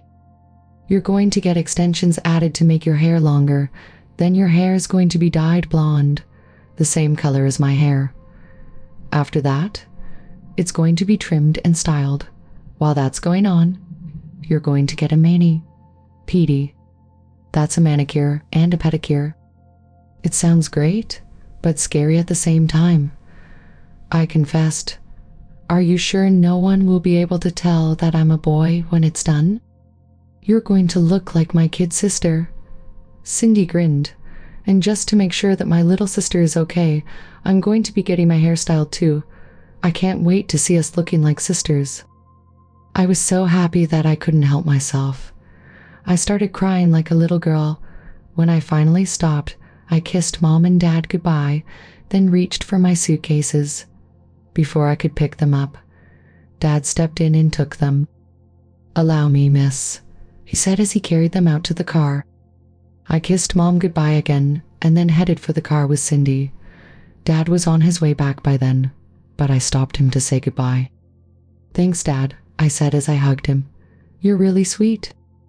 My pleasure, young lady. Do you suppose I could get a kiss from my beautiful daughter? I threw my arms around his neck, hugged him tight, and kissed his cheek. I love you, Dad. I love you too, Chris. It was dark out by then, but it really didn't matter. If anyone had seen us, they'd never have guessed that the pretty girl hugging my father was really his son. Mike was just a pile of clothes I had left behind. Cindy was full of questions for me as we drove to her house. She insisted that I tell her all about the play and how it felt the first time I wore girls' clothes. She burst out laughing when I told her how Mom made me wear a slip and panties along with a skirt, blouse, and stockings I wore for the play. You don't wear slips with denim skirts, Cindy explained helpfully. Weren't you worried that someone would see your slip? Mom gave it to me to wear, so I wore it. Anyhow, I like the way slips look and feel. It was kinda exciting to think that I was wearing something like that, and no one could tell. I mean, there were times when I was dancing right up at the edge of the stage. Who knows if anyone saw it? Cindy wasn't about to let up until she'd heard every last detail of my experiences. Your mom said that you spent time with a boy. Was it as exciting as that? She listened intently when I told her about my date at the mall and skating the next day. I left out the part about how the boy had kissed me at the skating rink, but Aunt Barb seemed to know all about it. Aren't you forgetting something, Chrissy? She asked. No, why Aunt Barb? That's when she blew my cover. What about the kiss? Didn't you enjoy it? Kiss? Cindy asked, acting like a hound dog following a scent. What kiss, Mom? Embarrassed, I broke down and told Cindy all about how the boy had held my hand and given me a kiss goodbye at the skating rink. Cindy squealed excitedly. Did he kiss you on the lips? Did you like it, and did you kiss him back? No. I laughed as I tried to explain. He kissed me on the cheek, and I didn't kiss him back. After all, I'm not that kind of girl. But did you like it? Cindy shot back. You never said if you liked it or not. Well, it wasn't too bad, I guess. I mean, it was only on the cheek. Aha! She shouted. You did like it. Okay, girls, Aunt Barb broken. That's enough for now. By the way, are either of you girls hungry? Sure, Mom, Cindy replied. I could go for a burger and a drink. Me too, I chimed. We turned into the parking lot of a fast food joint, and I remembered how scared I was when we stopped after the play. This time, I was confident that no one could tell that I was a boy. I had gotten so much better at being a girl since that first time. This is great, Cindy exclaimed. I know a couple of the kids who work here. I can't wait to introduce you to them, Chrissy. As we approached the counter, the girl at the register greeted Cindy, who wasted no time introducing me as her younger cousin Kristen, who would be staying with her over the summer. The girl smiled, checked me out from head to toe, and said that she'd introduce me to her little sister. That's great, Cindy said. I told Chris all about the dances. Maybe your sister would like to go too. The girl thought that was a great idea. Her sister wanted to go, but her friends were too shy. Now she'd have someone to go with. We got our order and sat down to eat when one of the guys who worked there came over to us. Cindy, of course, performed the introductions. I noticed that even though the guy was talking to Cindy, he kept sneaking glances at me. I thought he was cute and decided to have a little fun with him. While he was talking, I crossed my legs and sat back in the booth to let him get a better look at them. Needless to say, he immediately glanced down and almost lost his train of thought. I couldn't believe how easy it was for me to distract this guy. I mean, if I had sat up straight to show a little more of my bust line, I'll bet he would have completely forgotten what he was saying.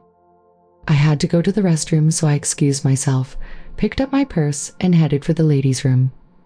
The guy was gone when I got back, but Cindy said he couldn't take his eyes off me as I walked away. I asked Cindy if girls really knew how much power they had over guys. Of course, she replied. Guys will do anything they can to please a girl if she's cute or if they like her. That's one of the fun things about being a girl. We finished our sandwiches and drinks and were leaving when the boy passed us.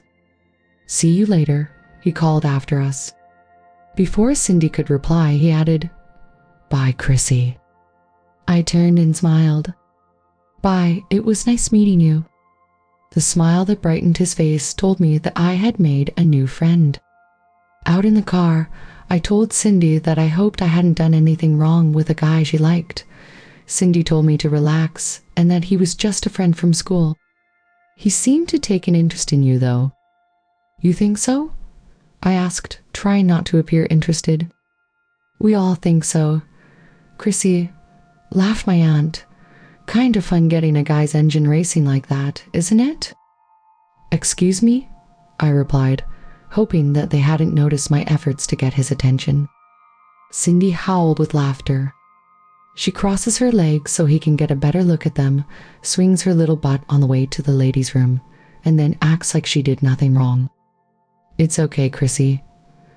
My aunt said, we'll teach you how to handle guys. It looks like you'll be a very popular girl.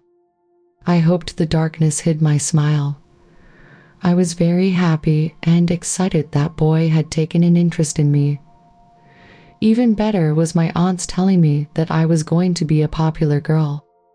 We got home, and Aunt Barb showed me to a spare bedroom. The room was absolutely meant for a girl. It had light violet walls, frilly curtains, and a canopy bed with a white ruffled canopy. The bed had a pillow with a satiny ruffled case that looked so inviting. Before I could plop into bed, though, I had to unpack all of my clothes, put them away, and take a bath. I ran my bath water while putting my clothes away, then went into the bathroom to undress. I had just gotten settled into a warm bubble bath when the door opened and Cindy walked in. Relax, Chrissy. She smiled, noticing my obvious concern. We're both girls, remember? She then handed me a pink plastic razor and began to show me how to shave my legs and underarms. Even though she acted as if there was nothing to be upset about, I found it really tough to relax while she demonstrated on my right leg. She lathered my leg up with soap, then began to run the razor up and down my outstretched leg. I figured she'd stop at the knees since the rest was underwater, but she had other plans. Stand up so I can get the rest of you, she said as if she were talking to a little kid. Are you nuts? Come on, Chrissy. Quit fooling around. You have to learn how this is done, Cindy said, losing patience with my modesty. Feeling very silly, I slowly stood up out of the protective bubbles. Cindy never even batted an eye. She kept talking about what she was doing as she shaved all the way up to my waist. Okay, Chrissy, now raise your arm. I raised my arm, and Cindy lathered my underarm and ran the razor over me a few more times. Think you've got it, Chrissy? Yeah, Cindy, sure, I said. I would have said anything to get rid of her. Okay then. Do a good job. Let me know if you need help. I'll be back to check when you're done. Cindy finally left the room, and I began to shave my left leg. I lathered it up just as Cindy had done and carefully ran the razor up and down my leg.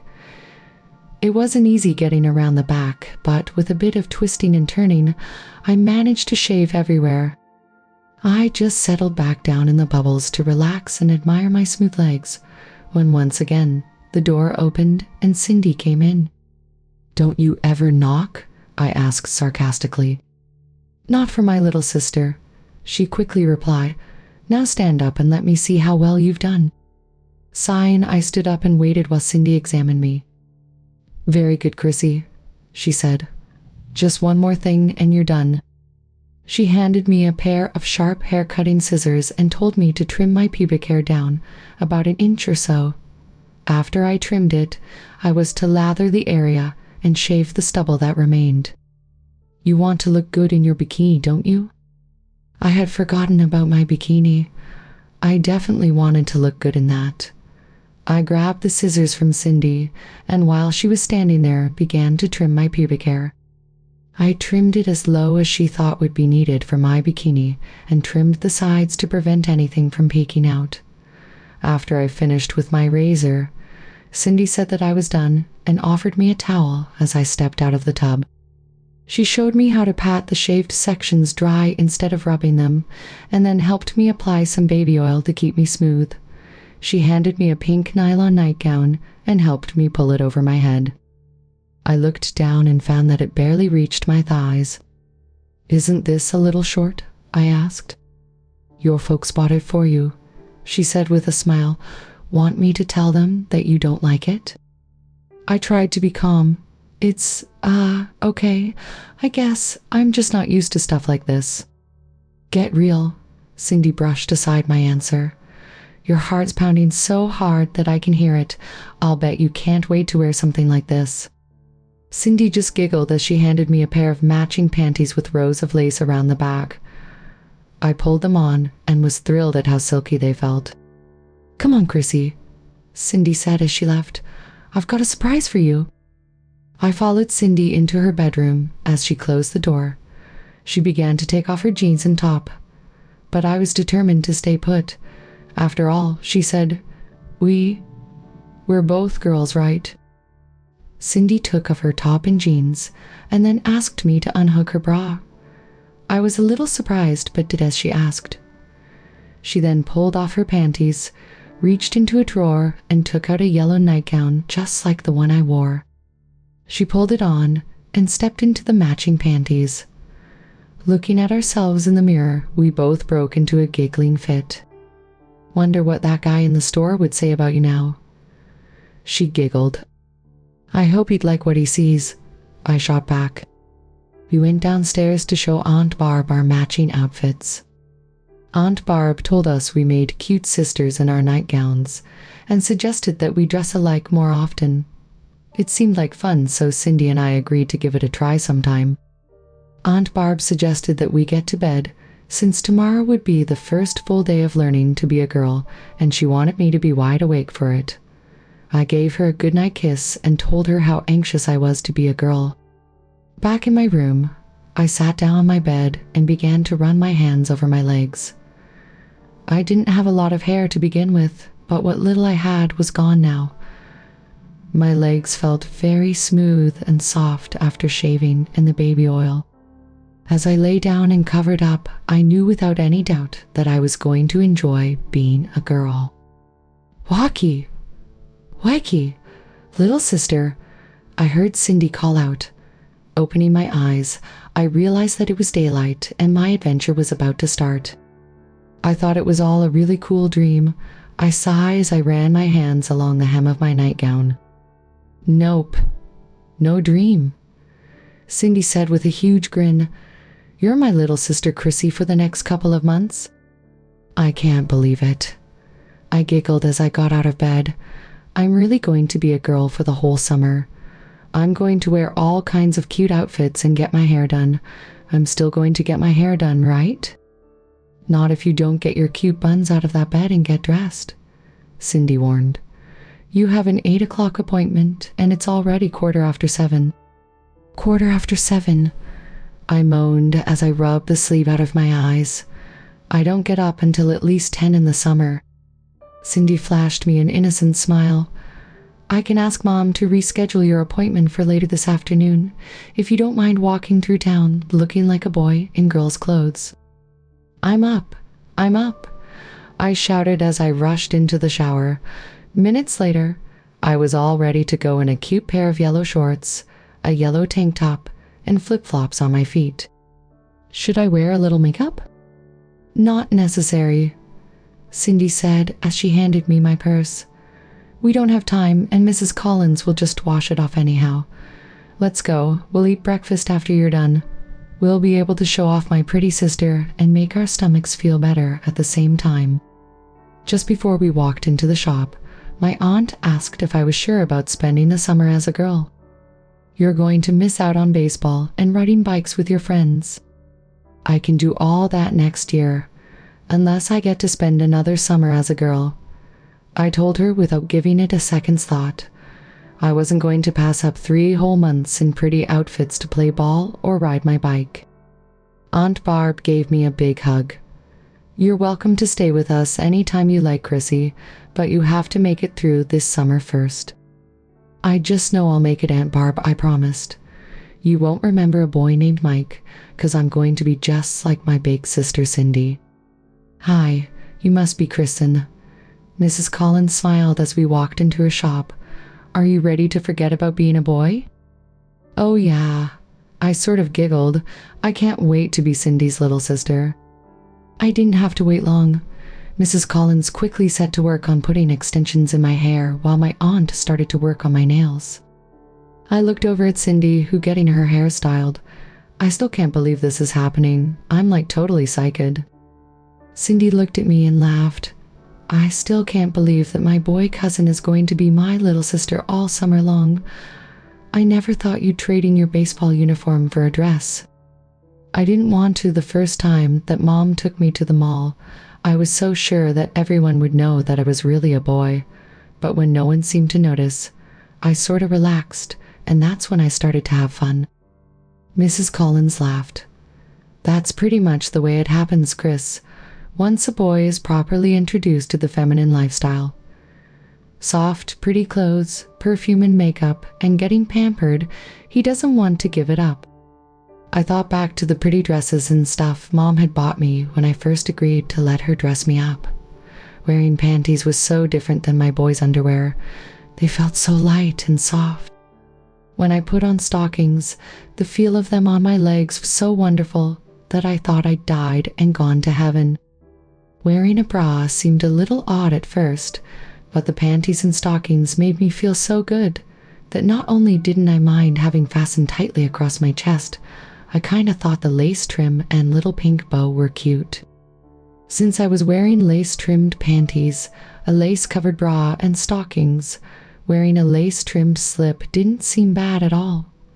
It felt nice and silky, and it's hard to explain, and it may seem stupid, but the lace on the slip seemed to combine with all the other lacy stuff I had on and made me feel so, oh good. I must have been really properly introduced. I started to giggle a little bit. I always had fun going shopping as Kristen, and this summer is like my best dream ever. I understand that Cindy's going to take you to the dances. Mrs. Collins winked. I'll bet you'll have the boys stepping on their tongues when they see you. I started to blush thinking about how boys might act around me. I wondered if they'd be as silly as I was around pretty girls. Is it weird to wonder if boys will think I'm pretty? I blurted out. Absolutely not. Mrs. Collins insisted. It's perfectly normal for girls to wonder that. Especially for a girl like you. You need to know that you're being accepted as a girl, and there's no better way to know that than the way boys treat you. Trust me, sweetheart, you're not going to have any trouble being accepted. Not one little bit. I'm not sure what it was that Mrs. Collins was doing to my hair, but it felt so good and relaxing that I must have fallen asleep. The next thing I remember, Cindy was shaking me and telling me to wake up. I looked around and grinned. I keep having these really great dreams. Last night, I dreamed that I was going to be your little sister for the whole summer, and when I woke up, I was at your house, wearing a nightgown. Now, I just had this cool dream that I was getting a makeover in a beauty shop so that I'll look like a girl. And here I am. You're such a ditz, do you know that? Cindy teased. I put my finger to my lips to get her to be quiet. Hush, will you? I'm trying to go back to sleep so I can dream that I was just voted Miss Teen America. Just then, my aunt held a mirror up so that I could see what had been done. Ong! I shouted. I can't believe how pretty I look. You guys are the best.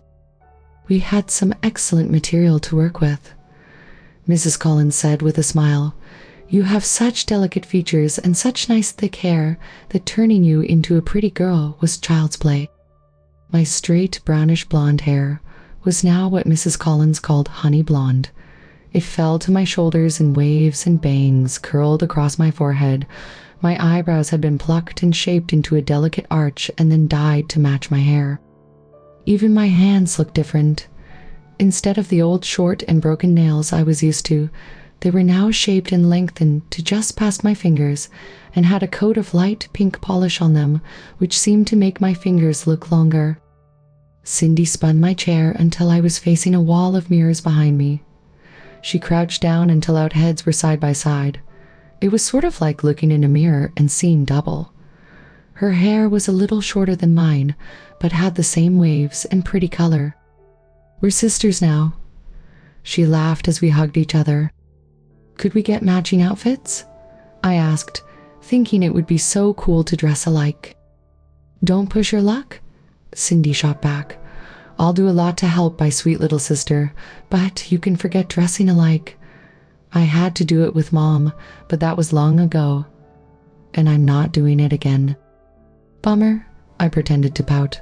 "I never got to wear matching outfits." "Take it up with your mom," she shrugged indifferently.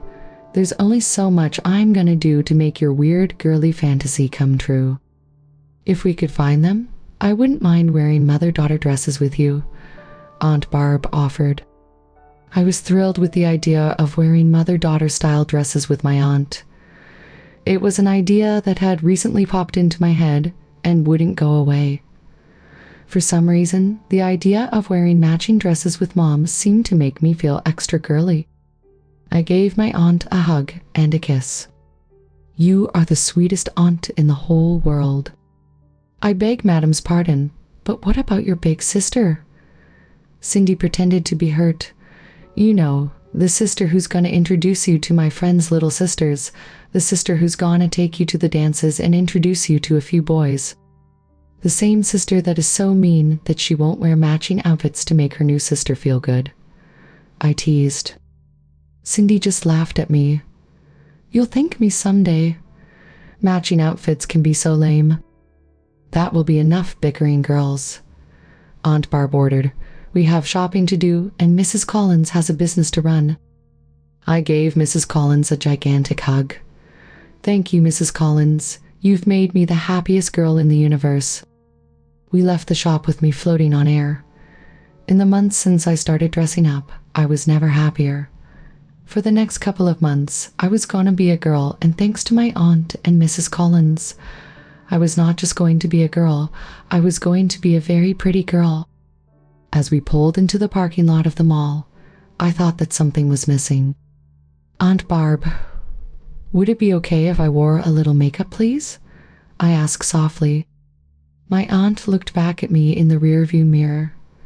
"I suppose you could wear a little bit, if Cindy's willing to share some with you. I'd let you use mine, but your complexion is different, and it wouldn't look right." I turned to Cindy and clasped my hands as if I was praying. "Please, could I borrow some makeup, Cindy? It would really mean a lot to me, and I promise to pay you back." Cindy gave me sort of a funny kind of look. "When your mom and dad told us about your dressing up, I thought they were joking. I never expected my cousin Mike to get all excited about spending the summer as a girl. I was amazed at how thrilled you were when Mom told you about getting your hair styled and stuff, and it just blows me completely away to hear you ask to borrow some makeup." I shook my head vigorously. "I don't know what you're talking about. Mike's a boy, and he'd never dress up in girls' clothes, and he'd rather be staked to an anthill before he'd spend the summer as a girl. There's no chance, nada, zip, that he'd ever want to get his hair styled like a girl or wear nail polish. Nope. Mike's back home with his parents. I'm Chrissy, your cute younger cousin who thinks you're terrific, especially after you were nice enough to get your hair and nails done too, so I wouldn't be scared of my first time in a beauty shop." Cindy smiled and shook her head back and forth before handing me her purse. "Want me to help?" she asked. I started rooting through her purse and pulling out some lipstick, blush, and a mirror. "I'd like to try putting it on myself, but it would be sweet of you to make sure I'm doing it right." As Cindy watched, I carefully brushed on just enough to give my face a little color. I replaced the brush, closed the small compact, and opened the tube of lipstick. After uncapping it, I turned the bottom until I had just enough sticking out. I applied some to my top and bottom lips, and then pressed them together to get an even coat. I recapped the lipstick, took a tissue from Cindy's purse, and blotted my lips. "Thanks bunches, Cindy." I grinned as I checked my reflection in the vanity mirror on my side of the car before we got out. "How'd you get so good at putting on makeup?" Aunt Barb asked. "Did your mom give you lessons?" She let me and Jill try on some of her old prom gowns. I smiled as I remembered how much fun it had been. Since we were all dressed up like older girls, you know, with heels and bras stuffed with stockings, she put makeup on us to make us look older. I also watched her put makeup on a couple of times so I could try it. She bought some makeup for me to fool around with and kept it in a drawer in her vanity. I was putting on lipstick when Dad caught me.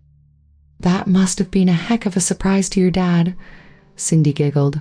I bet he hit the roof. Yeah, I guess he was pretty surprised. I smiled as I remembered that day. I know I was, but he took it pretty well. Of course, Jill's showing up didn't help, but Dad calmed down when Jill told him that only Mom and his family knew about us. All the while I was talking, Cindy kept staring at me. Okay, I give up, she said with a big sigh, worthy of any actress. You let your mom dress you up as a girl and take you shopping. You dressed up any time your dad wasn't home. You flirted with a boy and kissed one. Hey, I wasn't flirting. I was sitting at the food court, minding my own business when this boy started talking to me. What was I supposed to do? Tell him to get lost. You were all dolled up, sitting there all alone. Didn't you think a boy might try to hit on you? No, I thought I'd sit there and mind my own business until Mom got back. That's dumb, but like I was saying, you let your mom turn you into an absolute doll. You get all prettied up every chance you get. Your parents make you spend your summer as a girl, and instead of being upset, you're one happy little camper. All that? And you swear you don't want to be a girl? I shook my head. What was so hard to understand, I wondered. No, I don't want to be a girl. I just like dressing up and pretending to be one, that's all. I thought I was being as serious as a heart attack, but both my aunt and Cindy were laughing hysterically. I was so upset that I started crying. What's so funny? I sobbed. Don't you guys understand how important this is to me? Cindy put her arm around me and dabbed my tears with a tissue. We're sorry, Chrissy, she said in a soft voice. We understand how important pretending to be a girl is to you. Otherwise, we wouldn't have agreed to let you stay with us or have taken you to Mrs. Collins' shop. It's just that while you're being all so serious, you had your hands on your hips and had your one leg in front of the other. Yeah, so what if I did? You looked like a very put-out little girl, my aunt explained as she tried to stop laughing. I realized that I was still standing that way and quickly changed my posture. Unfortunately, that didn't help matters because I ended up with my left hand on my hip, my right arm against my side with my forearm, and hand facing down in a sexy sort of gesture. I thought you said you didn't like boys. Cindy snickered. Go ahead. Stand like that in the mall and boys will come from all around to hit on you. Cut me a break, will you? I pleaded. This girl stuff is still kinda new to me, you know. I know all the stuff about clothes and a little about makeup, but I don't have that much practice being out in public. You poor baby, Cindy teased. You're pretty. You have a great sense of style. You're a real sweetheart. Boys are going to knock themselves out just to get you to smile at them, and you're not interested. What a waste. Don't tease her, Aunt Barb scolded. She's probably as confused about the whole thing as you are. For the next couple of months, she's your little sister, so be nice to her. I was feeling better after Cindy got yelled at least until Aunt Barb turned her attention to me. As for you, Chrissy, you've gotten yourself into quite a mess. I don't understand why you decided that pretending to be a girl is fun, but since you did, you're going to have to take the good with the bad. Cindy's right. You're a very pretty girl. You've got a knack for putting together outfits that you'll look good in, and you've got a sweet personality. All of that adds up to making boys interested in you. You say that you're not interested in them, but that doesn't change anything. You're going to have to get used to them being interested in you. I was getting seriously worried. You're not going to make me go on a date with another boy, are you? Aunt Barb shook her head, making me feel better. No, you're too young to date alone, but it would be okay for you to go out with a group of girls and boys, sort of like a triple or quadruple date. I tried to put my foot down, but I can't do that. I don't like boys. I never said you had to like them. My aunt insisted, We're not talking about going off and playing tongue tag with a boy. Just smiling at them and having a good time around them. It's what girls do, and if you plan on being a girl for the summer, you'd better plan on boys. You gotta do it for me, Chrissy, Cindy explained. If you act like a stuck-up bitch, excuse my language, guys are gonna wonder if I'm the same way and avoid me too. There are lots and lots of cute guys, and I want my share of them. Help me out, please. All right, I caved, not really wanting to hurt Cindy. All this for a leather jacket, I mumbled to myself. By the time we got everything settled, we were in the juniors' dress department of a major store. See anything you like, Chrissy? My aunt asked. Everything. I grinned as I looked at all of the pretty dresses. Can I have them all? You can buy 3 or 4, sweetie, she smiled. But girls don't wear dresses all of the time. You'll need jeans and shorts too. I could get a couple of denim skirts, I offered as a compromise. I've seen girls wearing them instead of jeans.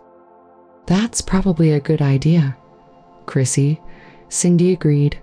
You've got great legs. No point in hiding them in pants. I was going to scrap the idea based on Cindy's comment, but then I realized that she was right. I did have nice legs and they'd look great in a skirt. I smiled sweetly. Okay, you win. I'll get some jeans in case it's cool at night, but I still want some dresses and skirts. After putting my new dresses and jeans in the car, I walked back to where Aunt Barb and Cindy were waiting. Run into any cute guys? Cindy teased. Nope, I shrugged. But then again, I didn't go very far. We could try the food court later. I seem to have a lot of luck at them. You go, girl, Cindy grinned. Cruising the food court for boys wasn't my idea of fun. But if it made Cindy happy, I'd go along. I guess sitting around talking to some cute guy wouldn't kill me. It's not as if I planned on dating one.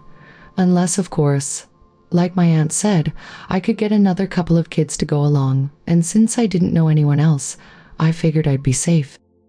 Shopping got really fun after I got back, 'cause Aunt Barb decided I needed more underwear.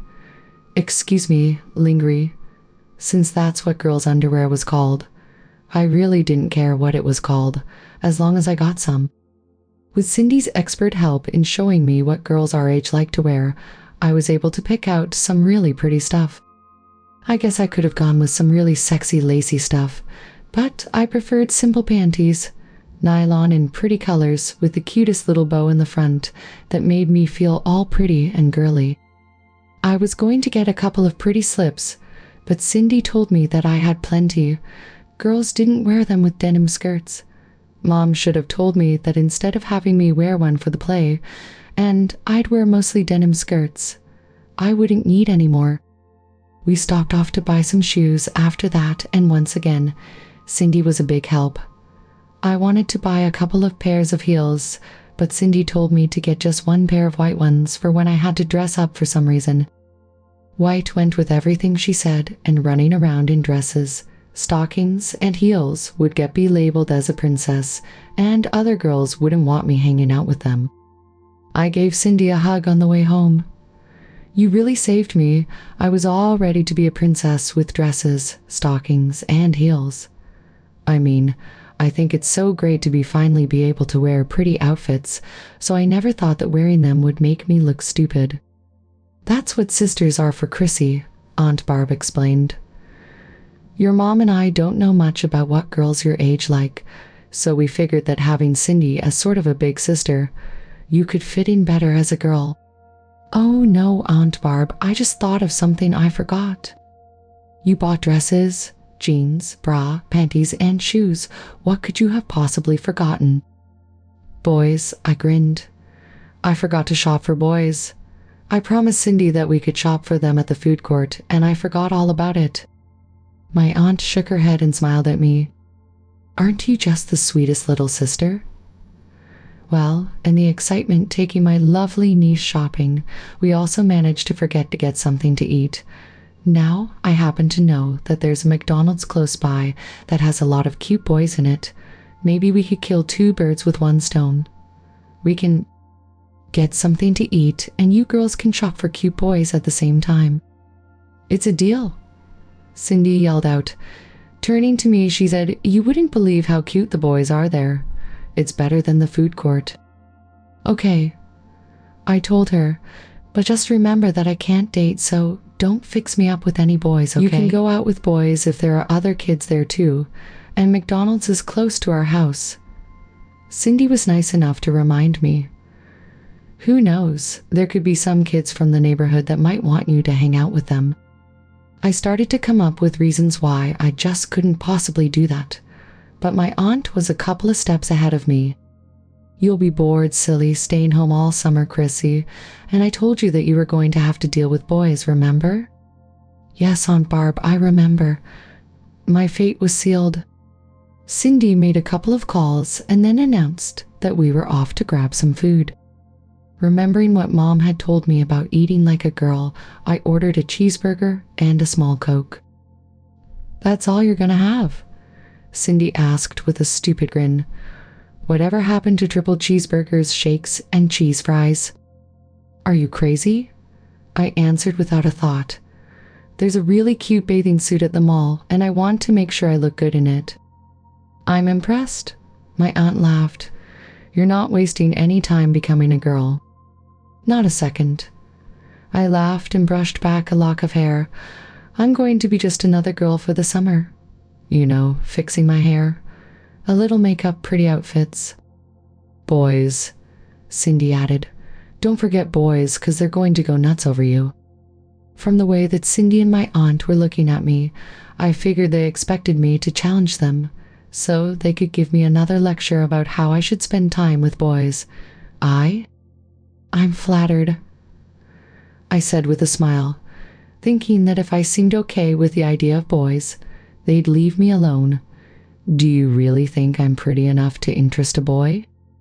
I noticed that Cindy was looking at something behind me. She gave my aunt a quick poke. "Of course we do, and I'm pretty sure Brian and Dave do too." "Hi, Cindy. What's new?" one of the guys asked before I could make good on an escape. Cindy wasn't about to waste time. "Hey guys, I want you to meet my cousin Chrissy. She's spending the summer at our place." "Hi Chrissy, welcome to our little hangout. I'm Brian, and this is Dave." The guys were cute. There was no getting around that. I'd read plenty of magazines for teen girls, so I knew cute when I saw it, and I was definitely seeing it. Brain was tall, reddish hair with freckles and blue eyes that seemed to grab my attention and hold it. Dave was just as tall as Brian, but his hair was a sandy brown, just like mine had been before Mrs. Collins had dyed it. It was a little long, but not too long for a boy, and it was sort of curly, which only added to his cuteness. I could see the silly grin on Cindy's face. I couldn't get away, and she knew that I wouldn't do anything to hurt Brian and Dave's feelings. Well, I had to put up with boys, and these boys were certainly cute enough for any girl to put up with. So I dived into the deep end of the pool and hoped for the best. "Hi, guys." I flashed my brightest smile. "Yeah, I'm Chrissy. Kristen, actually, and I'll be spending the summer with Cindy and her mom." "Great." Brian grinned, which seemed to make him just a bit cuter. "You gotta spend some time here," Dave told me with a smile. "We all hang out here, or sometimes at the mall." "The mall?" I laughed. "That's cool. I love spending time at malls." The guys looked at each other and laughed. "Don't girls think of anything but shopping?" "I don't think so. Do you guys think of anything but sports?" "Sometimes," explained Brian. "I like sports, but at least according to my parents, I spend way too much time on my CC. I like to read," Dave quickly added. "Mostly history, but once in a while I like mysteries too." As we talked, a couple of girls our age wandered over and introduced themselves. Morgan, Michelle, Aubrey, and Jenna were really sweet. They told me all about themselves and invited me to hang out with their little group. "We spend a lot of time here, but we also hang out at the mall," Morgan explained. "Have you been there yet?" Of course, I told them all about my shopping trip with Cindy and my aunt, the cute outfits I got, the hot-looking shoes, and I even managed to toss in that there were some cute guys there. The guys hang out at the mall with us. Aubrey laughed. We of course do to shop. These two like the bookstore and computer place, and the other guys like checking out the girls. I was having so much fun making new friends that I hadn't noticed my aunt leaving. When I looked around and couldn't see her or Cindy. Luckily, when I spotted Cindy in the parking lot talking to some kids, her age, she told me that her mom had decided that we were having a good time, and so she went home. Cindy said she'd call when we were ready to leave. Now get back to your friends and don't be such a baby. The rest of the evening was just great. I told them all about spending the summer with Cindy and how I was just starting high school and that I liked playing with my CE, which seemed to bring a smile to Brian's face, enjoyed watching sports, and loved to shop. The girls checked out my hair and my outfit while the guys checked me out. I must have passed all the tests since the girls invited me on a shopping trip, and Brian asked if I could go roller skating that weekend. I couldn't believe it. I'd known Brian for all of an hour, and he was already asking for a date. He had definite potential to be a salesman when he was older. That sounds like fun, and I'd love to go, Brian, but my parents won't let me date until I'm Cindy's age. Everything I told him was true, and it gave me an out without upsetting Brian. Unfortunately, Sue was ready for me. I can't date either, but a bunch of us are getting together at the rink. Would that be okay with your parents? I was trapped. Sue was the younger sister of Cindy's best friend, and I just knew that it would get back to Cindy if I said I didn't want to go. Who am I kidding? I really wanted to go somewhere as part of the group. Sure, I happily agreed. My parents don't mind if I go out with a group. I just can't go if it's just me and a guy. Brian's mood immediately improved. Cool. Cindy can tell you where the rink is. We'll all meet about noon on Saturday. I smiled, even though I was sure that I'd end up spending a lot of time skating with Brian. When it was time to go, I exchanged phone numbers with everyone and promised to see them all at the skating rink. Do you think that your parents would mind if we skate together? Brian asked as I got into my aunt's car.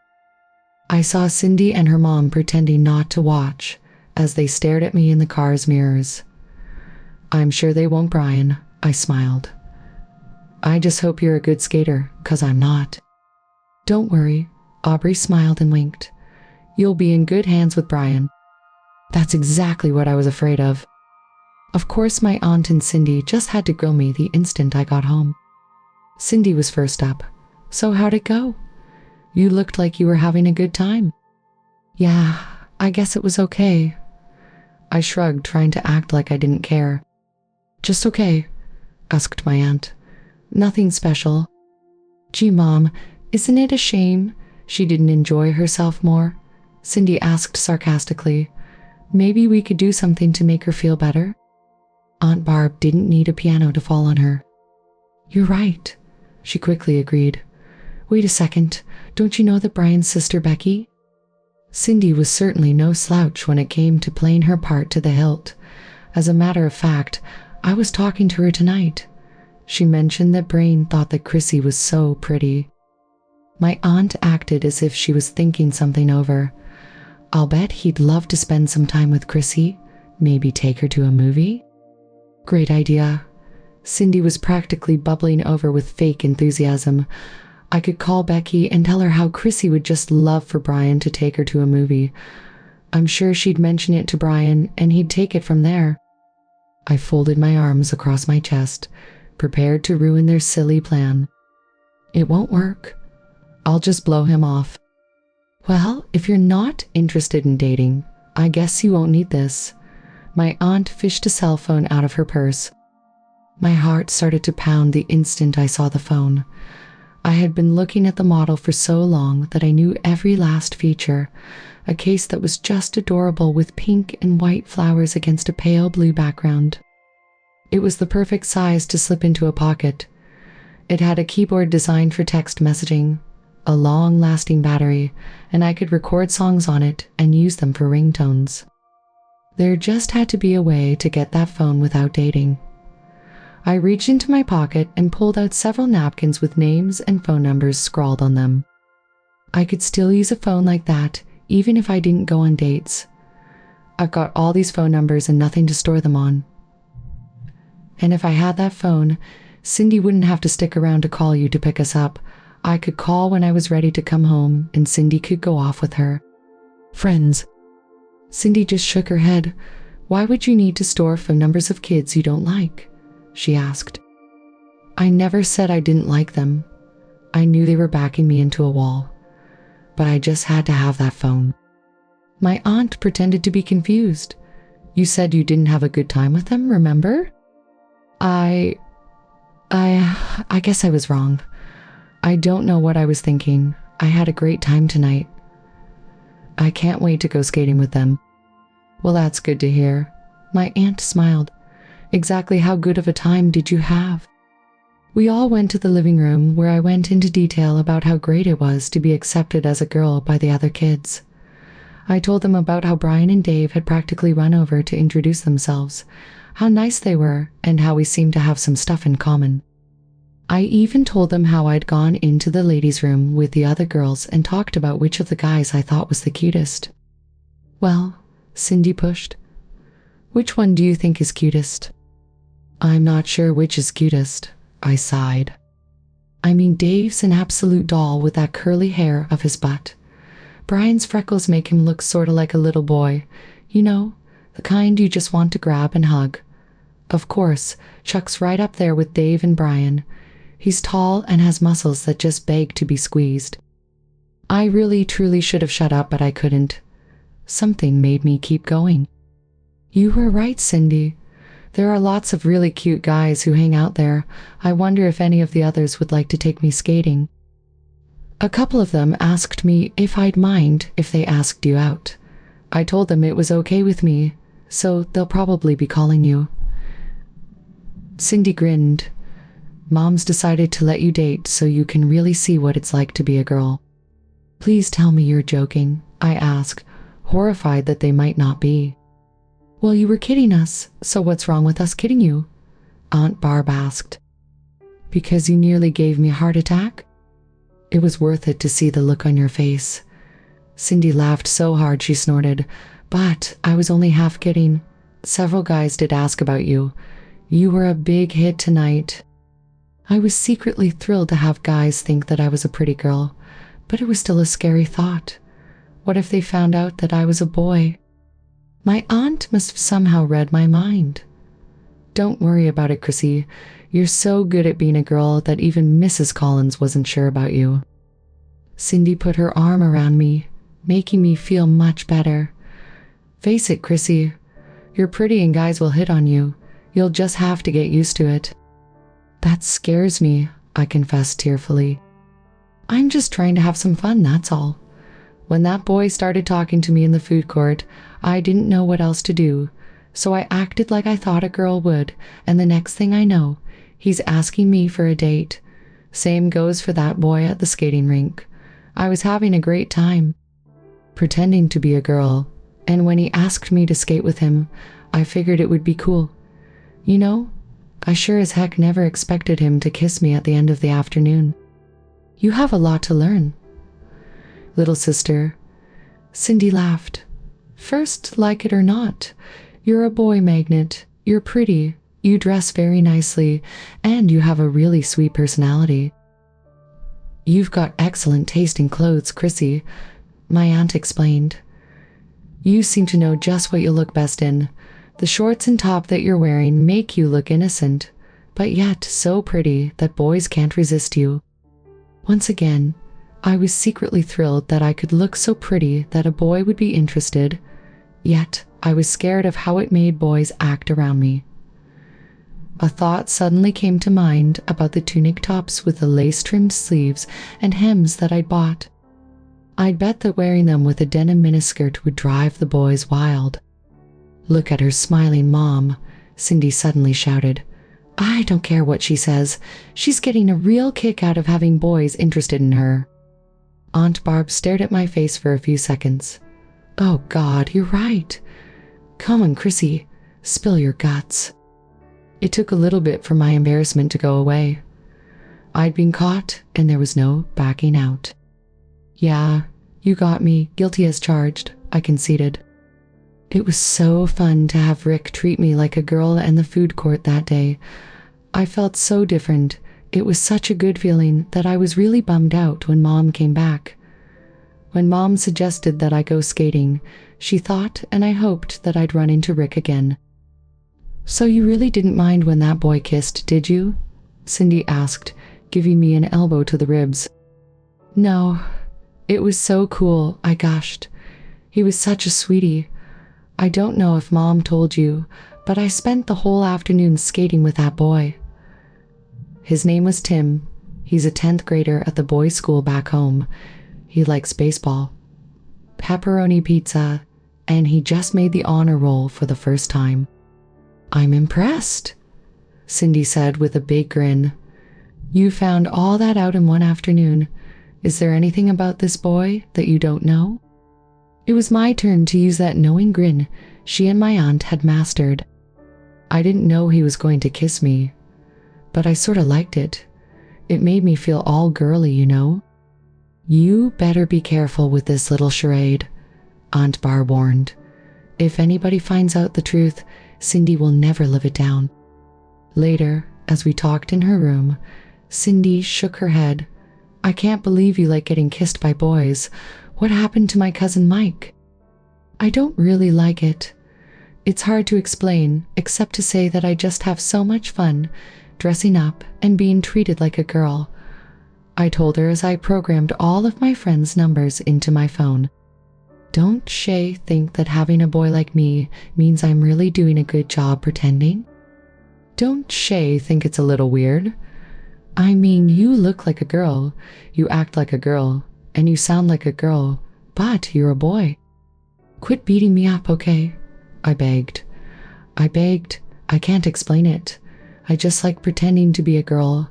It's way more exciting than being a boy. Sorry, Chrissy. Cindy apologized. I've just never known a boy like you before. Neither did I giggled. Now, can you just forget that boy stuff and treat me like your little sister, please? It's a deal. Cindy grabbed me and hugged me tight. You're going to be the little sister I always wanted. We can have a great time doing our hair and nails, and I'll teach you all about makeup. And boys, I giggled nervously. Don't forget to teach me about boys. Especially boys, Cindy promised. As pretty as you are, you're going to need to know all about boys. Cindy started my lessons right after my bath. She combed out my hair and showed me how to roll it onto curlers. Next, she showed me how to put moisturizer on my face to keep my skin from drying out, and then I had to put it on my legs to keep them looking pretty, and to prevent razor burns from shaving them. I never had any idea there was so much involved in being a girl. Mom never mentioned moisturizer or made me wear curlers. All I had to do was put on a pretty outfit and wait for her to brush my hair. Simple and easy. Now I was going to have to work if I wanted everyone to think I was a pretty girl. Cindy was sweet enough to help set my phone up so I could send and receive text messages. Once I sent out a message to my friends that I was online, the messages started pouring in. Becky sent one that said, "Brian thinks you are cute." What did I tell you? Cindy grabbed my phone and texted back, "He's a cute too. Looks like you have a boyfriend." With shaking hands, I took back my phone. Did I mention how being around boys scares me? Not really. Cindy quickly corrected me. But I do sort of remember you saying that you liked the way it felt when that boy kissed you. Just then, another message popped up on my phone, this time from Brian. Still going skating? You can't back out now, Cindy warned. Be nice. 4. Sure, I sent back. Hope you're a good skate. Can't wait, Brian sent. Same here. On Saturday, I picked out a cute pink tunic top and a denim shorts to wear with white socks and pink trimmed white sneakers. Are you sure you want to skate in shorts? Cindy asked as I zip it up.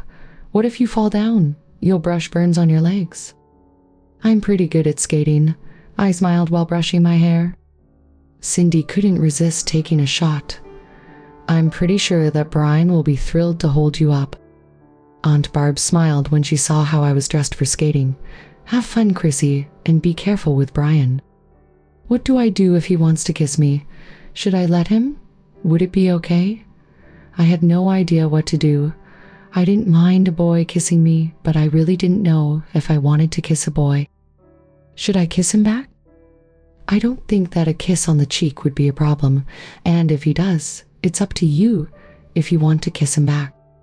A kiss on the cheek would be a nice way to thank him if she spends a lot of time with you. Cindy added, "And I'll bet he will." Becky was the first to see me at the rink. "You look great," she squealed. "My poor brother won't know what to do with himself." "I think Brian's a sweetie," I said with a big smile. I wanted to look nice since this is my first skate date. "Do me a big favor. Whatever you do, please don't tell him you think he's cute. Brothers can be enough of a pain in the butt without any encouragement." "But he is cute," I countered. "His hair color and those freckles make him look so adorable." "Whatever you do, don't tell him that," Becky pleaded with me. I kid him a lot about that. If he thinks a girl likes it, I'll lose control over him. Cindy had made a big deal out of telling me that girls stuck together, especially if one girl was going out with the other's brother. Sorry, I'll try not to let him know how cute I think he is. We just finished agreeing that no matter what, I wouldn't let Brian know that he was probably the cutest, sweetest, most adorable boy in the whole world when he walked up to us. "Hi, Brian." "Ready to skate?" I looked at Becky and made a face to show that she was asking a lot of me.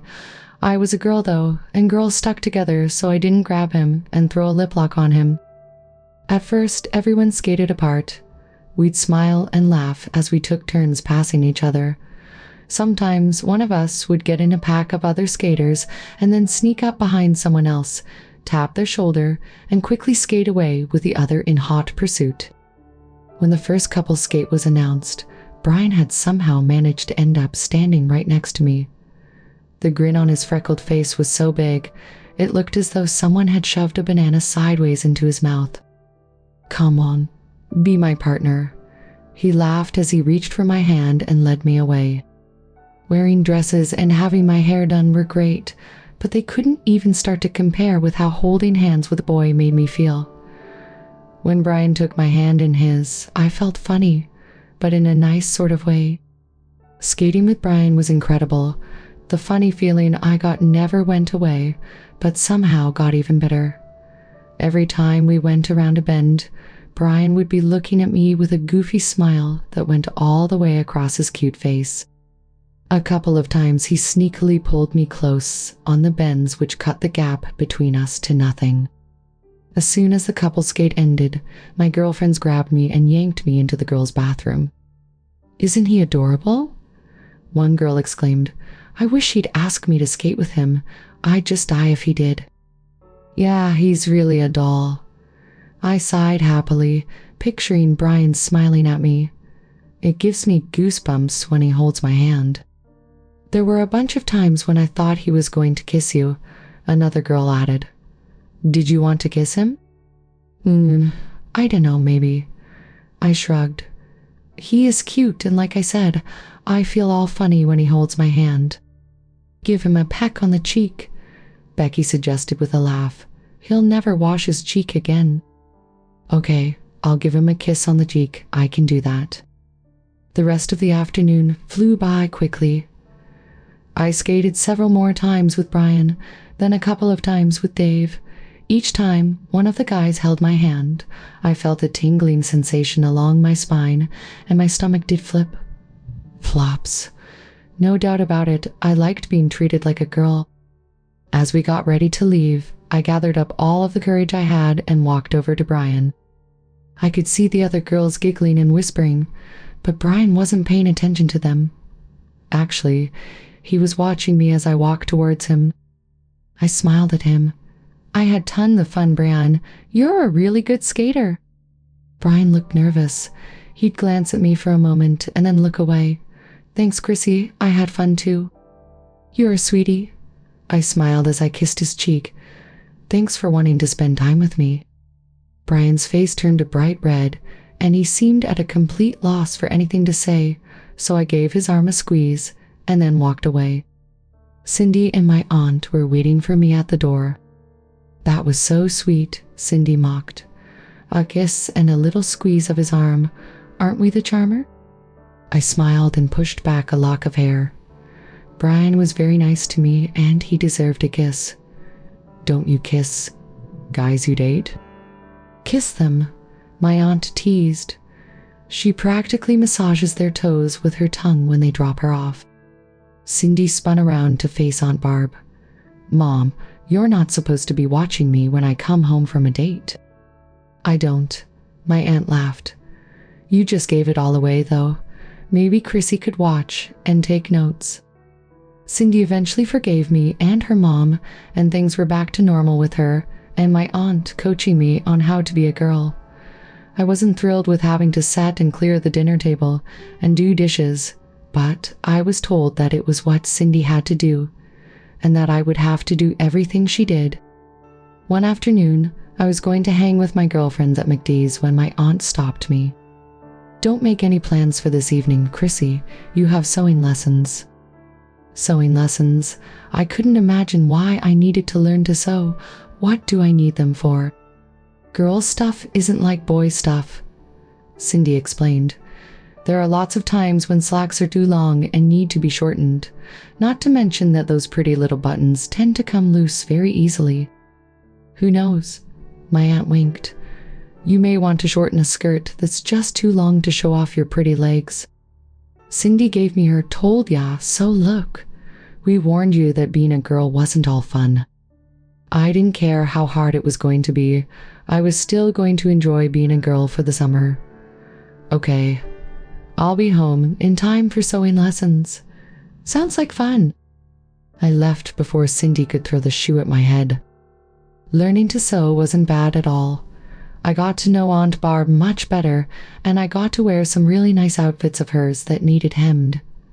After listening to my aunt and Cindy go on about the difference between juniors' and Mrs. sizes, not to mention that women's sizes were only for heavy women and toss in petite sizes, I was totally confused. Picking clothes when I was a boy was so much simpler, especially 'cause Mom bought me everything. Now I was supposed to know all about sizes and which colors went with what, and even which shoes to wear with different outfits and for different occasions. Being a girl turned out to be tougher than I thought it would be, not just because of the stuff like sewing, having to do laundry, which includes ironing, which sucks big time, having to shave my legs in pits, and getting ready for church services. Aunt Barb insisted that we attend church every Sunday and that we look our best. We could wear slacks but not jeans, and absolutely no sneakers. Cindy griped about her mom's rules, but to me it meant a chance to dress up, something I hadn't been able to do while hanging with my girlfriends. I chose a cute dress for church. It wasn't too flashy.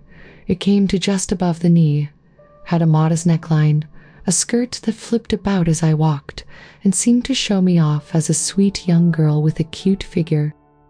Since it was going to be a warm day, I reluctantly decided to go without stockings, but chose a cute pair of sandals with a slight heel to show off my pretty pedicure. I brushed my hair into a ponytail held by a scarf that matched my dress, rolled on some yummy strawberry-flavored lip gloss, a little blush and eyeshadow to complement my outfit, and a light misting of my favorite cologne.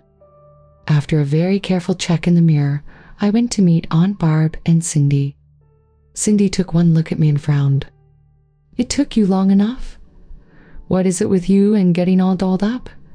If you keep this up, Mom's going to expect me to dress that way too. Heck, wearing these slacks instead of my comfy jeans is bad enough, but I'm not about to start wearing dresses. I smiled and fluttered my eyelashes. If that's how you feel, I'm not going to argue.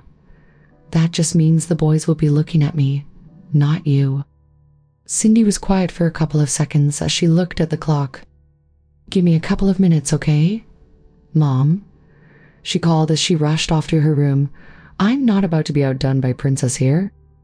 Minutes later, Cindy came out wearing a cute dress, sandals with a higher heel than mine, her hair done like mine, and just enough makeup to make her look hot yet cool enough for church.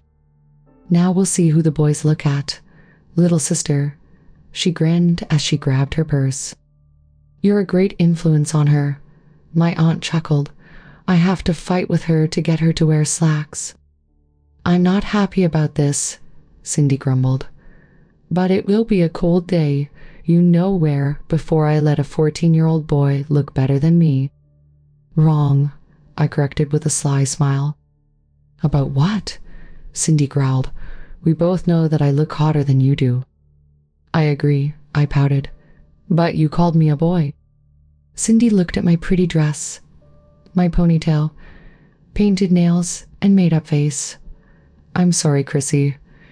You're a girl, no doubt about that, but I'll still interest more boys than you."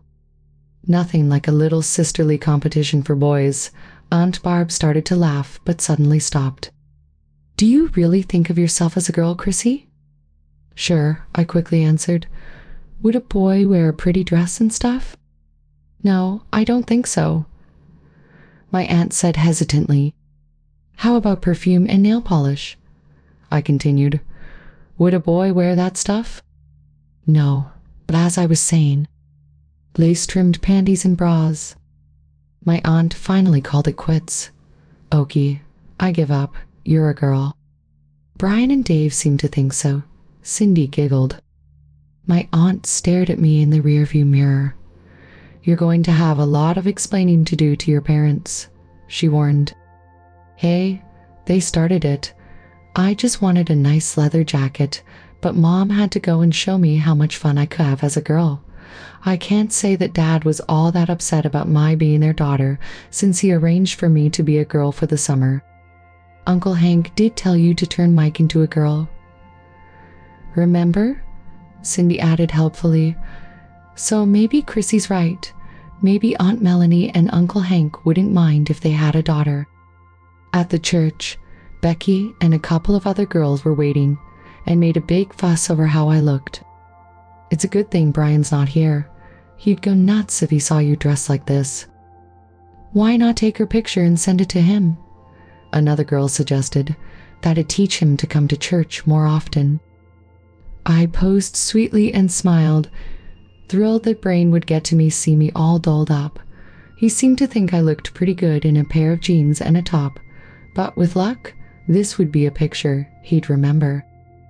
After church, my girlfriends and I got together again to see if Brian had replied to my picture. "Look!" one of my friends squealed. It took him all of 2 minutes to respond. Becky showed me her phone and Brian's response. "I think I'm in love." 2 minutes, huh? Another girl giggled. "I'll bet he's sore from rushing it." He better start coming to church to make up for his dirty deeds. Who knew that girls could be every bit as dirty-minded as guys? My vacation as girl was getting to be so much fun. I spent tons of time giggling over boys with my girlfriends at the mall, roller skated with Brain, Dave, and a couple of other guys, and sat in the bleachers wearing a cute sundress or short shorts whenever the boys were playing baseball. At first, I wanted to join in the game. I remembered how much fun I used to have running the bases or being part of a really great play, but I couldn't do that as a girl. I had pretty nails that might get broken, or I might skin my knees, totally screwing up how great looking my legs were, or get my pretty outfit dirty. No, instead of playing, I sat in the bleachers wearing cute outfits and cheering. Whenever one of the guys in our group got a big hit, or made a great catch, it upset me at first, but when I saw how the guys would steal looks at me and the other girls, I forgot all about being sad. Things were kinda different after then. Cindy still teased me about being a princess, but it was all in fun. She even grew to enjoy going to church since it was a chance to see which of us could wear the prettier outfit. It also seemed that she and my aunt had forgotten all about the boy who was staying with them. I was now Chrissy, my aunt's lovely niece and the little sister Cindy had always wanted. I pitched in around the house like a good girl, running the vacuum, dusting, taking care of dishes and laundry, helping my aunt and Cindy hem outfits, and even learning to cook and bake. Since my aunt no longer thought I was a boy playing some sort of silly game, her attitude towards me changed. Sometimes, when Cindy was off on a date and I had nothing to do, we'd sit around and talk about stuff like boys, how to attract them, how to have fun with a boy while still being a good girl, and of course, kissing them. When my aunt first started talking about French kissing a boy, I felt kinda weird. I mean, I'd never even played spin the bottle, so the idea of a boy sticking his tongue in my mouth while we were kissing seemed, well, strange. Of course, when she told me about how it used to make the boy she was kissing hold her even tighter, I got real interested. Maybe I could get Brian or Dave to sneak out during a dance and do some face sucking like other kids were doing. Who knows? Maybe they'd want to French kiss me. I'd just die if they didn't. A couple of weeks later, I was complaining to my girlfriends that guys our age are just no fun. I'd been to several dances, skated nearly every weekend, cheered my pretty little head off at their baseball games, but not a single kiss. What's wrong with me? I complained. I tried to look really pretty. I wore my favorite dresses to the dances. They skate with me. A few even dance with me if I drag them out on the floor, but not a single one wants to kiss me. It's not you, Becky explained. My mom says that girls mature faster than boys because we have to do so much more than they do. When Brian wants to go skating, he throws on a pair of jeans and whatever jersey he can lay his hands on. When I go, I have to decide what kind of jeans I want to wear and what top will go best with them. Yeah, another girl jumped in. My older brother doesn't have to shave his legs or his pits. He runs a brush or comb through his hair and he's ready to go. He'd absolutely freak if he had to put up with having periods. Boys just don't understand how good they have it. I don't care how good boys have it, I insisted. I couldn't imagine opening my closet and not seeing all kinds of pretty outfits. Growing up as a girl has to be more fun than growing up as a boy. We get to wear fancy dresses when we're little, then stockings and makeup, and guys have to ask us out. Sure, Becky nodded. It's much better at the beginning, and when boys finally start to notice us, but it sucks when we're ready for boys, but have to wait till they're ready for us. We all agreed that boys just weren't worthy of us, unless, of course, a cute one should show some interest, in which case he could possibly be considered worthy. In the meantime, we were going to enjoy ourselves. I was having a great time being a girl. I made lots of new friends, and we did all kinds of fun things. If we weren't at the mall trying on clothes or shoes, we might be at the park cheering for Brian, Dave, or some other cute boys playing ball. It didn't matter if the boy was a part of our bunch of friends or not. If he was cute, we'd cheer for him. Sometimes when we went skating, a boy would ask us to skate with him. If we didn't know him, we might pretend that we weren't very good on skates, which always made the boy feel like he just had to put his arm around us to keep us from falling. The really cute ones always got a thank you kiss for being so helpful. Life as a girl was wonderfully different. Boys found every possible excuse to draw attention to themselves when my friends and I were around. At the park, they'd show how strong they were by swinging on the parallel bars or doing pull-ups. Sometimes they'd challenge each other to see who could do the most push-ups or sit-ups. Anything to get us to look and smile at them. If we were walking down the street, they'd fly past on their bikes and pop wheelies or some other stunt to show us how tough they were. Of course, at the dances, they'd just stand around with their friends and pretend we didn't exist. I couldn't understand why they bothered to come if they didn't want to dance until one of my friends explained. They were too shy to ask us to dance and thought the other guys would make fun of them. If they did, but they could all agree that looking at pretty girls was way more fun than staying at home. Sometimes, when the weather was bad, all of us girls would all get together at one of our houses to play games or watch chick flicks. Since I was the new girl, I got introduced to their families, all of whom accepted me as Cindy's cute cousin, Kristen. I thought I'd died and went to heaven to be accepted that way. The only problems I had as Christy were my ears. The clip-on earrings I wore tended to make my ears sore, and the prettiest earrings were all for pierced ears. My body, of course, was a big problem since it didn't match up with a cute 14-year-old girl. The top of my bathing suit had padding, which looked okay, and my tops weren't very low cut, but my girlfriends all had bathing suits which showed more of their boobs than mine, and I wanted to wear tops like they wore. One morning, my aunt stopped by my room with a package. "I told your parents about your problem, and they sent you this." I opened the package to find a pair of what looked like a set of small boobs. My aunt noticed the confused look on my face. "I have to glue the breasts on you, but once they're on, they can stay in place for a month with no problem." Just then, Cindy popped in and gave me a big hug. "My little sister's growing boobies." "Get dressed. We have some shopping to do," my aunt announced. "My pretty little niece needs a new swimsuit and some tops that will make the boys drool." I was so happy. I pulled Cindy and her mom over and gave them a great big hug. "Thanks. You can't imagine how happy this makes me," I blubbered through my tears. "Of course we can. We went through the same thing when we were your age," Aunt Barb assured me. I wondered if I'd ever grow breasts. My girlfriends were all wearing bras in the 5th grade, but I was still wearing t-shirts. "I still think my boobs are on the small side," Cindy admitted, "but the boys don't seem to mind. After all, anything more than a mouthful is waste, right?" She had to duck awfully fast to avoid her mom's backhand. "While we're shopping, do you think I could get my ears pierced? I hate wearing clip-ons, and all my friends will think I'm a baby if I don't get my ears pierced." My aunt agreed.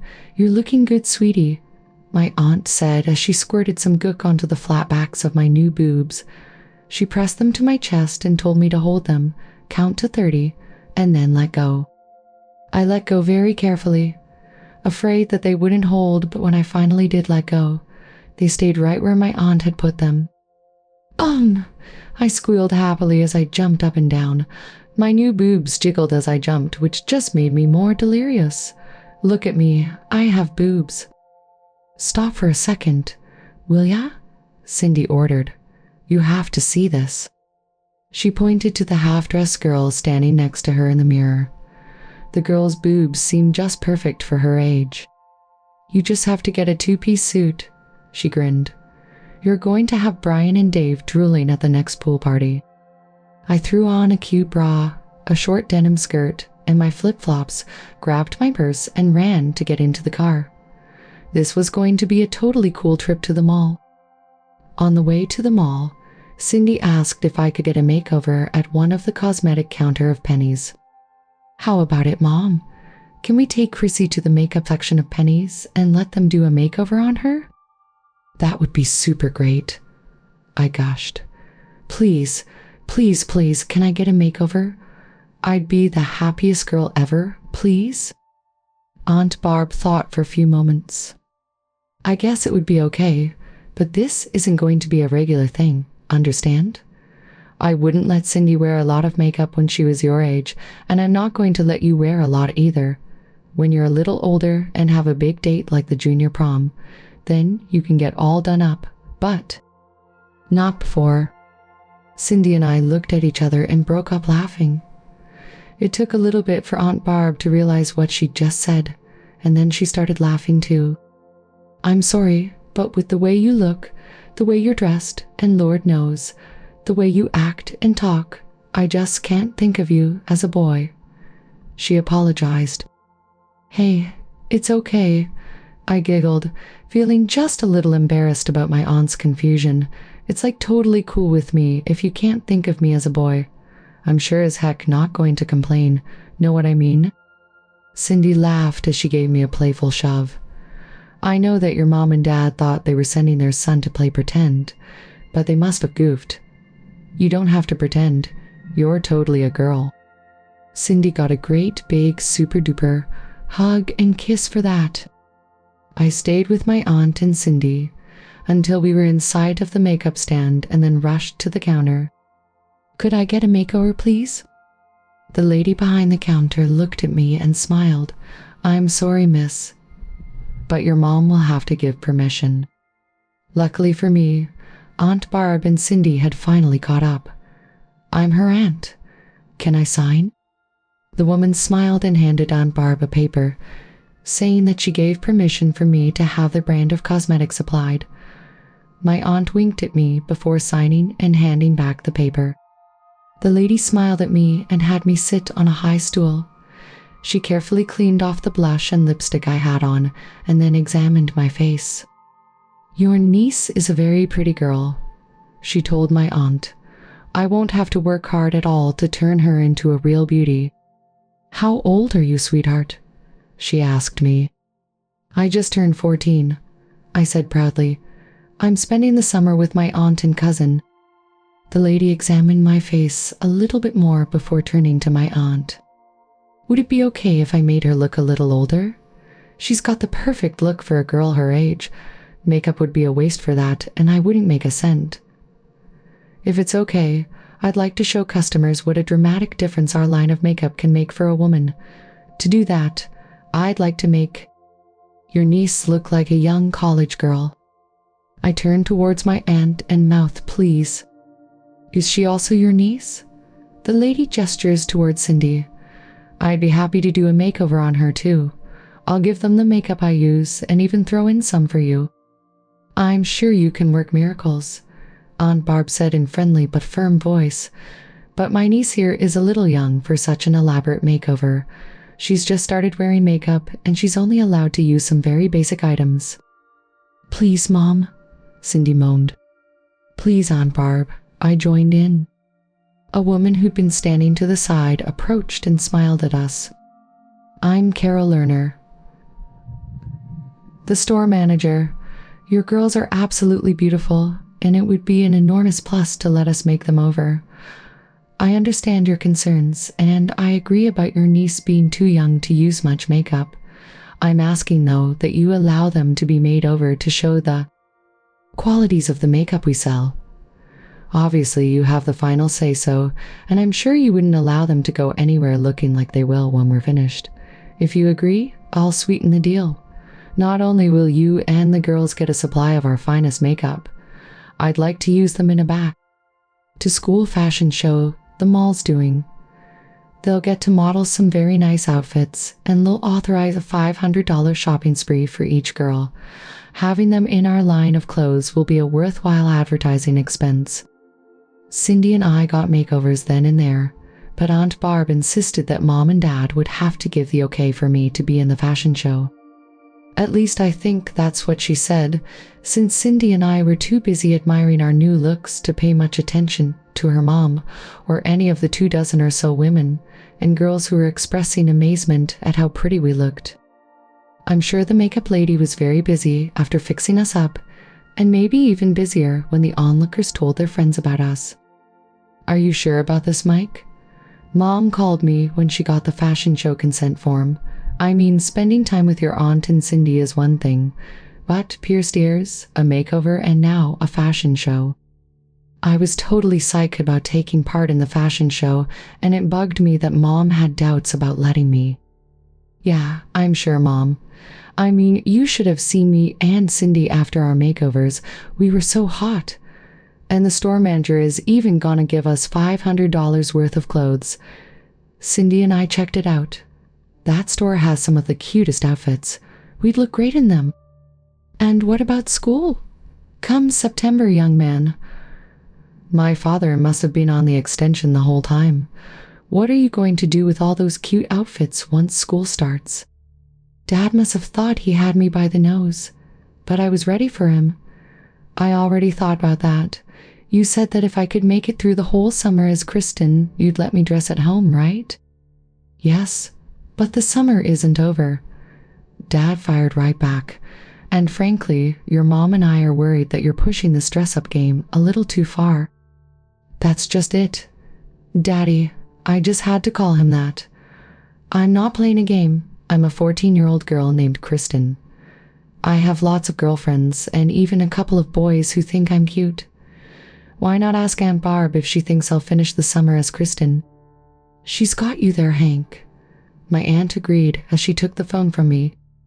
I can't imagine what makes you think that you have a son named Mike. Other than their age, I don't see much difference between Chrissy and Cindy. Chrissy loves shopping, wearing pretty outfits, and getting her hair done, just like any other girl. I had to tell my friend Lorraine that she was really doing a boy's hair. She just couldn't believe it. No one would believe me, not a soul. Aunt Barb swung the deal.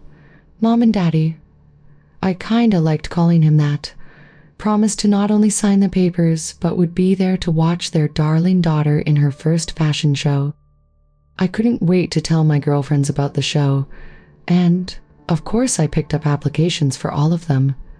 A couple were going to be on vacation that day, and the others didn't think they looked good enough, but promised to be in the audience cheering for me. Aunt Barb had arranged with Mrs. Collins for me and Cindy to get our hair done the day before the show. Nothing fantastic, just a trim and a cute styling for each of us. Mrs. Collins congratulated us and promised to be in the audience. She planned on taking pictures of her pretty customers to post on the bulletin board in her shop. Cindy and I chose denim skirts to wear to the show so it would be easier to try on the different outfits. I wanted to use a little makeup, but my aunt shot the idea down. There'd be someone at the show to do our makeup, and wearing any to it would just mean that it would have to be taken off to put the new stuff on. I guess I was still a little new to girl stuff. I loved wearing makeup and thought I should wear it whenever I could. When Mom and Dad showed up, I rushed to get the door. I missed you guys. I burst into tears as I gave them a hug. Mom gently broke free and stepped back to look at me. We missed you too, sweetie. Dad's reaction was a little more dramatic. My God, you're a girl.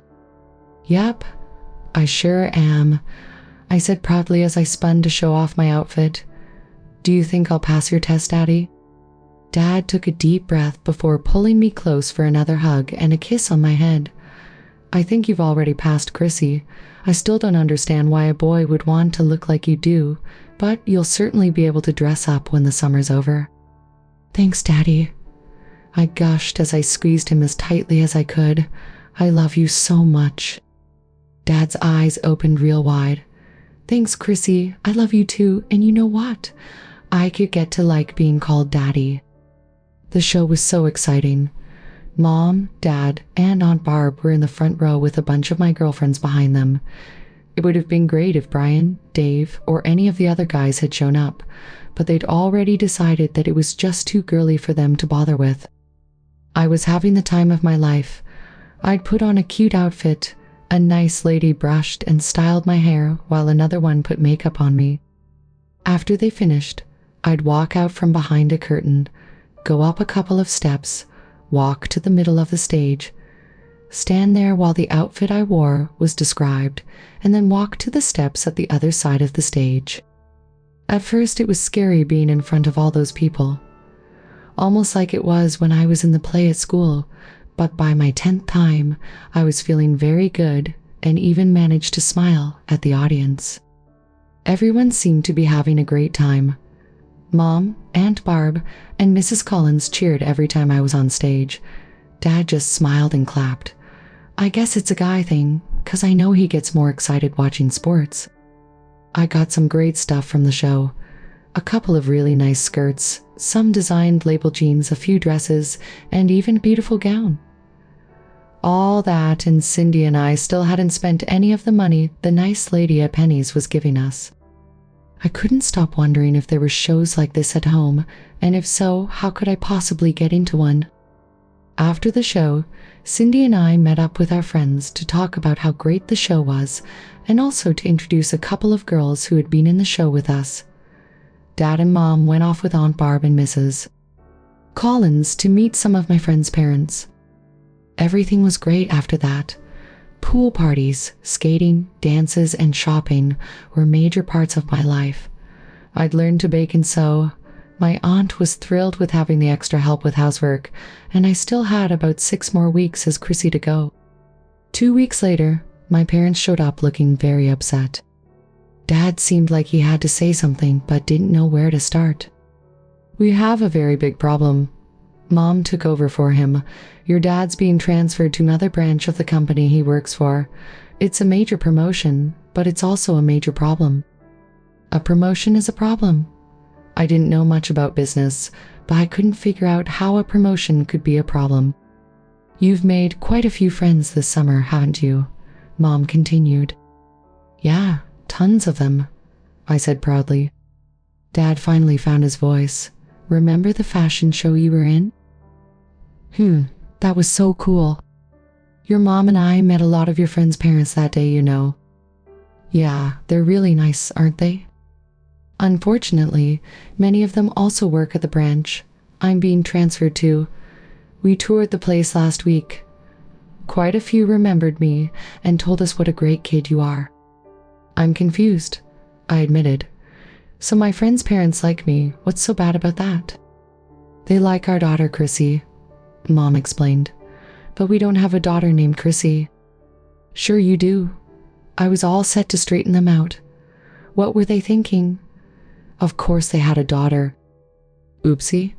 Now what? Dad shook his head. "Now I have to figure out how to explain to these people that my 14-year-old son has been spending the summer as a girl, swimming with their kids, trying on clothes with their daughters, skating and dancing with their sons. I don't think the guys are going to be real happy." Cindy winced. "A couple of them thought you were pretty hot." "There had to be a way out of the mess. Do you have to take the promotion?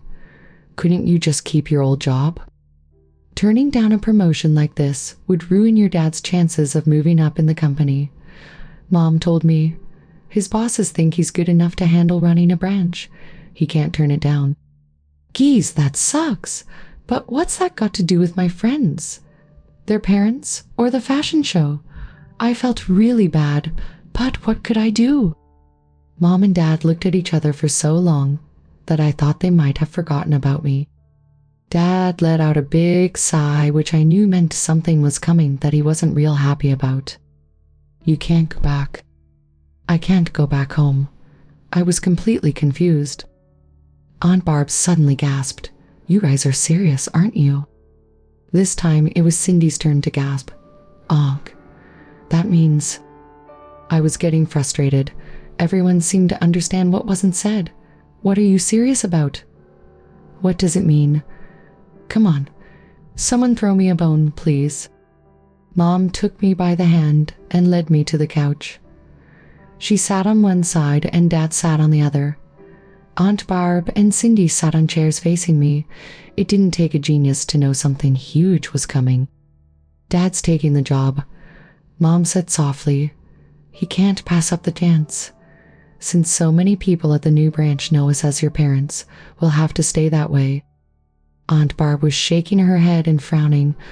"Quit beating around the bush, you two." While Mom and Dad sat silent, Cindy jumped in. "Here's the deal, Chrissy. Your dad's taking a job where everyone knows him as your dad. Get it? The father of a girl named Kristen, not a boy named Mike.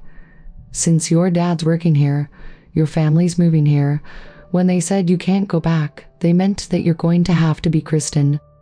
For forever." I must have really scared my folks when I gave them all those kisses and hugs. "That is so great. It has to be the very best present you ever gave me." We had to hurry to get everything done before school started. Our family doctor wrote a letter saying that I was being treated for a gender disorder, which allowed all of my records to be changed, making me christen Janelle Youngwood, 14 and female. I had sort of an operation which hid my boy parts and made me look like any other teenage girl, and I also got some pills, which would stop me from turning into a boy and make me grow up like Cindy, boobies included. So that was 2 years ago. I am now a pretty 16-year-old cheerleader with a cute butt and nice boobs. The cute boys who were too shy to even dance with me when we met years ago are turning into real hunks who are great dancers and fantastic kissers too. Well, that about wraps it up. I have to get moving, 'cause Brain's picking me up for our date. I hope he likes the outfit I'm wearing. The top is cut low enough to show a little of my boobies, and my jeans look like they're painted on. Brian really gets my motor racing. He's got muscles now, but he still has those cute freckles that sort of give him an innocent look. I love it when he gets all hot and bothered. He holds me so tight and gives me kisses that make me want to throw him down and jump his bones. Of course I date other guys, including Dave, who's on the football team and a first-rate French kisser. But like I told Becky, Brian stole my heart the day we met, and I'm positive that someday he'll be waiting, looking so handsome as I walk down the aisle in a beautiful gown to say I do to the man I love.